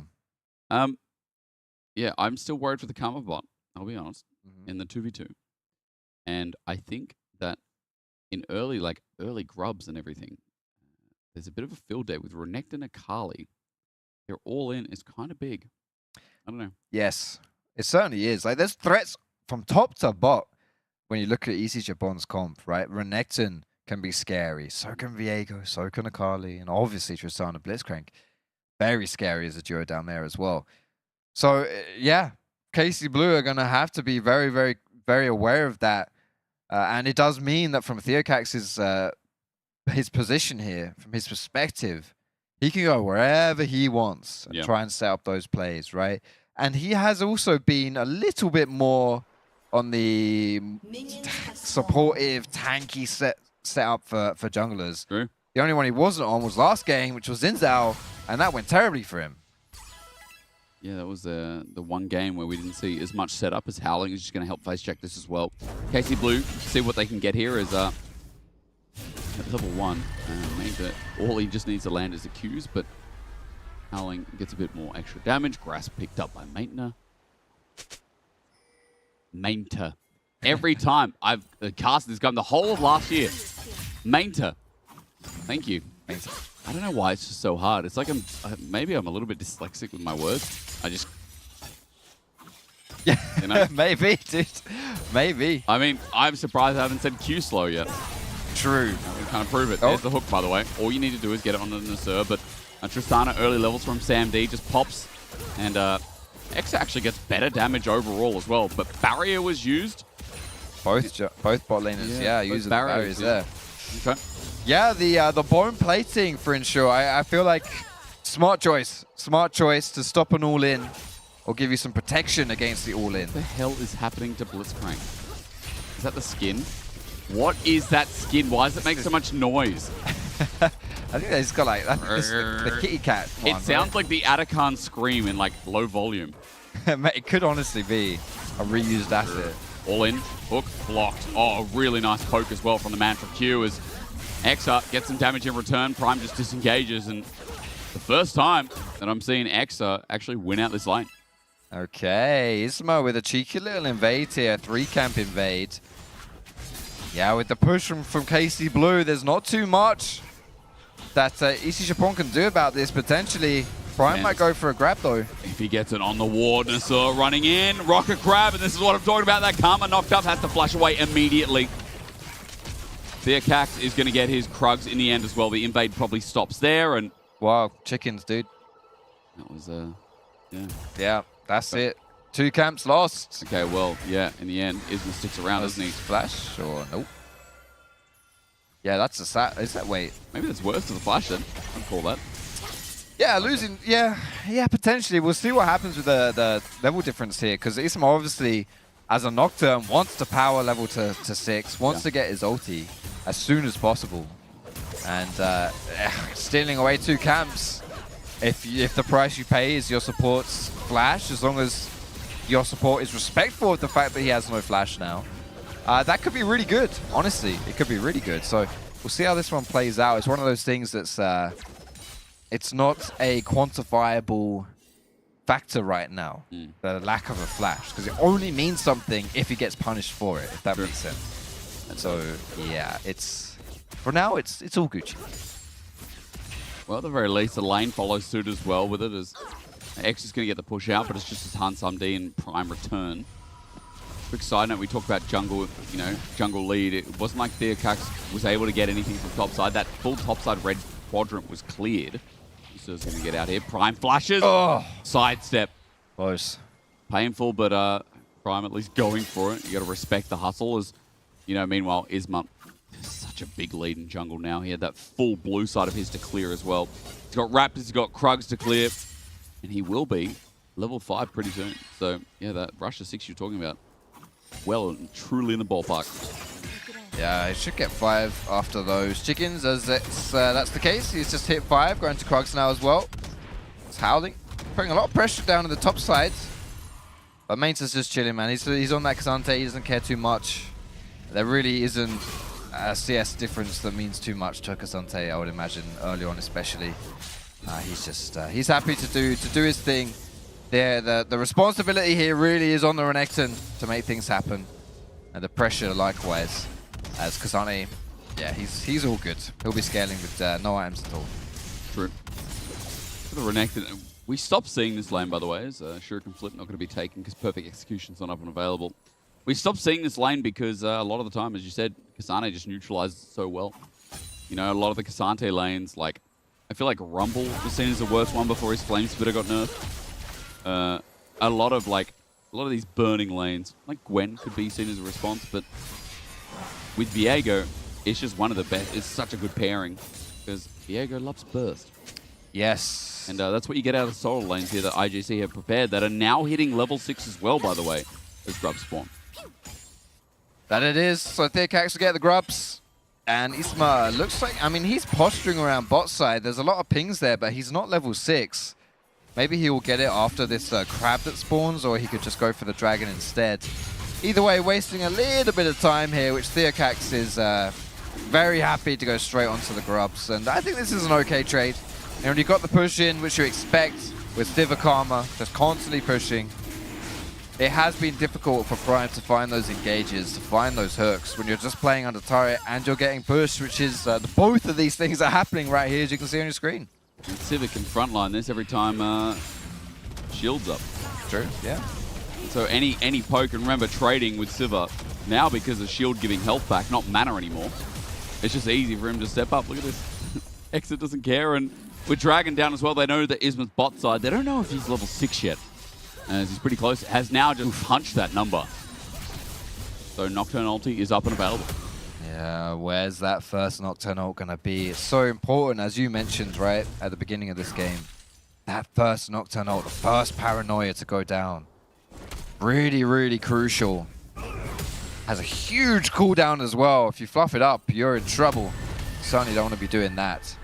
And to be honest, there's a lot of options because you've got pretty good setup wherever you look in the lanes, right? And especially with Howling as far pushed out as he is, could be a juicy target. Yeah, I wonder if you could take out the Nocturne with him though. That's the only question, especially with the health bar here on Mainta is Nocturne's coming up. Wait for it now. Dominus might need to be pocked. Flash is still available. Howling with the Phage available. Flashes first. A ward was spotted, and on that tri-brush, Howling knew that Isma was coming in. There's a smart respect flash, I say there, from Howling. If you get knocked back or slowed, easy to dogpile in with the paranoia. And somebody should just be jumping away from this one. Step forward, ulties, and then walks away. The chain's going to connect. Boomerang. Not enough damage yet, but Sam D still pulls out the barrier. Meanwhile, there's gang coming down, and level 6 on the Viego too. Who's going to burn the flash first? Hook up and set on in, while Exa is also a new target. Underneath the turret, Shuriken Flip connects, and it's nicely done from Surface. No reset needed, but a double kill on bot. Nicely done here for IJC. First blood and a secondary as well. And Ismo was in spawn this whole time. These are the kind of plays where Nocturne excels because he's not just good at making proactive plays, but his reactive plays as well. Very nice. And Samdi has so much patience here to not flash away, to not panic, to take the max damage out of these trades here. Was just really, really nicely executed. Really well done from IJC. Did you see, I think it was the activated auto from Certus, or either that or the Fan of Knives, that stopped the spell shield. Then he Shuriken flipped as an attempted steal, but they're deep for this as well. The setup with the Aurora ult is good between worlds, but the ulti from Viego doesn't find a kill. But until then, we see a kill go down regardless. A Nocturne now without his ulti, without his input. Certus coming in on this Akali amidst 3 as well. The setup from Prime is big too. Slowq has to get the hell out of there, but the Unbreakable set up again. The Heartbreaker is a playmaker and a 5-0 show starter for IJC in Game 4. 3 kills for IJC off the back of a play that KCB initiated. They're the ones who walked into ICG's jungle Close enough. And they're the ones who wanted to make that play happen, and it completely blew up in their face. Poorly just conceived from a play as well. You said heartbreaker. I know that's a Viego palm, but dude, this is a heartbreaker right here. Again, look, it's all started from KCB, but crucially, X is not here. The Sliver, he's still pushing bot. He's not involved in this play whatsoever, and the skirmishing, the scrapping from Viego and Tristana is always going to favor them. Plus an Akali on top when she finally gets in. Serta's played this so well. Yeah, dude, he's having an absolute blinder of a game here. Yeah. On this Akali. Beautiful stuff.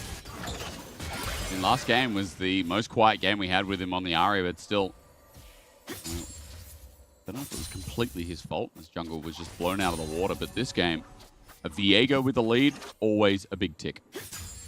And after that fight, seeing a Kali with an early lead, seeing this Tristana, Hans MD, once again on the spot. It's confusing, as I'll tell you about in a second. Howling might be in trouble. Dominus is available. Will he be able to pop it? Yes, and he can heal up here with a Colder Meek, but instead just gets bopped down. A good punish there from KC Blue. And Isma giving a kill over to Maynard. Now, I need to tell you that we called him Sam D in the LPL. But because his name is Hans Sam D now, we've been calling him Hans Sam D because it's like Hans Summer, and he's obviously making fun or whatever of Hans Summer, or he's trying to be funny. A tribute, maybe. Or a tribute, one of the three. The problem is now I'm like Hans Sam D, Hans Sam D, Hans It's made Sam it difficult. D. It's made it difficult, Bro, dude. I just need to go back to calling him Sam D. I'm sorry. Hans Summer, you're a great guy. We respect you in a different way. But Sam D is what we're going to call him. Don't get confused. This is just my inner monologue right now. Yeah, I was going to say, it's just great insight to your brain, mate. But formulating, what's it called again? Flow state. I'm in the flow state, guys. It's like sure. it's Aang, the last Airbender. He was in a flow state for ages. That's Quite how possibly. That's how we learn all the elements. I've not seen it, dude. Oh my god. Oh, buffer. Sam D might be in a bit of trouble. There's a he's bot done there so as here. well. The ulti going to be popped too, and the whole team's there. Shut down. Sam D taken down, and that was a really nice interrupt. That was an unnecessary death for Hans Sam D there. And what? Okay, we'll let that one go. That happened. What does IJC get on the other side of the map because of this? Howling is pushing down that top side. He might be able to take that tower as well, actually, which will be the first turret of the game. Yep, it's going to fall down right here. And boom. There you go. So to be honest, in the grand scheme of things, that's kind of worth it. Or it might be even more worth. Look, the support's caught out. It's going to be another kill over to Theo Caxius. Look towards bot. Certus with the all-in. Maintenance flashes over the wall. A perfect execution waiting for him. Certus is just waiting, and as he gets 5-point strike down, the damage is coming in slow. I mean, he needs a bit of help here. Shuriken Flute going to be taken, and there's no way you go back in. He gets out before the jungle can intervene. Meanwhile, Axo's in trouble under his own turret. He gets ultied and popped down by Sammy D. That is such an opportunistic kill under that turret there. He didn't even have time to react with his own flash. Exo just brought low. And Theocax having a great game here on this Viego. 100% kill participation. Coming into this series, I made a point about how both these junglers will be picking the boring junglers, the facilitatory junglers, the dog junglers, if you will. Yeah. And we saw what was the very first champion picked in the very first game, Maokai. That was it, right? And I thought we'd see that, but it's changed here. Onto a Blitzcrank flash over the wall. Between worlds, gets slow Q right into the world as he's got some jungle support. However, here comes Theocax and holds onto the W, connects, and waits for Prime to get out of space. Prime some nice happy feet there to dodge away from the skill shots from slow Q. Does lose his flash, which is quite valuable on a Blitzcrank. You know, that flash grab is obviously a very powerful tool for catching people out of position. But yeah, aside from that, he does survive, which is the important. You know, this game though is quickly developing into a pretty explosive early game for IJC, right? 3K gold lead. But in this early game, I also want to point out that while Dragons have gone to KC Blue, we have a one and a bit item on the Akali. We have Hans Sam D, just Sammy D to his friends. Also picked up Yuntal arrows early on, of damage on the Tristana, but the biggest thing is that a Trinity Force already completed out. Means that Theocax, one more reset now with a collector quickly on the way, is going to be even bigger as Exa, he's going to be able to spell shield that last proc from the satchel charge. That does something. But is it going to be enough here? It's not just the champion pool for the junglers that has swapped over to the more carry-orientated ones, probably inspired by Isma's Nidalee. But even the itemization they're in, because seeing a Hextech, what's that? Experimental Hexblade. That's the one. Thank you, dude. You're right. Which is only ever bought on either like Nocturne or Olaf, these kind of champions. True. Right? But it's very carry orientated. You want like loads of ultimates, low cooldowns, high uptime. I mean, you need assist for it, right? Otherwise, your ult does you know. No, that's just pure. That's Axiom Arc. This one is purely ultimate CDR. Right, game. Yeah. How many items do we need? Yeah, I know, it's complicated. This one is purely your ultimate itself, just has low CDR. Good call. So, yeah, he does. But this item is more of a solo kill item, not so much for pro play. You often see, you know, more of like a tanky optimal thing. It's not terrible enemies, obviously. It's totally fine, it's good. But again, it hints that Isma wants to play a more carry-orientated style in this Nocturne. And on the opposite side, Theocax and Viego, Triforce Collector, hell yeah, it's the same thing. This defensive play in this 1v3 has now turned into something big. Trick and flip connection. Who's going to jump in under turret? This is a bigger play than we let on. Nasu almost dies, and under turret, Isma can't do too much. Look towards mid. Meanwhile, with the Herald push coming in as well, KC Blue need to make something happen fast, but they're getting teleported on. They're getting collapsed, and they're getting ensued. This could be the game-breaking play as one kill already down. Onto Isma, the jump. Hans Sam D sets up for his jungler to spike the ball. Onto this Nocturne, the flash away, the smite. Theocax ultis in, under turret. There's no paranoia to ensue, and Nasur is the last one to drop. It is 10 to 2 kills, and the second seed of the LFL is once again making KC Blue theirs. 3 kills for nothing there for IJC, and on the rest of the map, yes, Extra got a push in the mid lane.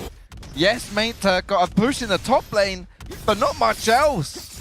Pretty much for free were those 3 kills for EC Japon. Very nicely done. And like you say, the LFL second seed here. Always been that bridesmaid.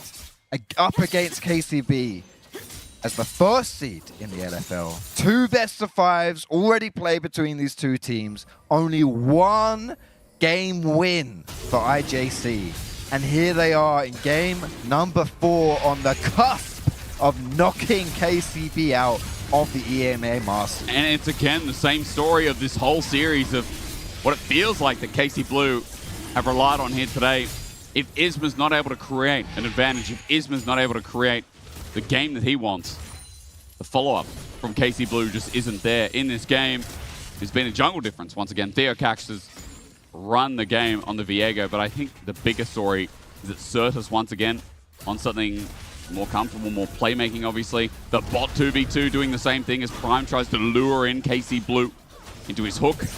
A red buff not going to be stolen by a rocket grab. But in the meantime, it's KC Blue trying to defend and deflect any invades on their own jungle. This is where it gets really tough right now for KCB. They have a lot of wave clear, which will work in their favor. It's EC Japon just need to take away as much resources away from KCB. Make it hard for KCB to get back into this game, to get the golden experience that they so desperately need to fight at an even footing here. Isma though, that's the focus, right? The Nocturne ulti, finding the picks. You won't win the group top fights. You won't win any fair fights. You need to win those outnumbered, unfair engages, and that's what Nocturne does with that ultimate. Keep your eyes on him. Where's he gonna go? Where's he gonna pull that trigger? How do they slow the game down as well is another good question, right? When we look at this comp, we see a Cassante, we see Siva with an Enchanter. I think right now, Karma's in a very good spot, by the way. When you have Airy, Moonstone Renewer, Dawn Core as a second or a third item, Redemption as an option there, they just need time.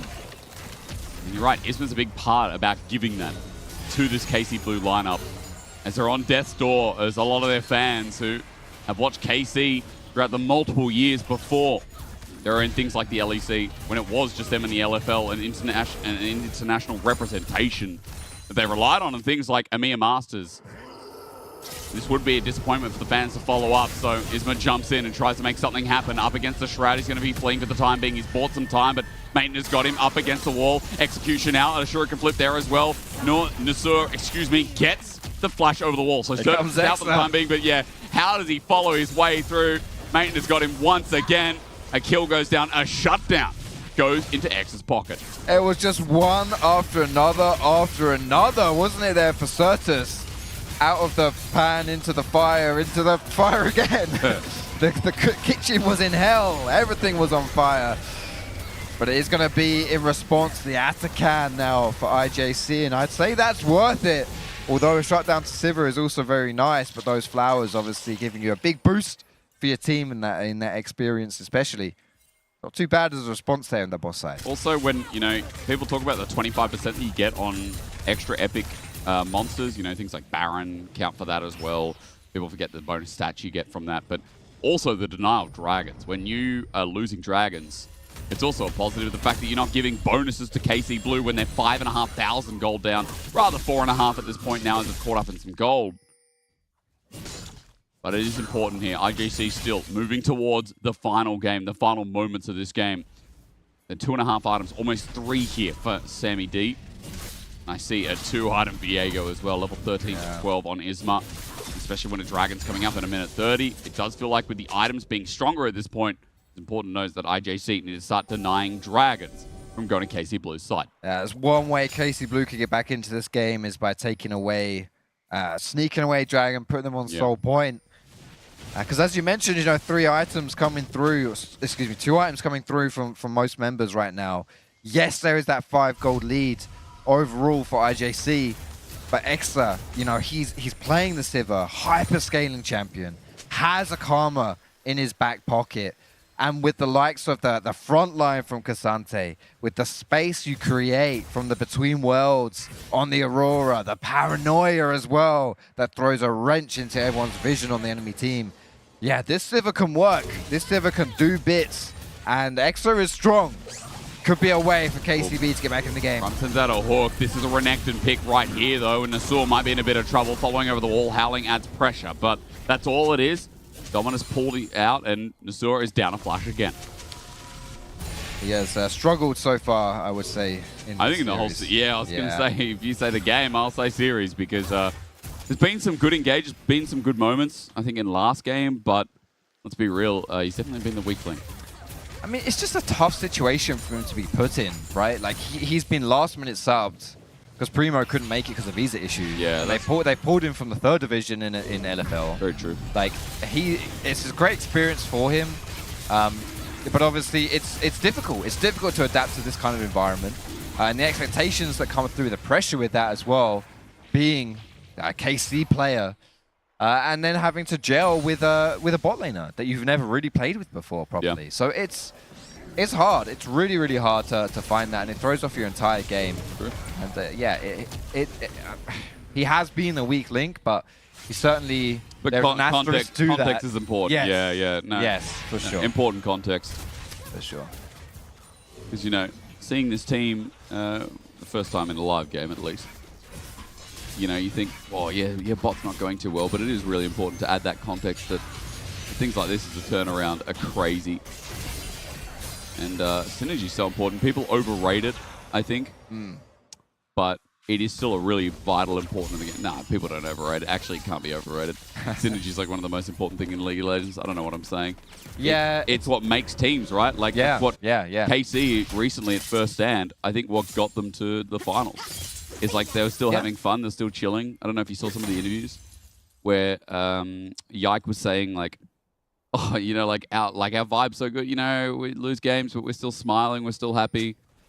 That's what Synergy brings to the table. It's true. I mean, it's very easy to see when Synergy is not there, but that's something that you can't quantify. It's hard to give it credit when it's working for you. So. SK, for example, in LEC this split.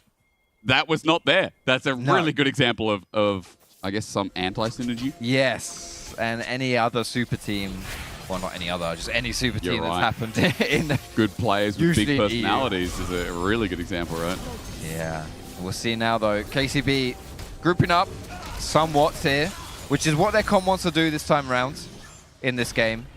Still just trying to buy time, though, for Siva to really come online. 3, 4 items. Hook, though, again, that Karma, Squishy, and Volatile. Prime with a good hook there. 4 versus 5, 30 seconds on the Karma, and with no Enchanter for any type of front-to-back fight, this becomes a pretty solid Baron. You think so? Yeah, this will be a hard one to stop. No vision really either look at now. side zone. No matter what, they can delay this Baron Foxdrop. Yeah, they don't have to. They absolutely don't have to. In a top. You're absolutely right. Certus is taking around that top side too. Howling's not done. He's going to keep on pushing. And when KCB go to respond, go to answer these side lanes, you just start it back up again. A lot of damage from the side of EC Japon as well. This one might not be long for this world, but KCB, they're not going to let it go for free. Not at all. 5k pulled off, and again, push and pull to and fro as Theocax just moves away. Top turret goes down. 7,500 gold. Look at the Renekton bot. They're going to commit. Isma has to pull aside, but he's on his own. The whole team moving up. 3 members of KC Blue want Certus, but Certus wants those 3 members. Onto Maintenance he goes. Prime is now moving up as well, and that's members shown on the map. Renekton continues to push another wave, and they have to back off while Certus keeps shoveling in, you know? He doesn't like a free meal. Stop. He does not have to stop. JCB Certus digging away in that top lane. Yeah. He's, just on. You got 3 leaky lanes, man, if you're KCB, and it's so difficult to dig yourself out of it. Like, the answer really comes from the paranoia from Isma, right? That you can attack one of these sides, get that numbers advantage, and try from there to make a pick. And that's the way that you stall out the game. But it's just so hard to execute. And they're so slippery, EC Japon's champions. No, they really are. And again, one misstep, Prime. Feels like at this point it's starting to end the game right there. Maintenance the only one who can face check, maybe Extra as well. But at this point, Sammy D, almost 4 items. If he doesn't get hit by a hook, then Sam D will hit him. The damage comes out in return. It's a 3-item Civet, remember, as well as back to the waves they go. KC Blue trying to clear what vision they can. But again, side waves are an issue. Look at them. Ulti sends out, tries to get a spell shield. Prime gets it anyway, but hook does not connect. Oh dear. Now he will just dominus. There's the Aurora ult use as well, but he will not die. Just flashes. Nah. They're getting desperate. And with slow Q moving as well, I think Howling can 1v2 this or at least kill Isma. That's Renekton for you. Another slice and dice and running onto slow Q. He's got Dominus still ticking away for the damage. He knows he's dead. He can't get out. Howling with the 1v2, add insult to injury. And I think KC's B team is in the dirt. Certus making it so as Exa flashed away, but not to survive. Maintner is the last remnant. Nasser filled in, but what can you do? IJC better on the day, better in team fights, better in this game, better in the majority of the series. And now as Baron helps them cleave through their first grand final and LFL second seed with so much vigor, so much power. They taste good, they look good. This octopus is swimming its way right to a grand final to wait for your Sunday at EMEA Masters in winter. Beating down KC Blue 3-1. IJC have cleaned house to be one of your grand finalists. IJC will go on to face the winner between Team Phasma and Los Ratons, which will be played tomorrow. And 3rd time's the charm here for the Squids, the Octopi. 3 times they played KCB in the best of 5. Twice they were schlacked, and it wasn't close. And this time around, that's revenge and then some. Great. It was not even, that was very impressive stuff and well-deserved win here from IJC. Very, very true. I feel like they were just a lot better on the day, and I know there's going to be a lot of criticism for KC Blue, but also being real, it's not their main roster. There was a lot of new voices there, especially from Isma. KC Blue, I mean, what more can you say? It's unfortunate end for them. At least getting semifinals was big, but IJC showed us that they are quite a versatile team. They can flourish around Fearless, and I'm sure Artron will be able to break it down a little bit more with their magic desk. I don't know why he's saying this, because he's going to join us as well. So, We'll give him time. We'll give them time as long as they don't go through the camera. So there you go. We have our first finalist. It's going to be Isi Japan moving on. And I know there are some changes on the roster of KC Blue, but the idea was we brought it up. They felt comfortable. They showed up the individual skill. But as soon as we got to see the Akali, it was a different story. The Blitz as well. And we have the entire desk with us. Welcome back. Well, welcome, guys. It's been a while since we heard up? your voice. Breathe a bit. Breathe a bit. It's crazy, sorry. That was nasty. It B1 was, Akali into blind Blitzcrank. That was absolutely crazy. I feel like just the sheer confidence from Certus. We saw that this was the only shared champ in their pool. And Sloke, you laugh. You saw when the that face. Akali got Yeah. locked in, Yeah. he's like, damn. I wanted he that. got snatched away, yeah.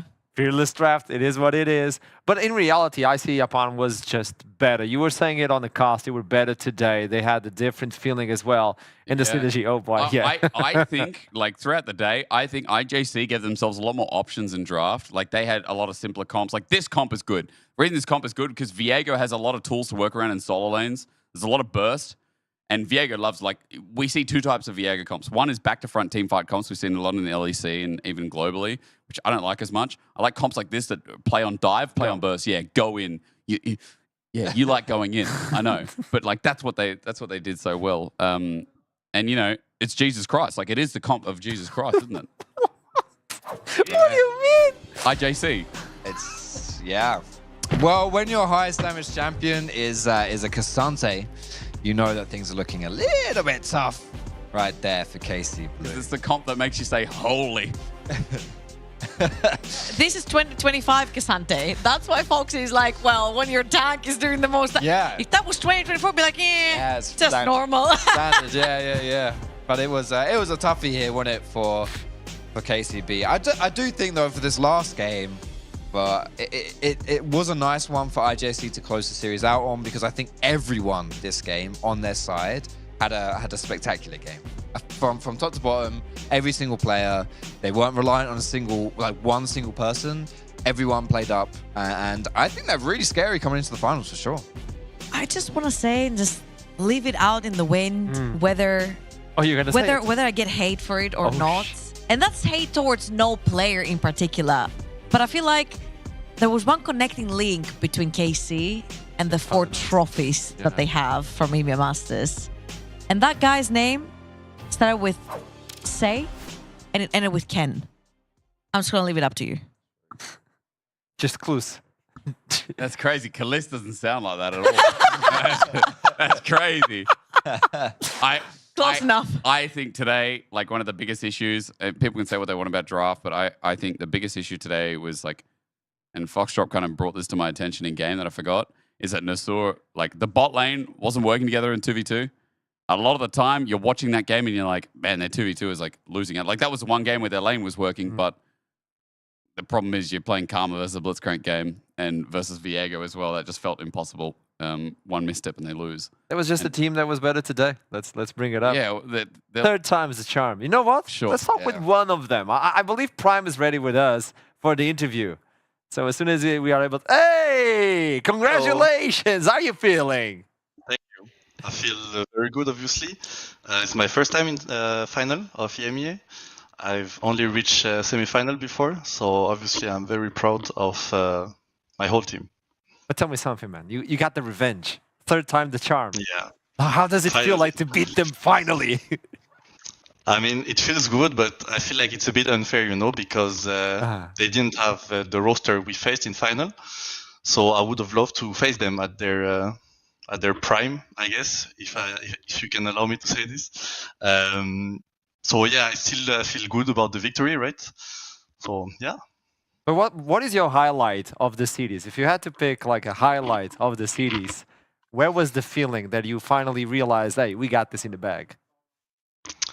I think the highlight was Game 4 when we were dancing around Nashor and they were kind of clueless. They didn't know what to do, you know. I knew it was in the bag. Yeah. Trouble. Prime, I just want to congratulate you first of all, because the first thing that I wrote down for you is that you've only made it up to semis. And this is the first time we see you in the finals. I guess you're very proud of yourself and your team, of course. But I just want to ask you your opinion in general of like the strengths of supports you have faced, because you have been hovering around ERLs for a very long time, but you have been very high on everyone's list when it comes to tier as a support. So you're like just about hovering that LEC list. Can you like give me a little bit more insight on that? I think Piero, KC support, is really good. I think he has good understanding of the game. He has good laning phase and good synergy with exact kick. But other than that, I don't think I was impressed by anyone specifically. That's why I talked about, I would have loved to face them with Piero and yeah. Primer, I want to sneak in a question. It feels like today, at least from your perspective, and I know you're saying it's bittersweet because you didn't follow the first big roster. Is that? I'm pretending I'm you because they don't have a camera for you. Okay, yeah. Pretend I'm trouble. Okay, I'm some Australian from the left wing. Okay. Anyway, it feels like your fearless prep today was really good. Like you drafted a variety, a myriad of different compositions. How do you feel about your prep going forward? And obviously, I don't want you to leak anything. Your prep going forward into the winner of the other semi-final, and how you guys have been versatile with your fearless drafts, because I think you actually have a lot that you've shown us that you've got a lot in the bag in terms of your preparation. Yeah. I mean, I just trust a lot of my coaching staff. I think they've been doing an amazing job at draft prep against any opponent. It's the first time in my career where I feel like almost every game we have winning draft, But for our opponent on the other semi-final, first of all, we're going to watch it all together to analyze our opponent for the final, right? And then we already played these two teams, right? Whether in scrims or in official games. So we're pretty confident. I think we are the favorite of this tournament with our shape right now. I think we're playing really good. So if we maintain this performance, I think we have very high chance of winning this EMEA. Yeah, fantastic confidence. Prime, I want to ask you something because I don't want exactly your comments, but like, what happened with the B1 Akali? Because we were saying like they both share that in their pools, and they're both really big Akali enjoyers. Like, how come he just said, "Just blind me Akali B1"? I mean, we already wanted to play game 3, but I think they banned it on 3. And then we were talking in draft, and it was like, but guys, what do I do if they pick Akali? What do I pick? And then we're like, I don't know. And it was like, just first pick me Akali. And we're like, okay. And we just trust each other. That's what I really like about this team. For example, the Pantheon, we didn't scrim with Pantheon top, with Holding, and we just trust him, and he pull it off, and it just works. Yeah, I love that. I love that's incredible teamwork, yeah. Yeah, because Certus brought that up, that this team feels really confident in believing in each other. So if I may only have 2 more questions, okay? The first one is related to this. What do you think it's the highlight, the premium part of this current team? Because I had a conversation with Certus. He was talking about like having young talent, 2 Koreans, and the fact that believe each other. Everybody believes like it's a friendly environment. What do you think is the big highlight of your team currently? I mean, throughout my whole experience, I think the highlights, if I take from the start of the team to now, is that we actually fought a lot, but we all understood that it was nothing personal, and it was for the better of the team. So we realized that when someone gets emotional, gets frustrated, it's because we don't see the game the same way, and that we need to improve and get better fast because we don't have time, right? Because this year, everything is going really fast, right? So I think the fact that we understand that nothing is personal between each other and we all want to win, we all want the same thing, is what made us this good, I believe. That's so important. And final question for you, Prime, is there's a big matchup tomorrow. And I made this question to Certus, but I want your opinion. Who do you want to face on the final? It's not like, because you said to me, like, you would like to face KC Blue versus their, like, main roster, like, their most... Yeah, I want to know, who do you want to face the most? And why is that? Who do you want to beat up on final? I think there is only one good answer. I think I want to face Los Ratones because it would be so hype, I think, for everyone. They bring really big viewership also to the tournament, and it's always really fun to scream them. So yeah, I really want to face them. I hope they win tomorrow. So yeah. If you could send a message to Los Ratones, what would you say? Because I think they might be watching. to Reckless in particular. Or to Reckless, yeah. It's your opponent, like direct opponent. I mean, from what I saw, they watched our series today, and I think they have quite a lot of reason to be scared because they never beat us in scrims. So, yeah, I wish them the best for tomorrow first because I think it's not free win. Yeah. And then, yeah, let's see each other in final and might the better team win. Yeah. Okay, big Prime. Thank you so much for this one. Best of luck for finals, and I'll see you soon, boss. Thank you. Good evening. Oh, that's a statement. Also, They what a never- gentleman. Yes. Good evening. Like, You he was know? clean throughout the whole interview. Like, that's evening. mega props to There's him. your death in the. It's like right in the face as well. No, he doesn't muck about. He's literally like the camera's set up perfectly. He's like the only pro player with a good camera set up. By the way. By the way, yeah. A clean background. Like I don't know if you saw Isma's at the start of the series. We didn't see it after game 2, but it was just his head. It was just up here, literally just up here. I like we're just judging the background now. Like, I mean, he's clean. Come on, man. He So- gets a compliment. they never won on the scrim. This is big. Obviously, they still, like, Los Ratones are still facing Team Fantasma. I think that series is going to be a big banger because Team Fantasma are bringing up the heat. They started as an unknown, and all of a sudden, like, you might talk about them just a bit if possible. I mean, they're Greek. I don't know. I'm not going to say anything. Oh. Wow, that's a lie. She knows it. That's a lie. So, And we yeah. know nothing about Lost Returners either. Like, Yeah, who are they? Yeah. Who? Rats? I don't haven't know. seen any of their scrims. So with this in mind, we already have our first finalist. What do you have to say to wrap up this matchup of the day? You look like John Travolta, first of all. I have to put that out there. I think today, like, people are going to be upset I'm saying this. I think today I agree with Prime, and I get the feeling that it was a bit of a disappointment. I think KC Blue were, like, incredibly messy. They lacked direction. And, yeah, it's because of the reasons we stated, because they were using subs. But I think IJC could be really happy with, like, some of the draft flexibility, some of the contingencies they pulled out. And like I asked him, I think they have a lot of draft direction. I think for 5 games in a series, they have many comps to go through. And that last game especially showed you that, like, they're not really reaching far into the bag. They've got a lot of options. I like it. It was exciting. Yeah, I mean, that was a great series, to be honest. I think LFL versus LFL always delivers, right? And it was a bit of a subversion of expectations with the Octopus winning. I think most of you predicted 3-1, by the way. Did you? I You got it see bang Japan. on. Yeah, it's You see recorded. Japan. Okay, there you go. I think we've still got a little bit of time for... It's a bit of a double-edged sword because Hysterics now doesn't have to try and pronounce Mainta's name anymore. So that's sorted. Yeah, I don't know He's why. gone. You took like 40 seconds on that one. Maitner. Bro, He's gone. it's just because it's maintenance. Like, it's just... No, Yeah. No, I think it's just you on that one. I'm sorry.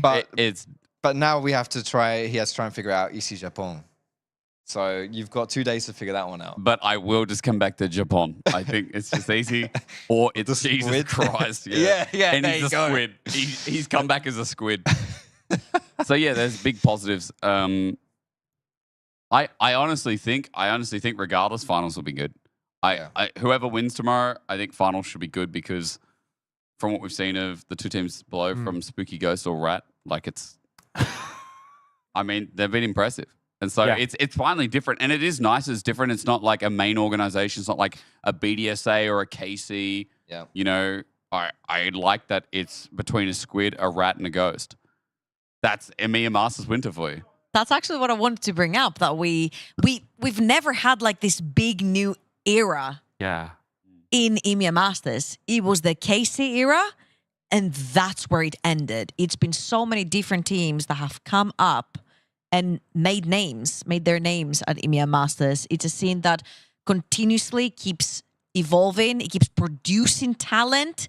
I will say it over and over again. These are the grounds that people get trained. They give their all. They give their hearts, their spirits, their swords, everything, just to show how good they are. And it's been showing with so many different players and orgs that we see coming up to the surface every single time. They've stopped importing on that note. Like, there's been less, like you've seen SK in the past for Hell, Luon/Loopy, but you've seen in LEC, like they're willing to take chances on EMEA Masters talent. And that's the biggest thing where, and it's like, it proves results, right? Sure. There's, you know, Genax and Rika again coming back in the LEC wasn't the greatest, but I feel like split after split, more teams are willing to take a chance because they're like, oh, hey, actually, this person's up and coming. Like, we don't need to import talent that are a maybe. We can actually, you know, KC, current former KC is a great example. Shop local, guys. Shop local. Shop local. Yeah. Support local. It's organic. Yeah. Okay, so if I may, we didn't get to do this yesterday. Obviously, this is the first broadcast in EMEA official. This is the first one in semifinals. I need prediction from you and the you for tomorrow. I mean, it's Los Ratones 3-0, bro. Wow, that was I'm sorry. fast. Okay, even though I think the team has fallen a little bit, and when I say fallen, like, hasn't really, like, they've had everything public, and it's hard for them to, like, they've got scrims at everything in public. That was the whole that was the whole point. You know, Los Ratones are public. Everything's public. You see pretty much everything when you can. And I think teams have caught onto some of the drafting, naturally. But I do think the development of people like Bals with team fighting, I think Velya is an insane talent that was picked up. I think Crowny and Reckless are great stabilizers. I think Nemesis has a huge high ceiling.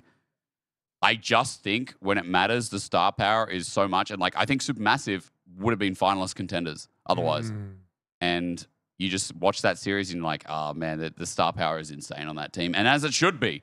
One of them's a world finalist. True. You know? Two of them. One of them. And one's a world champion. Yeah. Yeah, keep that in It was mind. on the stage. Sorry. Yeah. Well, Yeah. 3-0.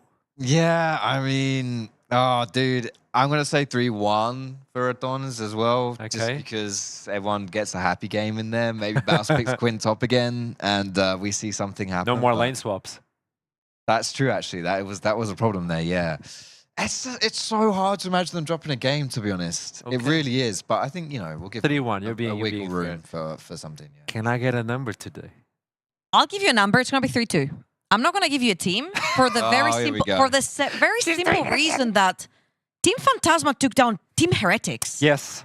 Who were supposedly winning the whole thing. 100%. Do you know who was supposed to challenge them in the finals to win the whole thing? KC. Supermassive. Oh, okay. If you go And they're out to Los Ratones on a very hard-fought best-of-5. These two best-of-5s went all 10 games collectively. That's why I can't give you a team. I think it's going to be a complete back and forth battle to the end. But you're also, and we'll talk about that tomorrow, you're also facing 2026 world champion. I don't think you know about this, but there's an interview with Baus. It's live. It's public. It's on EMEA Master, by the way. He told me, I'm doing this for 2 years. First year, I'm winning EMEA. Next year, I'm winning champions, and I'm retiring. That's his plan. GG. And he's going to be a father. It's on the interview. It's all there. He's going to be a father. He's going to be a father. Oh. What do you mean? No, sorry. I was like, and then he's going to win That's LEC the trophy, plan. go to Worlds, and then he's going to become a father. The plan is EMEA, world champion, dude has be a goals. father. Actually, father? Like, that was not the father of the region, but like a father to a child. No, he's not going to be the father. Like, he's going to be a father. Yeah, congrats to Baus. Like, He's going to be someone's daddy. It's fine. Oh, my God. It's Okay, gonna with be that in mind, we love you very much. I'll see you tomorrow. We have Los Ratones versus Team Phantasma. If you want to take a peek at the interview, it's live on Twitter for the EMEA Masters. Follow us, and we'll be right here tomorrow at the same time to talk about this great series. We need to see who's going to finals, and we hope to see you again. Until then, keep climbing, and we love you very much. I'll see you soon. Bye-bye. Bye.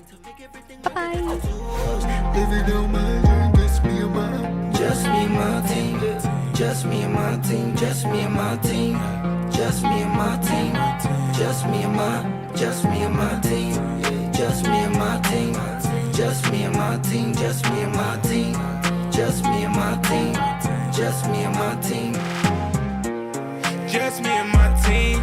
You can never come between. All I got is family, and you know they got me. Whole lot of loyalty. Do you know what that means? Do you know what that means? When it going get tough, you can count on me. Trust and believe.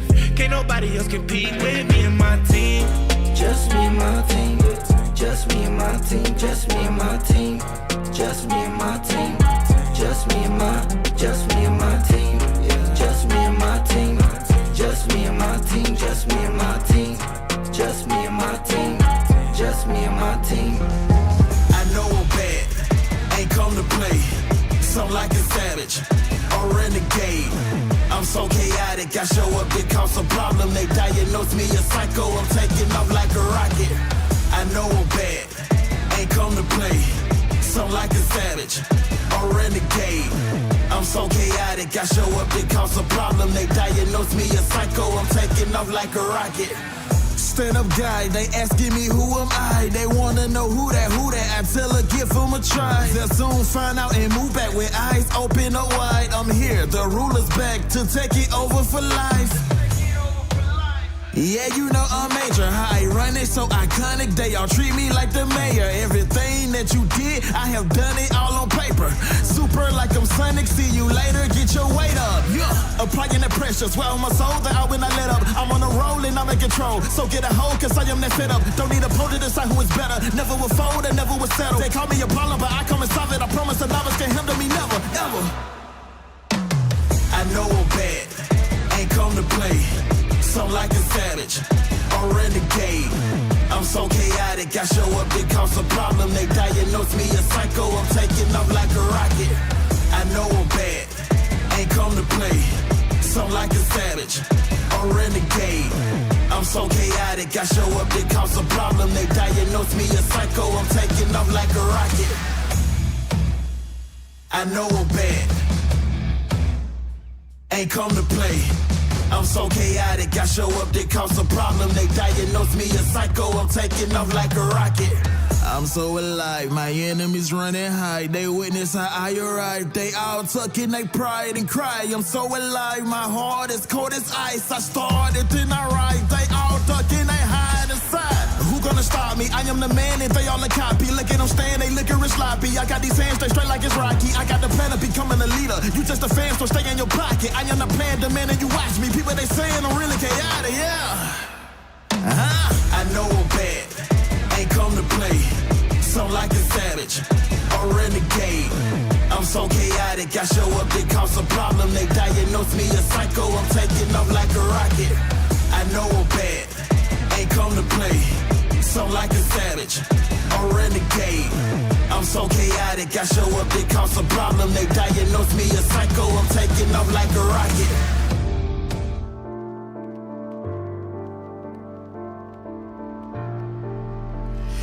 Come alive, we come alive.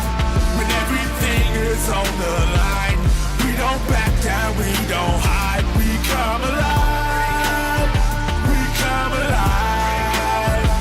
When everything is on the line, we don't back down, we gon' fight. We come alive,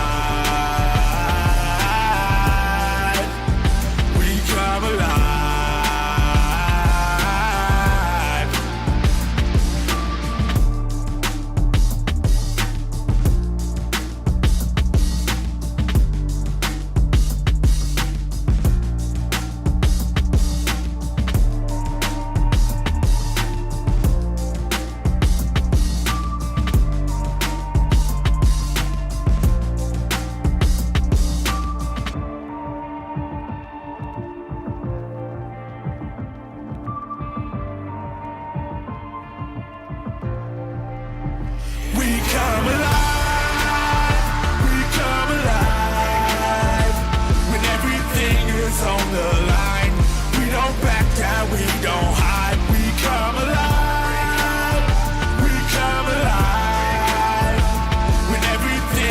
On the line, we don't back down, we gon'